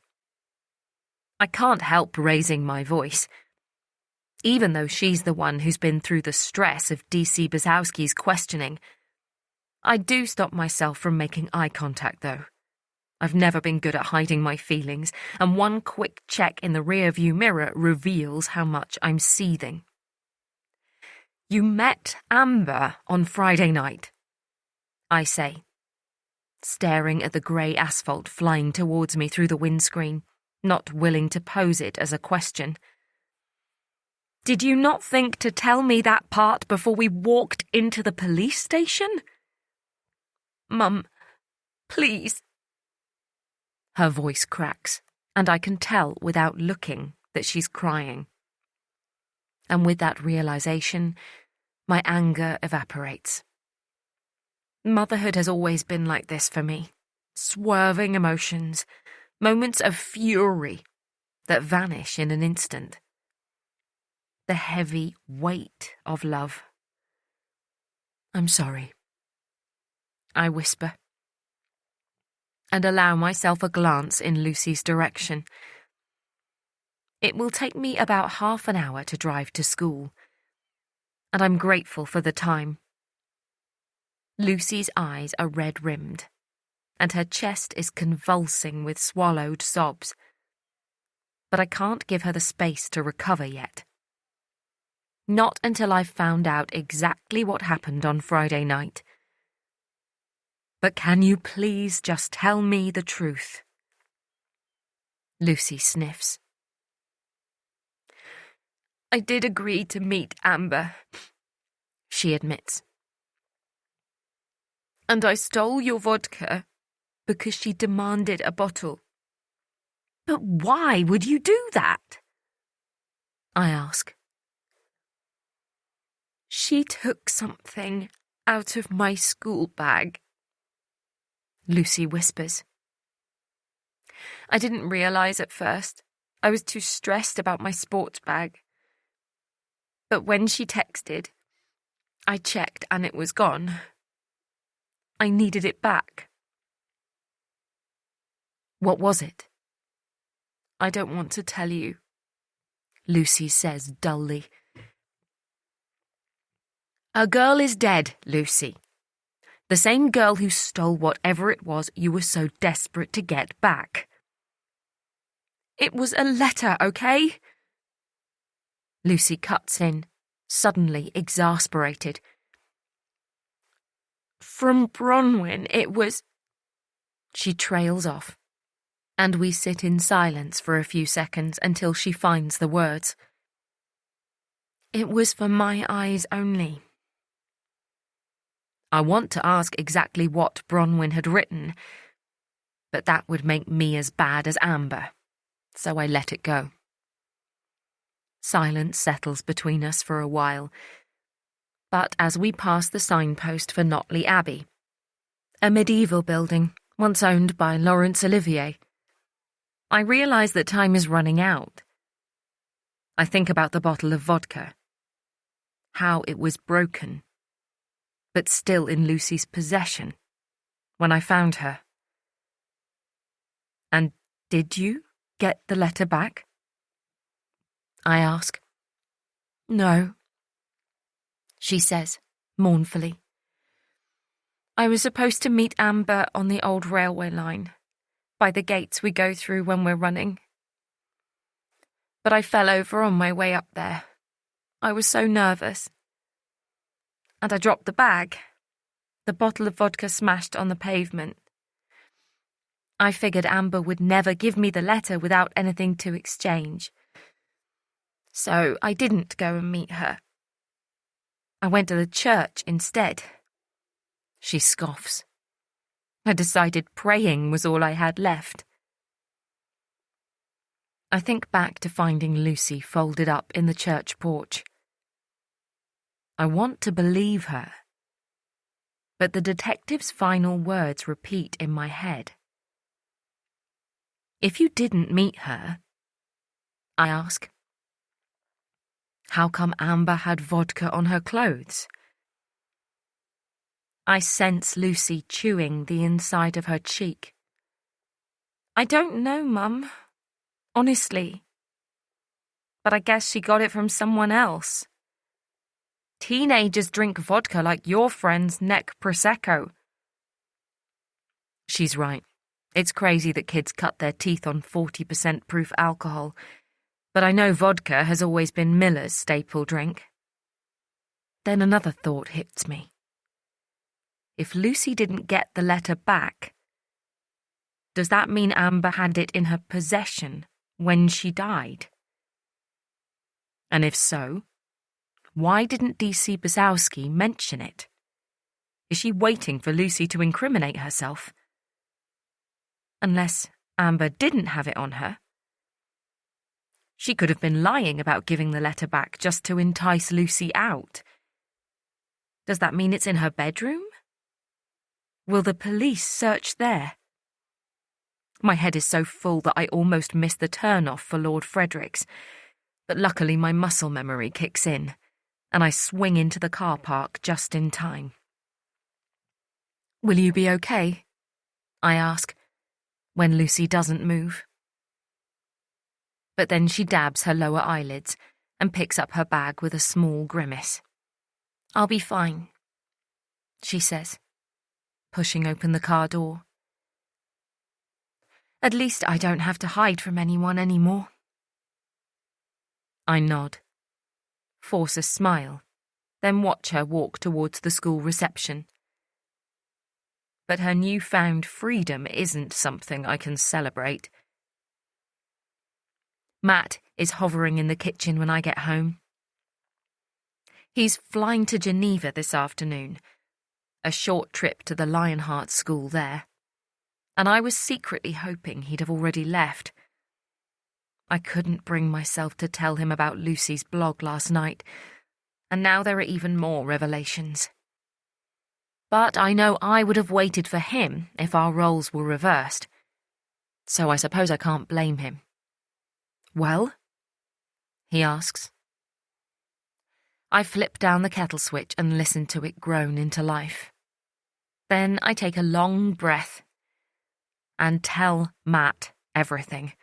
Lucy's blog, her text exchange with Amber, Bronwyn's letter, and the aborted rendezvous. Wow, he mumbles. He picks the dishcloth out of the sink and runs it along the oak countertop. His expression is so vacant that I wonder if he even realises he's doing it. But D.C. Bizowski seemed satisfied with Lucy's answers. He finally asks. If Lucy didn't meet up with Amber, and the police believe that she didn't, then things are okay, yes? He folds the cloth and places it back in the bowl. But what if they decide that it is Lucy on the CCTV? Then she says she got confused about the timing, because she'd left her phone at home. None of the kids wear watches these days, so it's perfectly plausible. And if they'd found Bronwyn's letter on Amber and haven't mentioned it yet, I think Bronwyn might be Lucy's one follower on that blog. I continue. The name looks like a Welsh word, and Lucy's username is @forbron, which means she'll know what Amber and Jess have been doing to Lucy. What if she refers to it in her letter? Or even encourages Lucy to fight back? Come on, Rachel. You're not thinking straight. Bronwyn is as unlikely to suggest anything violent as Lucy is to carry it out. If the detective didn't mention the letter, it probably means they haven't found it. So where is it? Matt runs his palm from his forehead to the back of his neck. Maybe Amber threw it away? Or perhaps she never had it. And sorry to say it, but there's always the chance an animal took it from her corpse overnight. What's most important is that we don't worry about something that isn't yet a problem. I know he's right, and it's good to hear him say it. I manage a half smile. Why do you think Lucy didn't tell us? About her text conversation with Amber? Yes. And going out to meet her. And the blog. It's almost like she feels guilty about something. Matt's eyes narrow. Something like murder, you mean? No, of course not. But Matt doesn't let me off the hook. On Saturday morning, you as good as accused Miller of killing Amber. And what? Now it's Lucy's turn? Just think about what you're saying. That our wonderful daughter followed Amber onto the ridgeway in the dead of night, then smashed her skull in with some makeshift weapon she happened to have on her person. Do you really think she's capable of that? I look away. My legs buckle, and I slide down the cupboards onto the floor. Matt stands over me with a rueful expression. I'm sorry, I shouldn't have been so graphic. I just wanted to make you see how crazy the idea is. Maybe Lucy had a motive, and yes, I suppose Miller had the opportunity, but that doesn't mean anything without the means, which includes the mental capacity to take a life. And you know neither of our children have that. I look deep into his eyes. They're so different to mine. Dark and impenetrable. Like Miller's. I haven't got the energy to speak, but I mouth, "Thank you," and reach my arms out. He folds his own around me and pulls me up to standing. We stay like that for a while, me trying to infuse his unwavering belief in the innocence of our daughters, until he slowly disentangles himself. "I'm sorry I have to leave you with all this going on," he says, checking his watch and stepping away. He snaps up the long handle on his cabin bag. "It's fine," I say. "We'll be fine." He smiles. "I'll be back on Friday, okay? Late morning. Tell the girls I love them." He gives me a quick kiss, perfunctory now he's back in work mode, then heads outside. I follow him into the porch so that I can wave him off, and then watch his car disappear down our narrow drive. As I turn to go back inside, I notice a plastic bag wedged up against the porch door frame. And when I look inside, I find 4 huge cooking apples, a gift from Mrs. Jones next door. She must have dropped them off when Matt and I were talking. A rush of fear runs through me as I think back to our conversation, what she could have overheard. But I'm being paranoid. The walls of this old cottage are too thick for level voices to travel. Our porch is the one place in the house, other than the girls' bedrooms since the agreement was reached a couple of years ago, that Matt isn't neurotic about keeping tidy. As a result, it's a mess, with mud-caked wellies, tennis rackets, old flip-flops and other odds and sods cast around. I wonder if I should tidy it up as a gesture of goodwill. But, as I pause to consider the task, I spot the torch on top of a box of old newspapers. Miller must have dumped it there when she got home in the early hours of Saturday morning. I roll my eyes, pick it up, and slide it under my arm, carrying the apples. I walk through to the kitchen, and it's only when I drop the bag on the worktop that I notice the stains on my jumper. Great, I mutter under my breath. The torch handle is filthy. Miller must have dropped it in some mud when she fell asleep. With a sigh, I run it under the hot tap and leave it on the drainer to dry. After. Wednesday, 8th of May. Rachel. I'm supposed to be working from home this afternoon, and I've got half a dozen reports to review. But I can't concentrate. With a sigh, I lean back in my chair and flip down the laptop screen. Maybe I need some fresh air. Decision made, I pull on my trainers and head outside. The temperature is fresh, but the sun's shining and there's a sense of spring in the air. I suck it in. Amber's death is a profound tragedy, and my heart goes out to her sister, who's already suffered so much loss. But I have no reason to feel guilty, because her death has nothing to do with my family. By the time I reach the Crown, I'm warm and thirsty.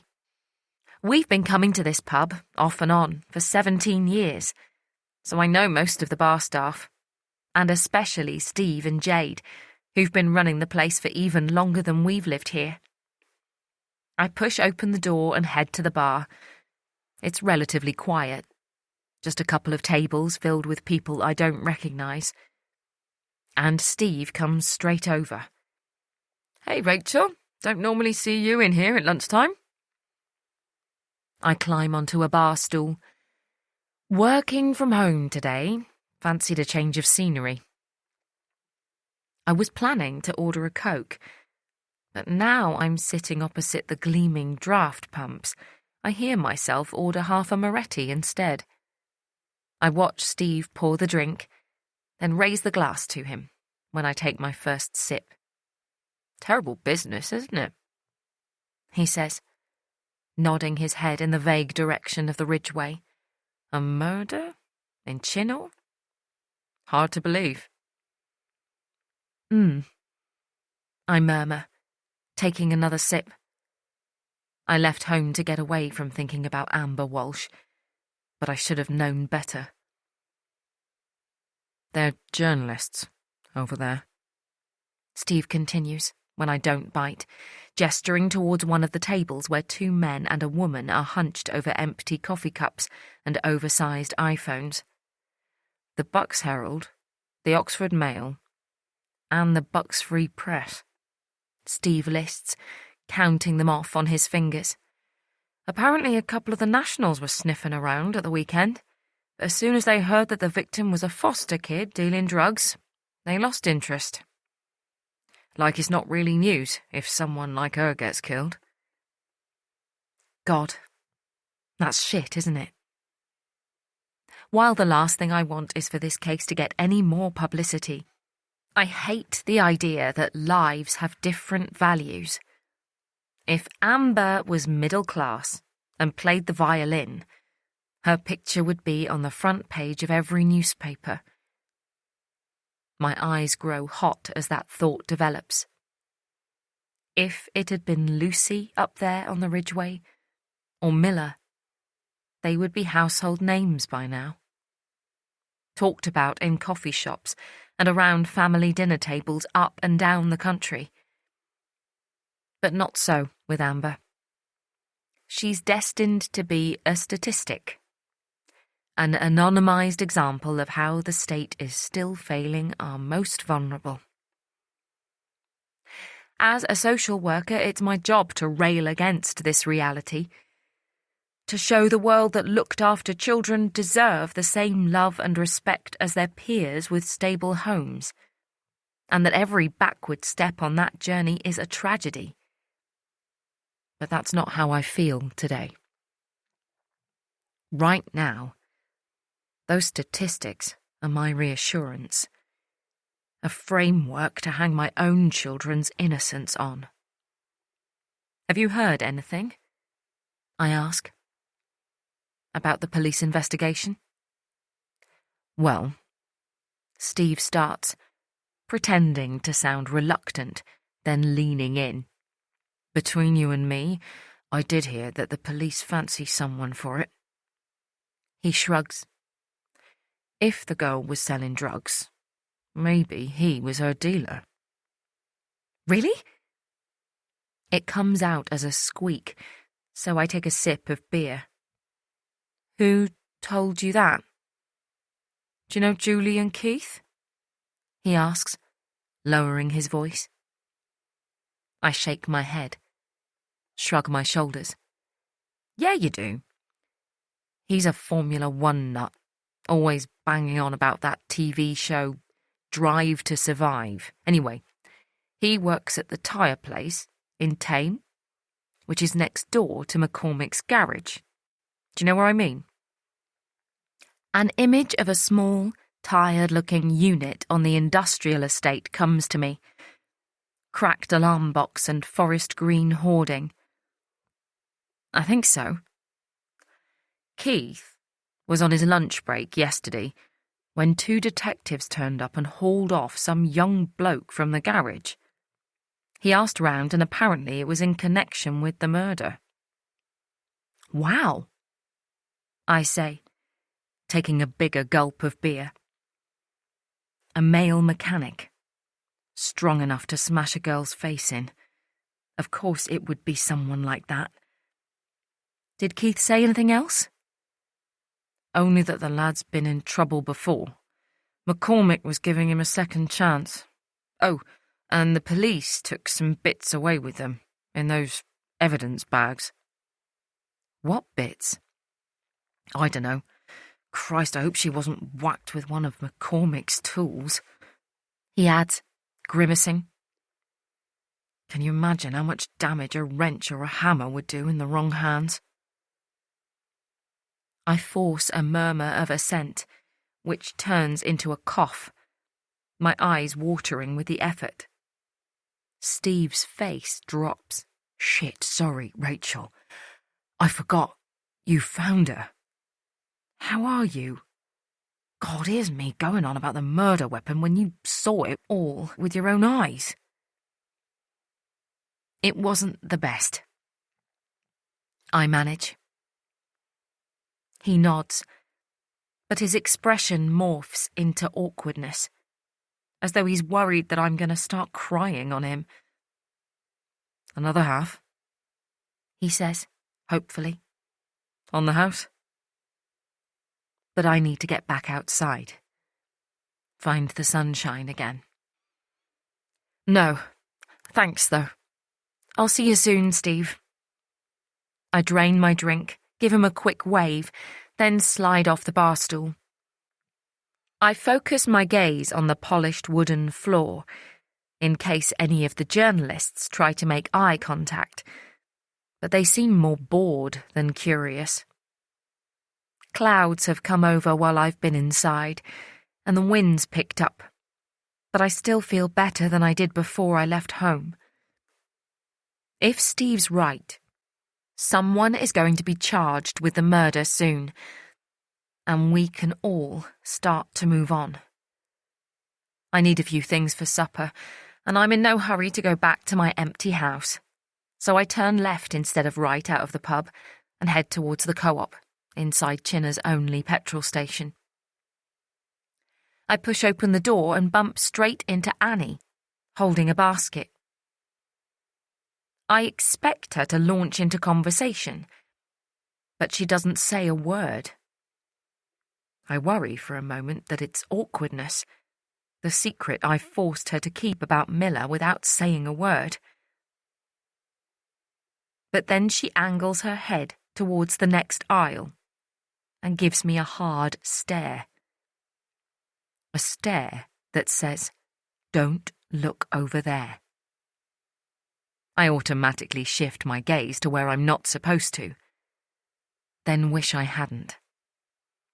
Jess Scott stares back at me, her face ashen. I think it's grief at first, but then realise it's white-hot rage. I want to turn away, pretend I don't recognise her, leave the shop. But I can tell she knows who I am, Lucy Rose's mother, and the woman who found her sister. I need to be braver. "Hello," I say. "It's Jess, isn't it?" She nods but doesn't speak. Her red hair is loose on her shoulders and looks like it hasn't been brushed in days. She's tall, angular, and with a wildness about her that makes the shelves appear like the iron bars of a cage. She's holding a bag of Skittles, but her grip is so strong I worry that it's going to burst. "I'm so sorry," I start. "About your sister. I can't imagine what you must be going through right now." I trail off, and silence reigns once again, but Jess is staring so intently that I don't feel like I can break eye contact. I sense Annie backing away, and I'm both sad to lose her support and grateful that she's not witnessing this exchange. "Bill said you found her," Jess says suddenly, making me jump. Yes, that's right," I answer, nodding. "I go running up there." "I know." She cuts in. "Amber used to watch you, with Lucy." I pull my bottom lip with my teeth. The thought of Amber watching us run causes a rush of nausea, even though she can't hurt us now. But I shouldn't take it out on her bereaved sister. Lucy always said that Amber was the real bully, Jess just her sidekick. "That's right. We run together sometimes, but I was on my own on Saturday." "So, did Lucy tell you where to find her?" My pulse rate ticks up. "Sorry?" "Where she left Amber's body, after she killed her." My heart is booming now, my skin fizzing. I'm aware this means my fight or flight mode has kicked in, but I don't seem capable of either. That's not true," I stutter. She takes a step towards me. She's taller than me, but her face is still childlike. "Are you sure?" She presses. Her eyes are blue, impossibly bright, and her face is covered in freckles. She's beautiful, I realise. I hadn't noticed at first. Of course I'm sure, I whisper. I want to take a step back, but I'm already close to the shelves and I don't want to knock anything off, give the other shoppers a reason to look over. We'll see about that, she says, then twists away from me and walks out of the shop. After. Wednesday, 8th of May. Rachel. I pull the door closed behind me and let out a sigh of relief. I was desperate to get out of the house earlier, but now it feels like my sanctuary. Shelter from Jess Scott's wild stare. I wander over to the sofa, fold into the worn cushions, and close my eyes. Did Jess accuse Lucy of Amber's murder to upset me? Lashing out because she's in pain? Or does she really think Lucy killed her sister? I think about what I've discovered over the last 24 hours. It makes sense that Jess knew about Amber trying to meet up with Lucy. The sisters were clearly close. So perhaps she assumed they did, and then decided Lucy must be guilty, because she was the last person Amber saw. But they didn't meet up. That's what Lucy said. I drop my head back, open my eyes, and stare at the white ceiling.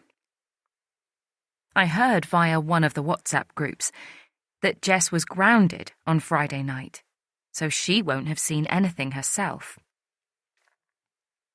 But she was Amber's sister, and I remember DC Basowski mentioning that they'd talked to her about Amber's phone. Did she tell them that she thinks Lucy's the murderer? And if she did, would they have taken any notice? The police know about the bullying and how Jess and Amber didn't like Lucy. So surely they wouldn't take any accusations she might have made seriously. But if that's true, why did D.I. Finnemore insist on Lucy coming to the station rather than waiting to talk to her at school? They didn't know who Amber's text conversation was with until they asked for Lucy's phone number. And the CCTV of the blonde girl outside the post office could have been a couple of dozen different girls who live in the village. Was it something Jess said that singled Lucy out as a person of interest? And while I can hardly bear to think about it, is there a chance they've also found Lucy's blog? I wish she was dead. I push off the sofa. I feel on edge now.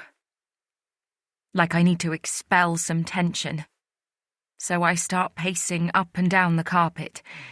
The mechanic that Steve told me about killed Amber, I remind myself. He was probably her drug dealer, like Steve said. Forensics will prove he did it, and this will all be over. I freeze. An image from Friday night blows up, high definition in my mind. The cuffs of Lucy's jumper, covered in blood. Her blood, from the cuts on her hands. Wasn't it? I blink, then grab the banister and rattle up the stairs. I don't hesitate before pushing open Lucy's bedroom door. She's lost all her privacy privileges. When we got back on Friday night, Lucy went straight upstairs to dress the cuts, and when she came back down for hot chocolate, she'd changed into her pyjamas. I haven't seen the clothes she was wearing since then, not in the laundry or hanging out to dry. So they must still be in her room. For years, both girls' bedrooms were always immaculate, because their pocket money was conditional upon it, and Matt has high standards. But 2 years ago, Miller negotiated a new normal. It was soon after Matt was charged with assault, But it wasn't about Miller sensing vulnerability and taking her chance. She was old enough by then to recognise how Matt's obsessive nature grew more and more extreme as his stress levels rose. And this was a way of protecting them both. She promised to stick to his strict rules in the rest of the house if he gave her free rein over her own bedroom. Lucy was given the same privileges, but she's never taken advantage of them. I'm not sure whether that's because she likes her things to be tidy too, or because she wants to please her dad. But either way, it doesn't take me long to find the only item of clothing not folded away. A scrunched-up pair of jeans shoved under her bed. Tentatively, I straighten them out, then inspect them like I imagine a police officer would. There are muddy patches on the knee and shin areas, but that fits with Lucy's explanation that she fell over on her way to meet Amber. There are a few darker stains higher up, and I ride a wave of nausea as I realise that it's dried blood. Could Lucy really have bled this much from a few finger cuts? But I saw Amber's wounds too, and these marks aren't big enough to be from her injuries. With only the slightest stab of guilt, I drop the jeans by the door. They need washing after all. And carry on with my search. I look through every drawer and along each hanger, but the jumper Lucy was wearing isn't here. Has she taken it to school? Has she worn it even though the cuffs were filthy? Does she have a reason to hide it somewhere? My phone buzzes in my pocket, and when I fish it out, I see that it's a message from Matt. He's arrived safely and is in a cab on the way to the Lionheart School in Geneva, excited to see it for the first time. He sounds so normal, so unburdened. Why can't I be like that? With a deep breath, I pick up Lucy's jeans and head back downstairs and into the kitchen. I put them on the hottest possible wash with added stain remover and watch as they curl around the drum for a few seconds before being engulfed by froth and bubbles. Washing the problem away. It feels like good advice. A quick glance at the kitchen wall clock shows me that it's almost 3 p.m, and I haven't eaten lunch or done any work yet. I push off my haunches and lift the lid off the bread bin. As I drop 2 slices into the toaster, Marmite on toast, always my go-to comfort food, I notice the torch on the drainer. I may as well put that back in the shed while I wait for my toast to pop up. But when I reach for it, I realise I haven't done a great cleaning job, because there's a residue mark left on the white enamel. It's a rusty colour, a mix of brown and red, and I inspect the torch for signs of erosion. But the black aluminium is as good as new. And it's rechargeable, so batteries can't be the culprit. I frown. Maybe the mud is redder up by Kiln Lakes. It is an old industrial site, so that probably makes sense. With my confusion settling a notch, I carry the torch out to the garden. It's heavy. A couple of kilos, maybe. And I'm surprised that Miller agreed to take it with her. She's never liked being weighed down by anything. But it's lucky that she did, because her phone would have offered no help against the darkness once it ran out of power. The shed sits against our back fence, and it's immaculate inside. There are shelves and cubby holes, plus equally spaced hooks with different tools hanging down. The Maglight's charging cradle sits just inside the door, so I drop the torch in and listen to the satisfying click as it connects. But the memory of Steve's words, the forensic bags removed from that garage, makes me pause. Will the police come here one day? stretch on latex gloves and pick through the items, searching for... what? A wrench? A hammer? My stomach drops. I will hunt those bitches down. I close my eyes. But it doesn't help, because all I can see is the faint, rusty stain on my kitchen drainer. Rivulets of tarnished water, drying before they have chance to escape. Please make this stop. It was mud, not blood. Neither of my daughters are killers.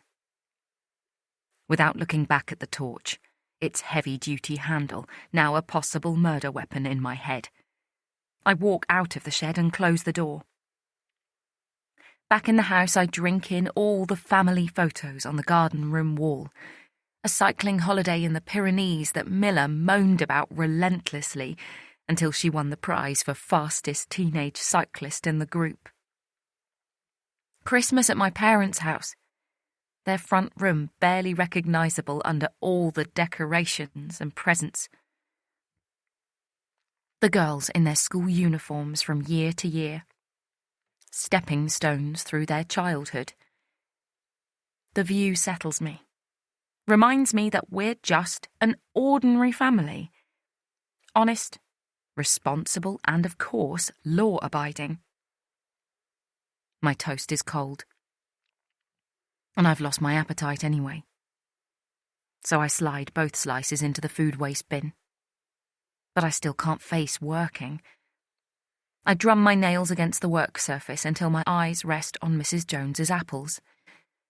I'll make a pie for supper, I decide. Something wholesome. Serve it with vanilla ice cream from the freezer. 15 minutes later, the pastry is a satisfying, smooth, solid ball. I cover it in cling film and put it in the fridge.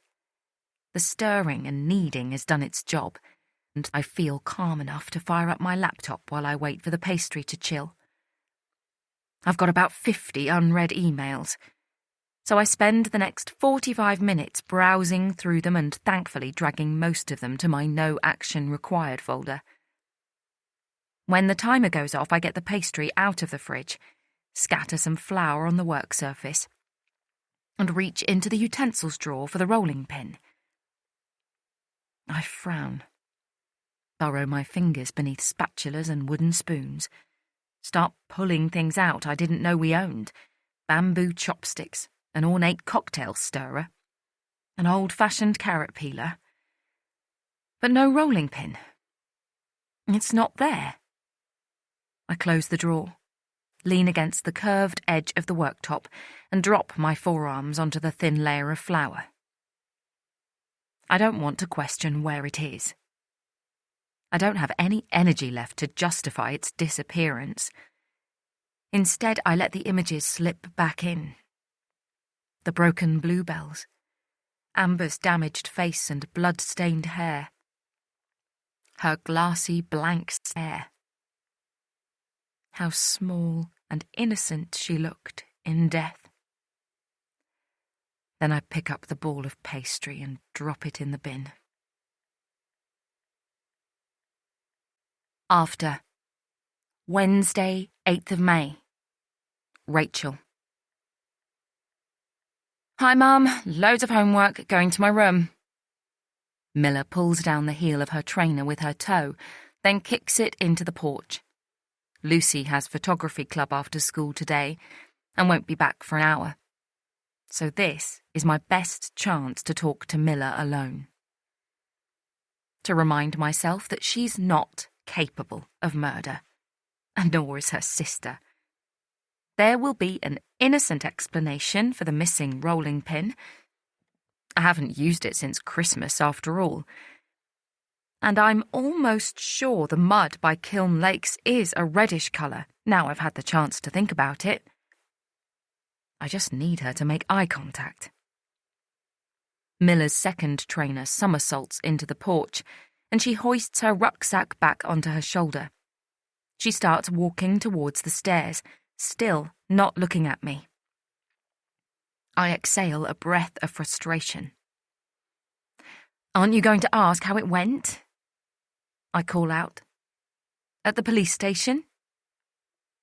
She turns, assesses me. I assume they asked Lucy some dumbass questions and then let her go? I replay the conversation with D.C. Bazowski in my mind. I guess you could describe it like that. She nods wisely, as though she never doubted it. Good. Can I go now? I bite my lip. I want to keep her downstairs with me. What I really want is to dunk sponge fingers into cups of tea with her and have to get a spoon for the sugary dregs. But life moves on. Why did you not want Lucy to go to the police station? I ask. Last night at dinner, you suggested she pretend to be sick. Why did you say that? Her eyes flit away from me, towards the stairs, and I wonder for a moment if she's going to leg it.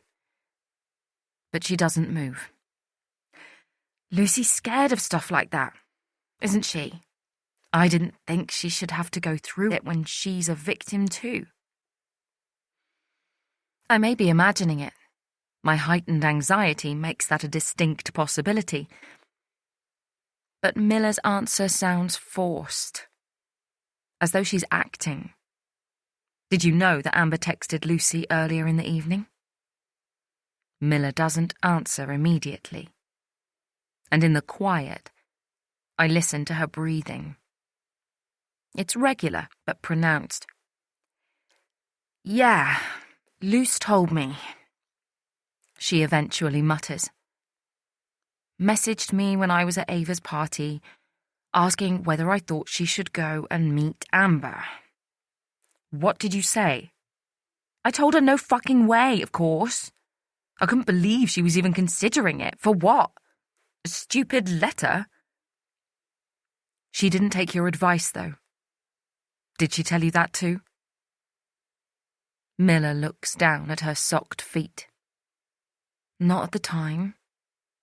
I was pretty firm in my message, so I assumed she'd gone along with it. Then I put it out of my mind. It was my best mate's party, after all. But when I got home and you said she was missing, well, it didn't take a genius to work out where she'd gone. And did you go to the meeting place to find her? Yeah. I got Dad to drop me at the railway station, then I doubled back along the track. But she wasn't there, of course. No one was. She adds. I hesitate for a moment, then plough on. And were there any signs that she had been there? Any broken glass, for example? She looks up at me and her hard expression takes my breath away. Miller is 18, so a woman, not a girl anymore. It doesn't feel like that a lot of the time. The have you washed my jeans and what's for tea questions. But right now I see an equal, an adversary even. Why are you asking that? She says, her tone accusing. Lucy didn't meet her. That's what she told me, and I'm sure that's what she told you too. So how could there be evidence they met when it didn't happen? She stares at me, an icy glare, and I don't know how to answer her. She's calling me out for not trusting my own daughter. And she's right. I'm not sure I do trust Lucy anymore. But why not? Yes, she's kept things from me, the blog, her text exchange with Amber. But only because she's scared. And who wouldn't be under the circumstances? It's such a mess, I finally say, dropping onto the sofa. I feel like we're up to our necks in a murder investigation, and I can't fathom how that's come about, especially after what happened to your dad. We know we're good people, so why does this keep happening to us? Miller sighs, and I see the tension release from her shoulders. She sits down next to me, We're not involved in this murder, Mum. None of us. That's what you need to focus on right now. I know, but I saw this TikTok. She interrupts. Did you know that only 7% of murders are carried out by women?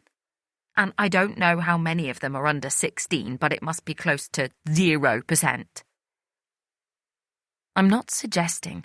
And there was all that stuff about girls in care, wasn't there? How they're groomed by dodgy gangs. Isn't it right that they're way more likely to be victims of a crime compared to kids who live with their parents? Yes, that's true. Well, think about it then. Yeah, it's awful that Amber's dead, even if she was a bitch to Lucy. But it's not completely shocking. She was only 14 and already selling drugs. It wasn't her fault, more her shitty circumstances, but she did put herself in harm's way, didn't she? I envy Miller at moments like this. You're right. I'm sorry. I give her a sheepish, grateful smile, and she repays me with a bright one of her own. And anyway, she adds, curling her arm around my shoulder, can you really imagine my weedy little sister going full Mortal Kombat? I start to smile, then remember a child has died, and pull out of it. But Miller does have a point. I feel my shoulders relaxing. By the way, I found the torch you left in the porch. It was filthy. Is that where I left it? She asks, removing her arm and shifting forwards on the sofa until I can only see her in profile. I meant to put it back. She mumbles. It must have got dirty when I fell asleep. It slipped out of my hands. I cleaned it, put it in the shed. I want to see her face. Check whether her expression registers anything incriminating. But it's hidden by her hair. And then my attention is drawn away as the door pushes open. I watch Lucy walk inside. I thought you had photography club. I ask. She sighs. I couldn't face it. Her skin looks even more pale than usual, and there are dark circles under her eyes. I imagine I look the same. It's hard to believe it was only this morning that Lucy was being quizzed in Aylesbury police station. Why don't you go for a bath? I suggest. I'll sort dinner. We've got stewed apple and ice cream for dessert, then we can all have an early night. I see Miller turn around, open her mouth to protest. I lift my hand to ward it off. No arguments. There's a snuffling sound. Sniffing. I've always been a light sleeper, and I whip my eyes open, instantly alert.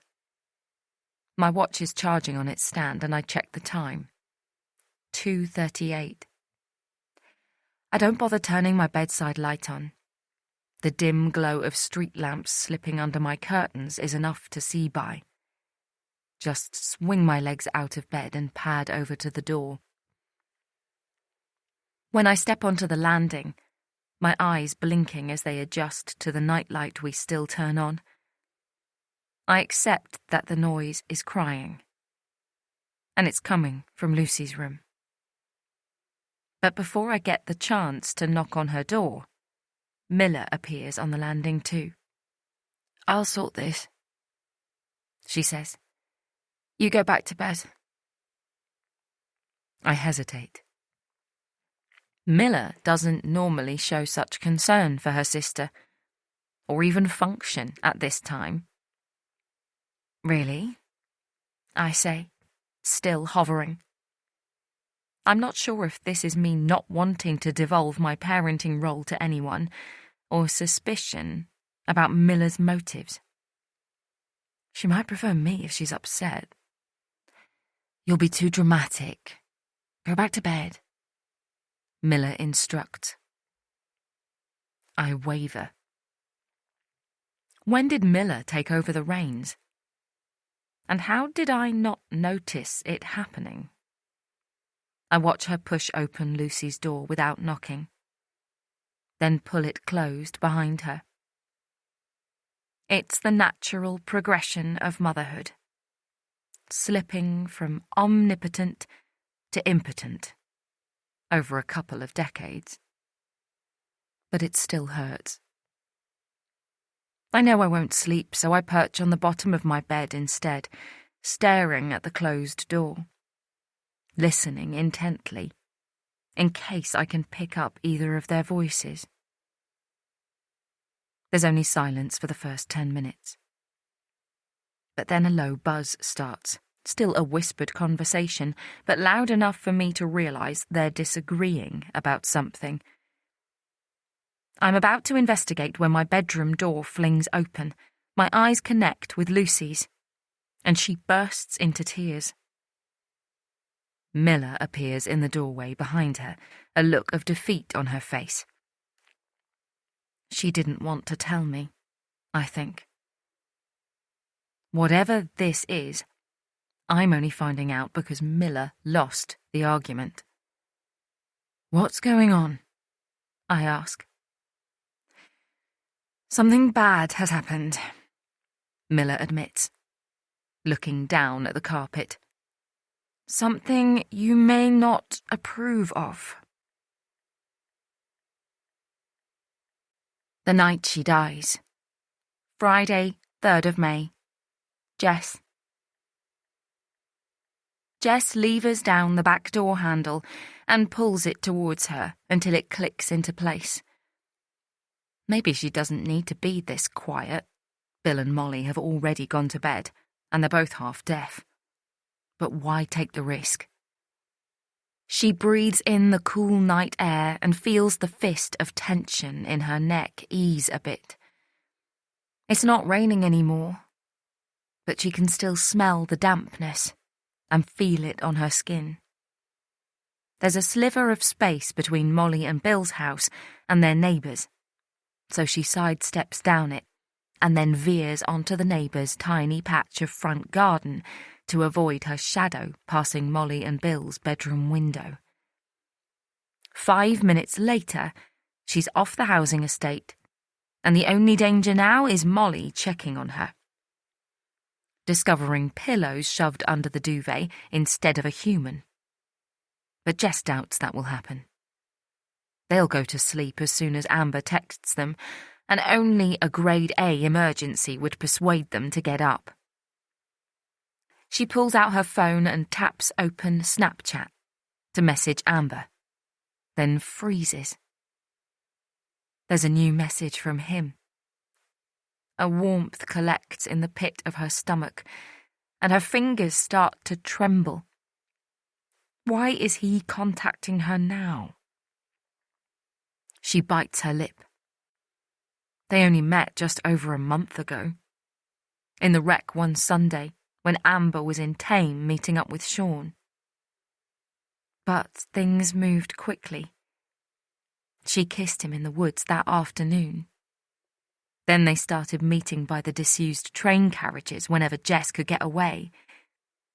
They saw each other 5 times in total. And then he lost interest. But if he's messaging Jess now, does that mean he's having second thoughts about breaking up with her? She opens the message. "We're supposed to be at that party tonight but can't face it. Ex-girlfriend there. Want to meet up?" No apology for dropping her, not even an acknowledgement that he had.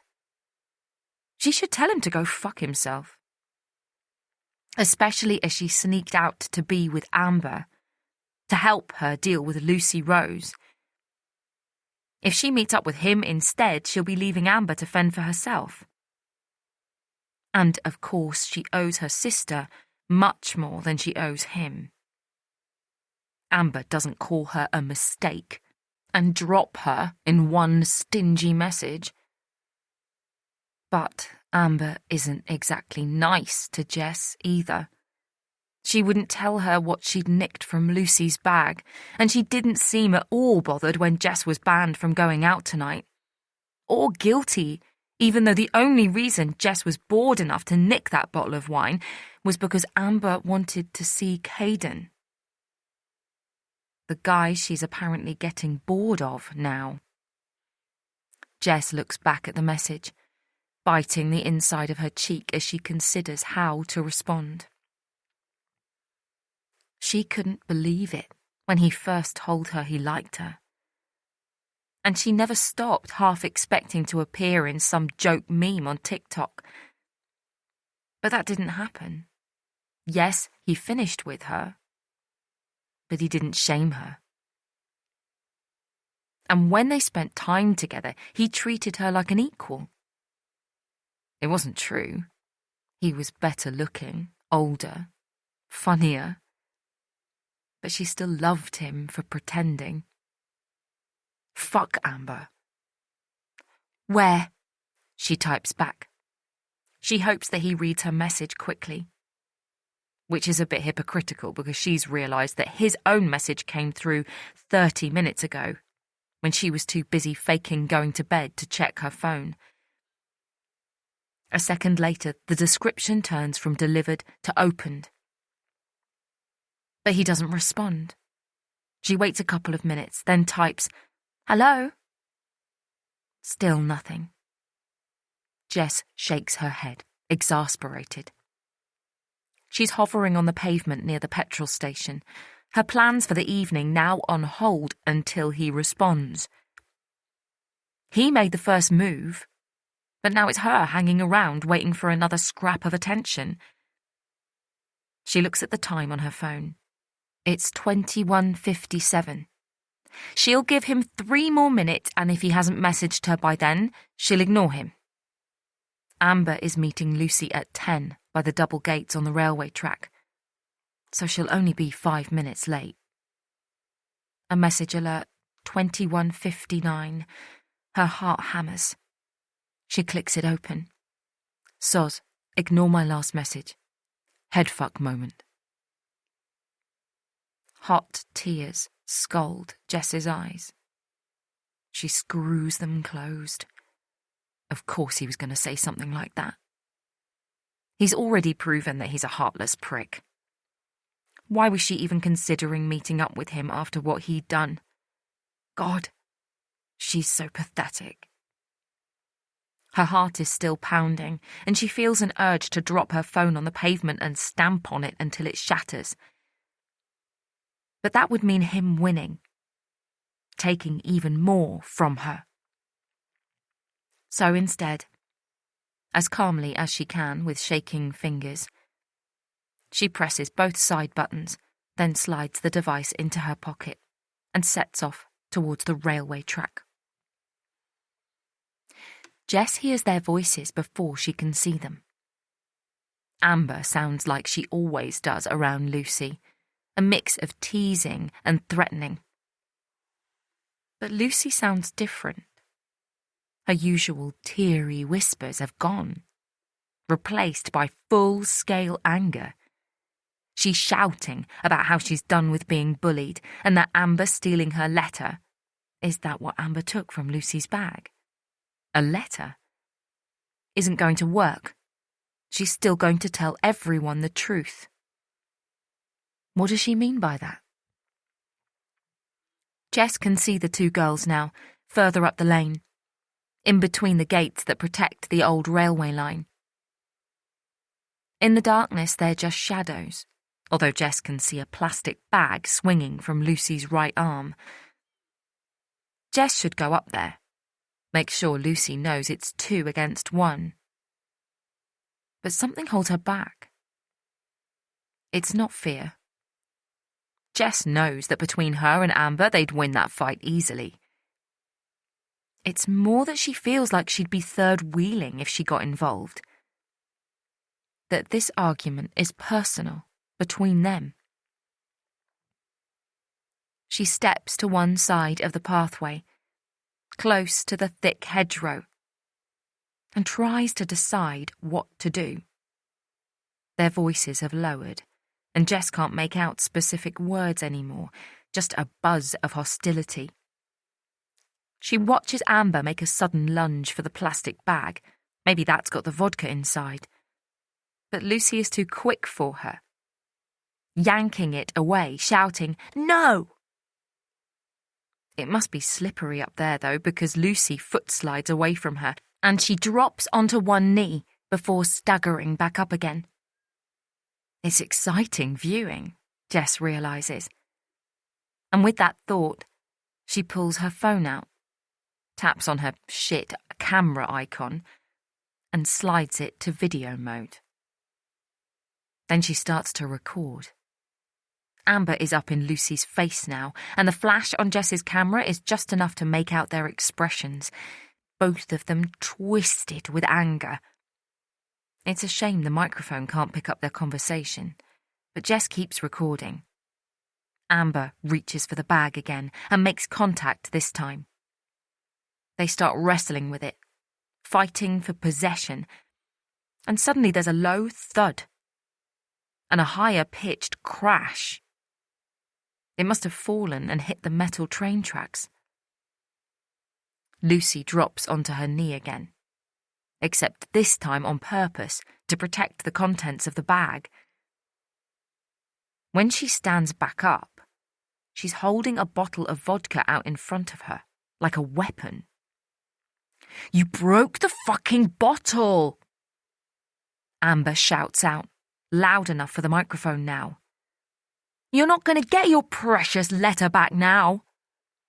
"No, you broke it!" Lucy screams back, fury spiralling out of her, the bottle swaying in her grasp.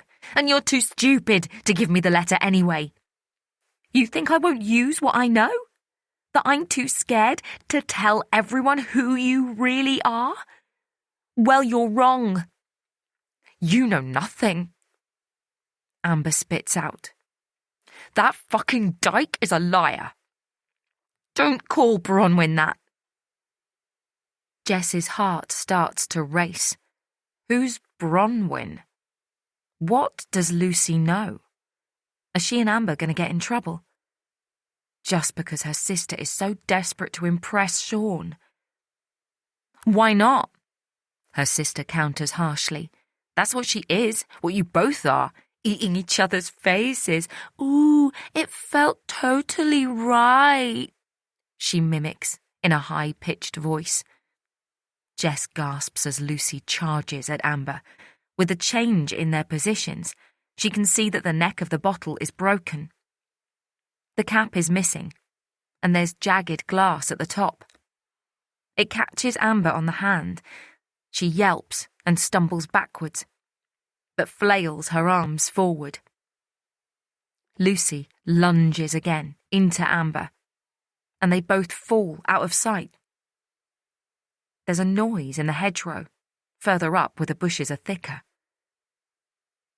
Was it a cry? Is someone else watching Amber and Lucy's fight? Jess narrows her eyes, peers forward, her heart thudding. But she can't see anything. It's too dark. Her phone buzzes in her hand. The shock of it loosens her grip, and the device falls to the ground. "Fuck," she murmurs, crouching down, fumbling for it in the darkness. A fox bounds past her, too fast even for a scream to rise up. Her breaths come fast and shallow. When her phone landed, she heard the clink of glass against stones, and she prays the screen isn't cracked. A few seconds later, her fingers find its smooth surface, and it lights up in response. Her breathing calms a notch. She takes a few deep breaths, then reads the message. It's from Sean. Her fingers shake as she reads it for a second time. She looks back at the bushes. But the cry came from a fox, she reminds herself. Sean's not there. She reads it again. So, what does he mean? And is there any way that it might not be really bad? She flicks the message off her screen, out of view, pushes back up to standing. The video is still recording, even though it's only picked up Chiltern mud and stone for the last minute or so, and she angles it back at the railway line and the girls. But there's no one there. Both Amber and Lucy have disappeared. She shivers in the dark silence. After Thursday, 9th of May. Rachel. How many more lies, Lucy? I shout, my decibel level reflecting the fury surging through me. My youngest daughter is sitting cross-legged on my bedroom floor, sobbing, her face hidden in her palms. Her phone is lying on the carpet between us, where I dropped it after watching the video that Jess Scott emailed her in the middle of the night. I know shouting won't achieve anything, but I can't help it. I'm done with her hiding behind her sweet nature, and with me always believing her because she's supposed to be the good one. Because she did lie. Brazenly. Lucy did meet Amber on Friday night. I've just watched time-stamped footage of them together, up on the railway track by the path to the Ridgeway. But it was more than just a meeting. Lucy lashed out at Amber with the broken vodka bottle. Did she cut her? Was it Amber's blood on the cuffs of Lucy's missing jumper? No wonder Jess accused Lucy of killing Amber in the co-op, with this video in her possession. This is the last lie. I promise. Lucy stutters, the muffled words leaking out between her fingers. But I want to see her eyes, to drill into them until I can excavate every last morsel of truth. Because the stakes are higher now. Lucy showed a level of violence I didn't know she was capable of. I wish she was dead. Look at me, I screech. Mum, chill, Miller instructs. Taking a step towards me, her voice annoyingly authoritative. You want the neighbours to hear?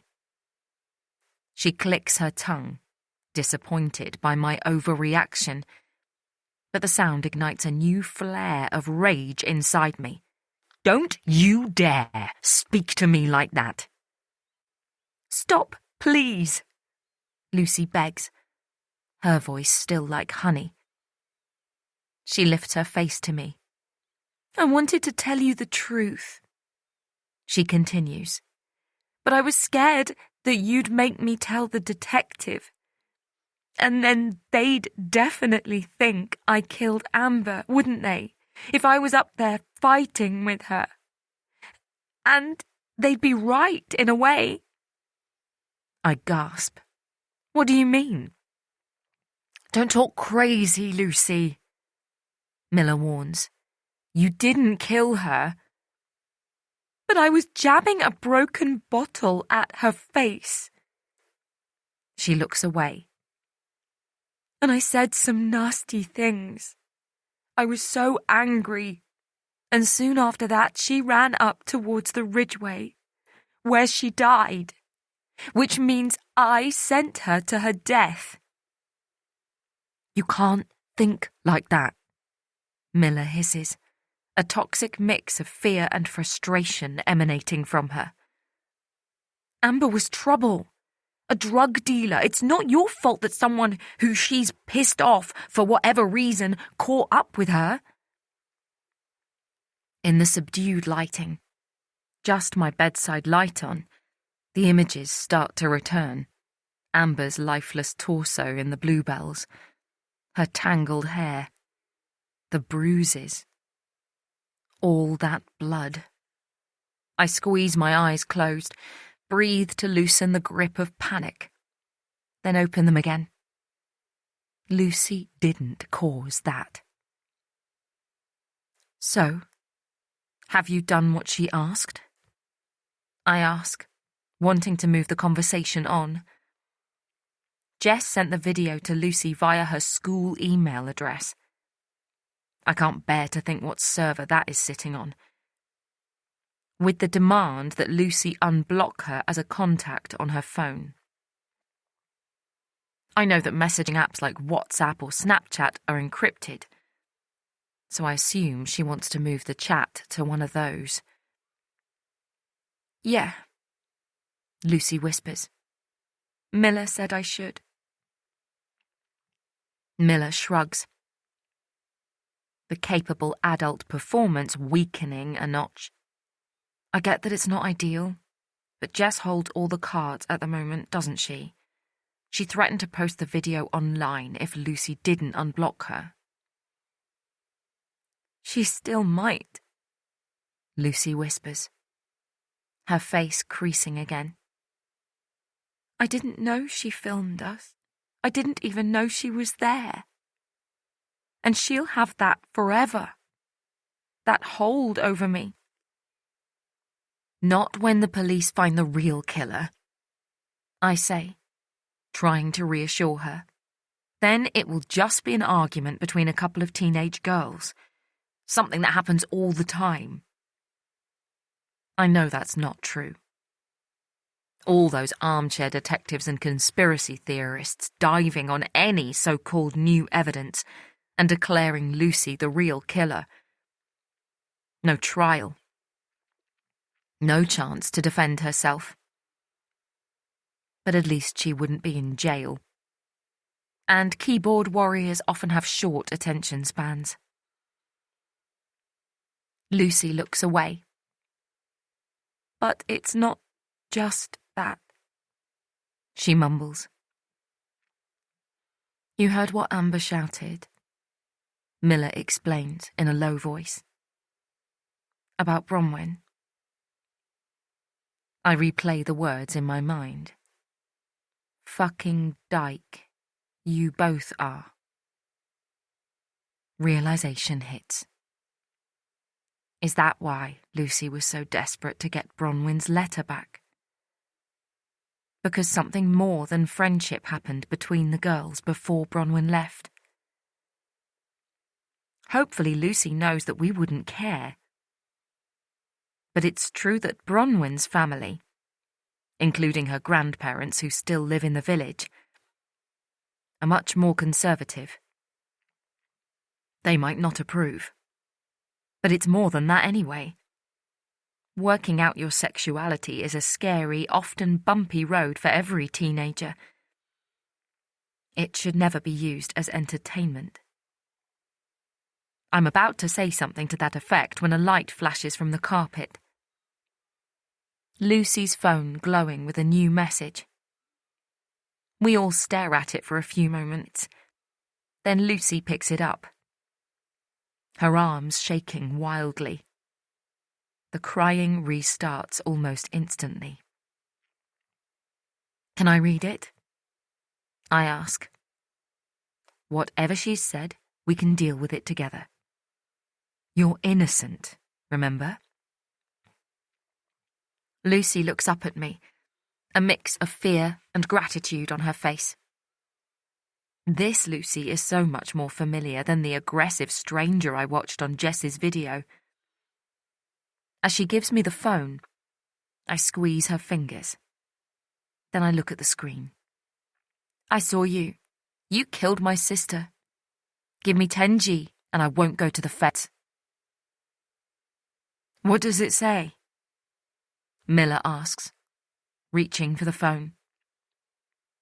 I hand it to her in silence, then watch her read it. Fuck! She exhales, elongating the word.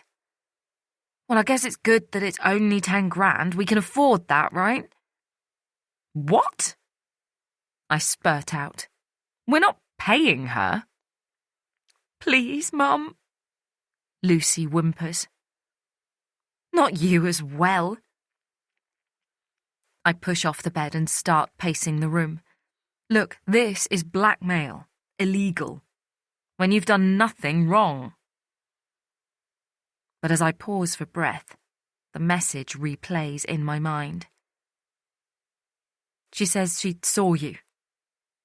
I mumble. Sorry?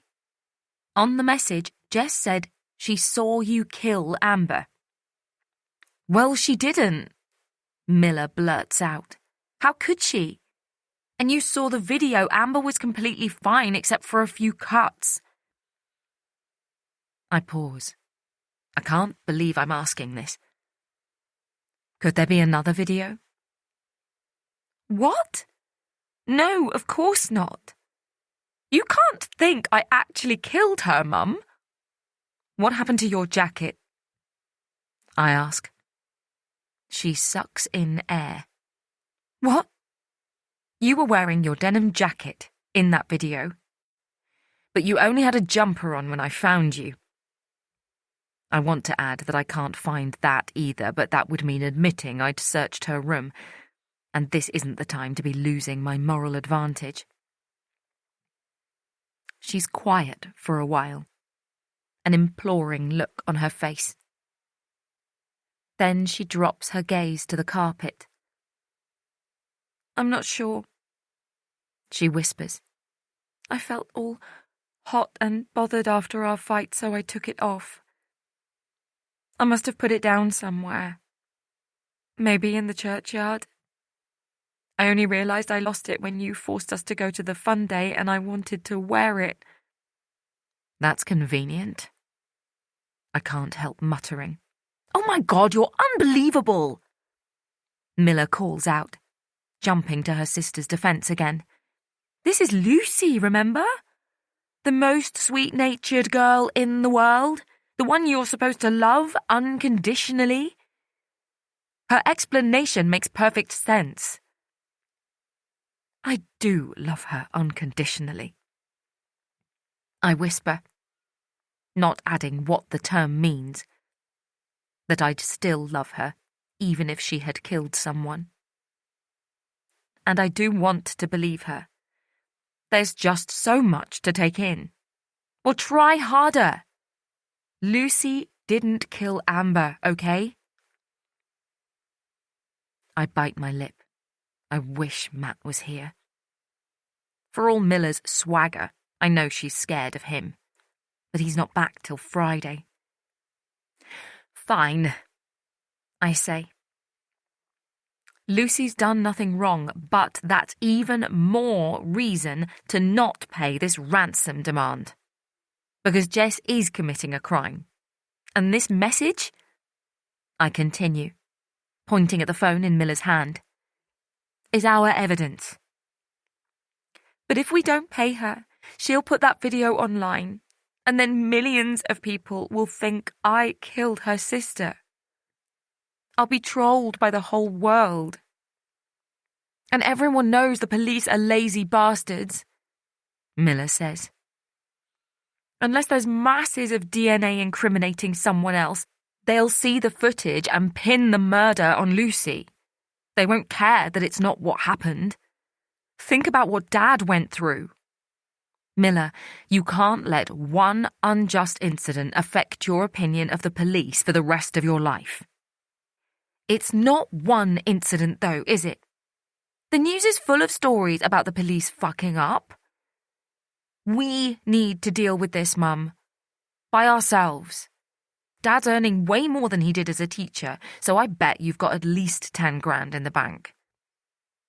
It's not that much to you, but it's a fortune to a 15-year-old foster kid. Maybe she wants it so she can get out of Chinner, and then we'd be free of her. And if that's not her plan? If she wants to get our money and then post the video online anyway, or take it to the police? Amber was her sister. Do you really think £10,000 will be enough payback for her? Miller gives me a dark stare. She doesn't like it, but she knows I'm right. We'll scare the shit out of her then. Sorry. There's only one of her, but there's 4 of us. If Jess thinks Lucy killed Amber, what do you reckon she'll think Dad is capable of? Lucy always said that Jess was the weaker one of the two, the follower.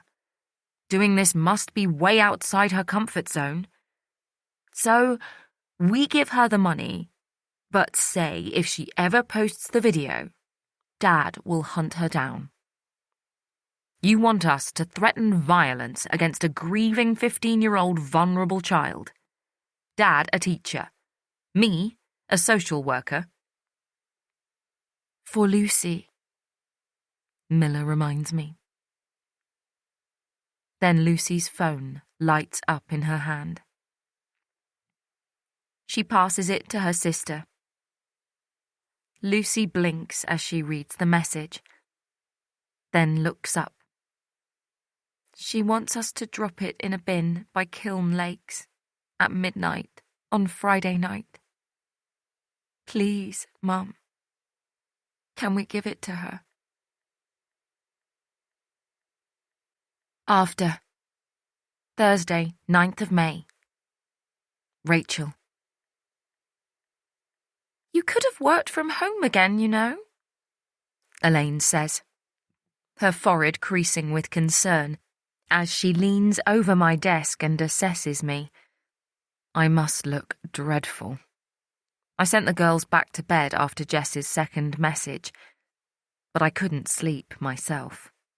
I tossed and turned for a while, and when I couldn't bear the oppressive silence of my bedroom anymore, I tiptoed downstairs, made a mug of tea, and put the TV on low. I found a nature program on Netflix and tried to lose myself in the tropical rainforest.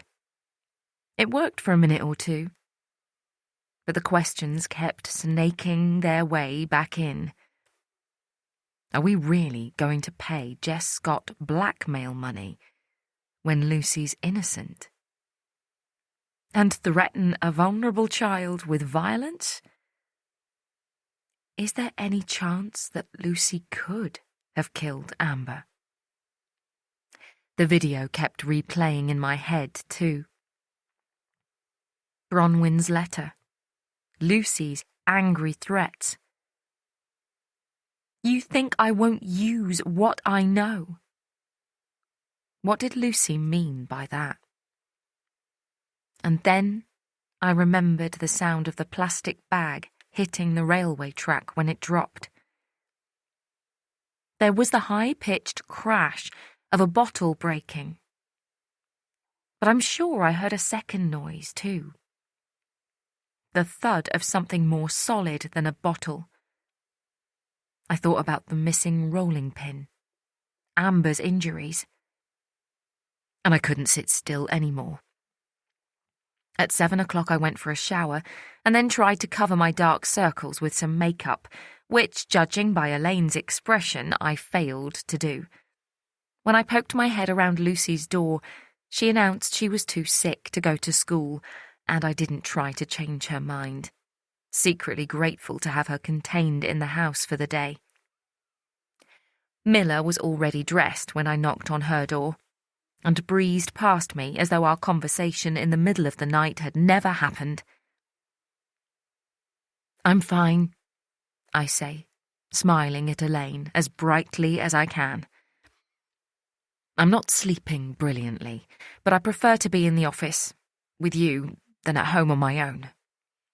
I get that, she says, smoothing out her forehead and returning the smile. By the way, the girl you found on Saturday? Her social worker popped down yesterday looking for you. Her name's Colleen Byrne. She did? Why? I sound defensive, and Elaine's eyes squint in confusion. I soften my voice. Sorry. Did she say anything specific?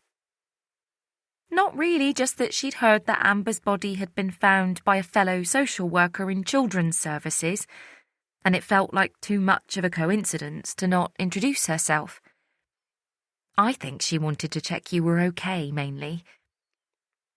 I nod slowly, giving myself time to process this news. I don't want to see her. For one, I want to distance myself from this murder inquiry as much as I can. And there's also the chance that Monroe has told her about the bullying and my connection to it. But if Colleen Byrne was Amber's social worker, then she will be Jess's too. And do I really want to give up an opportunity to find out as much as I can about our blackmailer? Is she in the office today, do you know? I ask. She said she would be, Elaine says, nodding her head. I can hold the fort here if you want to go upstairs. It turns out the second floor is a carbon copy of our office on the ground floor.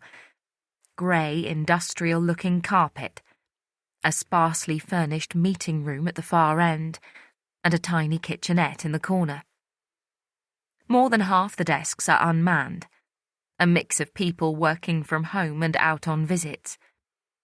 But a woman with long dark hair and piercing green eyes stands up. "Are you Rachel Salter?"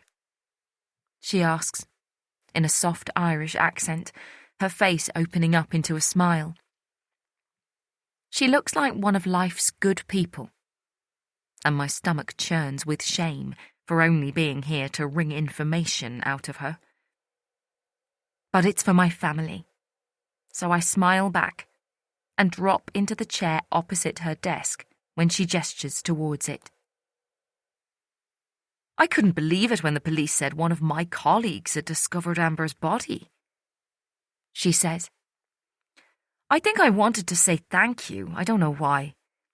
It's not like it made any difference to Amber, but I suppose I felt a bit better knowing the respect you would have shown her.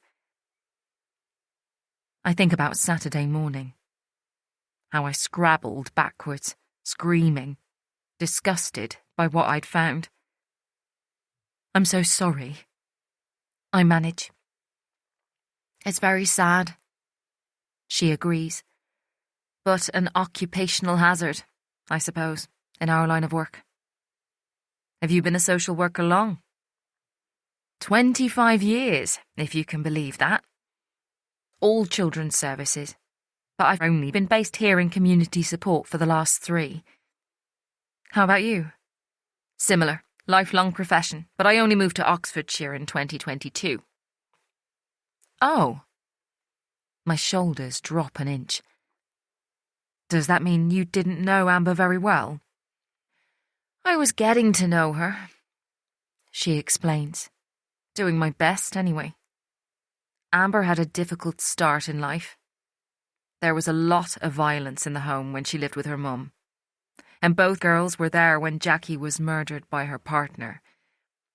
They were in their bedroom, but the police report said their door was partially open. We don't know what they saw. Neither girl has ever been willing to talk about it, so we can only hope they didn't see their mum's injuries. And then with no father named on her birth certificate, Amber became a 6-year-old orphan with no one in the world except her almost 8-year-old half-sister. You know, when I first became a social worker, I thought I'd be able to stop domestic violence. I admit quietly. Not for everyone, of course, but for the mothers I met, with children who were at risk of abuse too. I thought I'd be able to convince them to leave. I rarely succeeded. She nods. There are so many layers to it. It's hard for us to get our head around. I don't need to ask who she means by us. Do-gooders with worthy aims. Strangers from a different world who are happy to ignore sinks filled with dirty dishes or sticky milk bottles stuffed between sofa cushions, as long as we can go back to our comfortable houses, our neat families, at the end of the working day. I feel a wave of self-contempt. You know, I thought Amber would have a better life than her mum. Colleen continues. The team managed to find foster carers who'd take both sisters, A lovely couple in Littlemore, and the girl stayed with them a long time. Nearly 5 years, before they had to move. Amber had her problems, of course, and an attitude so sassy I swear you could light a match off her. Colleen smiles at the memory. But she was a survivor. I thought she was going to be one of my success stories. She gives me a sad smile. All I can hope now is that the police find her killer and bring them to justice. I look away so she can't see the tears forming in my eyes, then blink them away. She doesn't mean Lucy, I remind myself. I'm just tired. Have the police kept you updated on how the investigation's going? Not really. I spoke to them initially, gave them Amber's file, talked to them about her background and so on. But they seem more interested in the here and now. Apparently Amber had a boyfriend I didn't even know. And between you and me, I get the impression they think he killed her. I remember the mechanic Steve mentioned. He said he was young, and it was only Steve's assumption that the guy was Amber's drug dealer. Like mother, like daughter, Colleen goes on. The police are waiting for the forensics report, and I imagine they're hoping there'll be something there that proves it. I close my eyes for a second, say a silent prayer of hope, then look back at Colleen. I hate the idea of manipulating her. But in a few hours' time, I'll return to the reality of my home, an accusation of murder, and a ransom demand. And I need to have done everything possible to help my family. And how is Jess coping? I ask. It must be awful for her. Colleen drops her head to one side. How did you know Amber's sister was called Jess? Oh, sorry, I say again, an automatic response when I'm on the back foot. I live in Chinna too, that's why I found Amber. It was on my running route. Jess is in my daughter's year at Lord Frederick's. Oh gosh! I didn't realise you knew the girls. And with a teenage daughter of your own? How terrifying that must be. A murder in your village. You won't say anything about... I shake my head. Of course not. Colleen smiles her gratitude, and it causes another jolt of guilt to flare up. She's quick to trust me because I'm a social worker, with similar principles. But I don't deserve it. I took their case on as soon as I joined. She says, a couple of months before they moved to Chinnor, there'd been an incident involving a particular boy, a lad with a bit of a reputation, which led to my predecessor resigning. It absolutely wasn't her fault, but she felt responsible. Asleep at the wheel, that kind of thing. I was given the task of moving the girls out of harm's way. Out of harm's way? So, is there a chance this boy could have killed Amber? I mentioned it to the police, Colleen says, but they weren't that interested. And I can understand why. You see, it was Jess who was thought to be in danger from him, not Amber. To be honest, Amber would probably have described him as a friend. I mentioned her sass, didn't I? What did he have against Jess? My daughter says she's quite shy. She is, yeah. Has tended to hide in Amber's shadow rather than make her own friends. Two small lines appear between Colleen's eyebrows. What happened is complicated.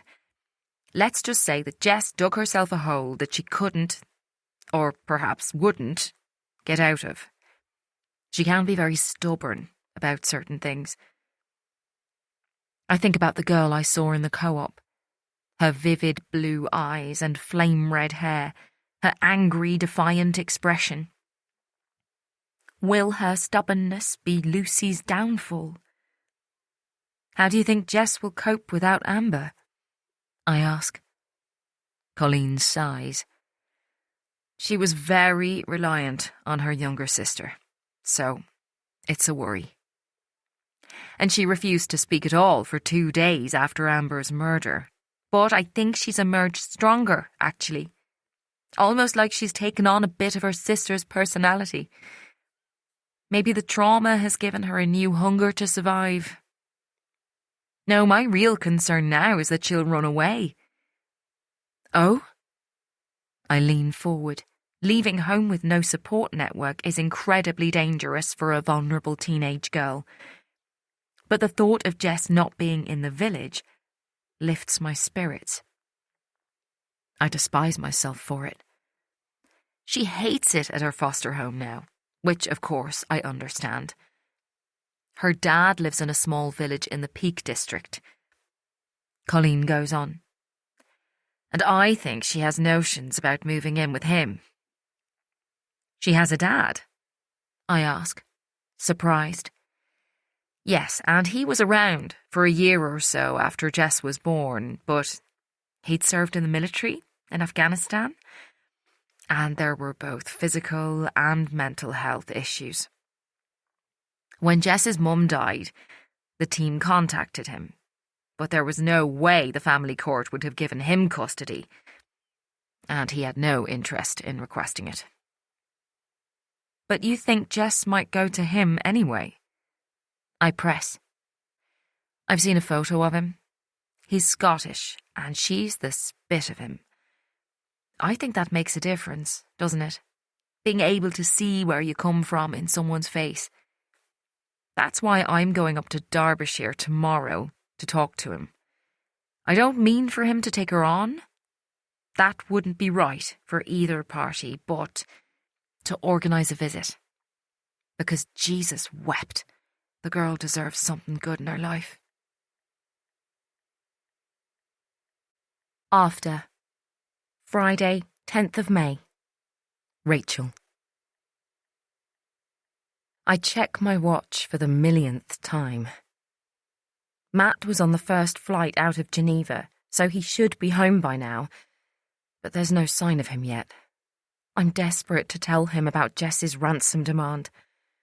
I couldn't stomach doing it over the phone, without the fortifying effects of physical touch. But we're supposed to be doing the drop tonight, and I still have no clue what to do.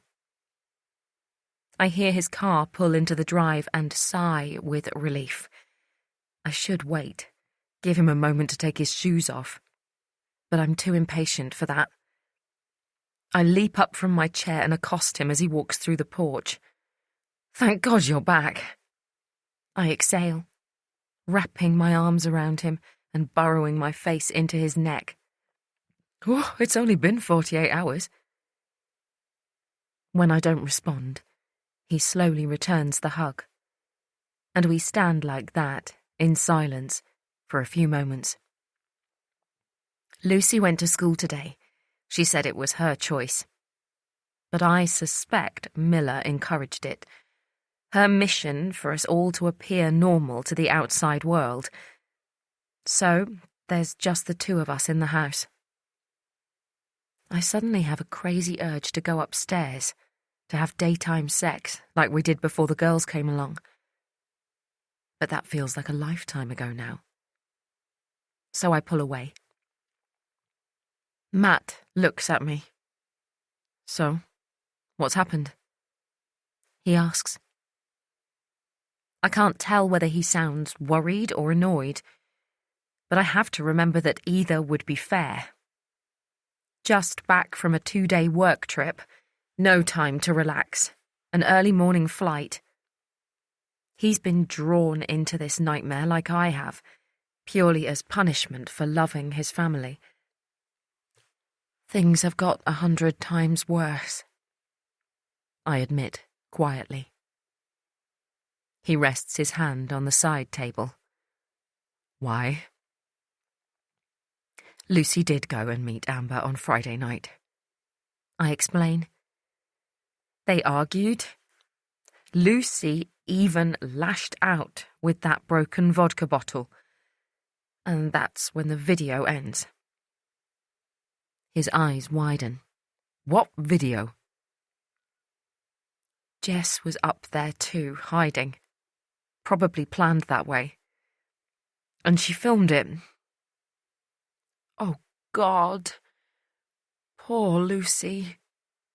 He moans, his voice cracking. He walks over to the living area and sinks into the sofa. Poor Lucy. My voice rises. She lied to us. And she was flinging a makeshift weapon around. Honestly, Matt, I hardly recognised her on that footage. She was so angry. He sighs, lowers his head. He stays like that for a while, but just as I'm about to say something, anything to fill the silence, he looks up again. What were they arguing about? Could you hear them on the video? I sigh. Not really. Something about Lucy knowing some truth. His head jerks. What truth? I sigh. I've no idea, but I think Amber stealing Bronwyn's letter was the main issue. I wonder what it says. Matt murmurs, sliding the heel of his hand across his forehead. For it to matter so much. I feel awkward, divulging Lucy and Bronwyn's secret. But it's better that Matt knows. So I tell him about the kiss. And the feelings Bronwyn admitted to. How Lucy naturally wanted it to stay private between them. He's quiet for a while, taking it in. I wish she'd told us, he says eventually. I want to ask whether he's talking about Lucy kissing Bronwyn, or about Amber finding out about it. But his voice is so heavy with regret that I don't say anything. He's been telling me not to worry since Saturday morning, getting cross that I could suspect my own children. Seeing him like this, the realization of the predicament we're in, has taken that safety net away. And I feel like I'm falling. I need to tell you how we got the video, I murmur. Go on. His expression is calm, clinical now. He's always been better at self-control than me. Jess emailed it to Lucy. She wrote that she saw Lucy kill Amber, which Lucy has promised can't be true. But she wants money. Matt's eyes narrow. Blackmail? I nod. Tears are rolling down my face now. She wants £10,000 dropped in a bin up by Kiln Lakes at midnight tonight. Jesus, just saying that feels surreal, like I'm in an American cop show or something. 10 grand. He sounds relieved, like Miller did. At least that's doable, I suppose. He continues. Doable? A girl has been murdered, Matt. Her sister thinks Lucy did it, and Lucy could well have been the last innocent person to see Amber alive. And she's lied to the police about it. Look, I get things aren't good. But if she was asking for 50 grand or 100, we wouldn't be able to pay it, and then Lucy's future would be entirely in that girl's hands. But 10 grand means we have options. We can get it out of the bank this afternoon, do the drop, and at least we'll be in with a chance of the problem going away. His expression sours. Although, I do see that we only have Jess's word for it. That she won't post the video somewhere anyway. It's not like we can demand the original with everything in the cloud these days. As Matt falls silent, I replay Miller's suggestion from Wednesday night and wonder if I could sink that low. If protecting my family trumps every moral code I've ever lived by. Miller had an idea about that. I start slowly, my voice already cracking. She thought we could include a note with the money. A threatening one. You think we can scare her into silence? Shame burns my cheeks. Colleen trusted me with the girl's background. And now I'm using their trauma to my advantage. Is this because I love my child so much? Can I hide behind something as honourable as that? Or is this just ruthless determination that my family survives above anyone else? Yes, I admit quietly. If we say you'll hurt her if she breaks her promise about the video. Her mum was a victim of domestic violence, so Jess knows what men are capable of. That boy's accusation, the police investigation, is dormant, not closed. Matt reminds me. So if the police found out that I've threatened violence against another child... You're right. I interrupt. It's too big a risk, a stupid idea. Matt shakes his head. No, it's a good idea. I just need to think it through. He rubs his head again. Someone like Jess would be petrified, you're right. And she's shown her opinion of the police by blackmailing us rather than taking the video directly to them. It makes sense that she'd be suspicious of the police, too. They didn't save her mum, did they? I think we should do it. I walk over to the sofa. Drop into it. Matt is right. Jess would see the police as the enemy. But there is another explanation for why she hasn't shown them the video. One I really hope is true. Jess could believe, like the police apparently, hopefully do, that the boyfriend killed Amber. Maybe she's an opportunist using the footage of Lucy to her advantage without believing for a second that Lucy's guilty. Or it could just be that she's desperate, willing to try anything to get away. I think about my conversation with Colleen. Jess's hope to be reunited with her father. Both Miller and Lucy adore Matt. They weren't around to witness his first bout of depression. But they lived through the second. Matt was not easy company, constantly shouting at us all, complaining about the mess, obsessively tidying. But still, their love for him didn't budge an inch. It's not surprising that Jess dreams of a life with her father, especially with both her mother and only sister taken from her. And it's heartbreaking to think her only remaining family member doesn't want her. £10,000 in her pocket might change his mind. There's even the possibility that Jess deserves this money. Shall I phone the bank then? I ask. Matt nods back. Tell them it's for a car for Miller. He improvises. Then I'll drive into Tame to pick the cash up.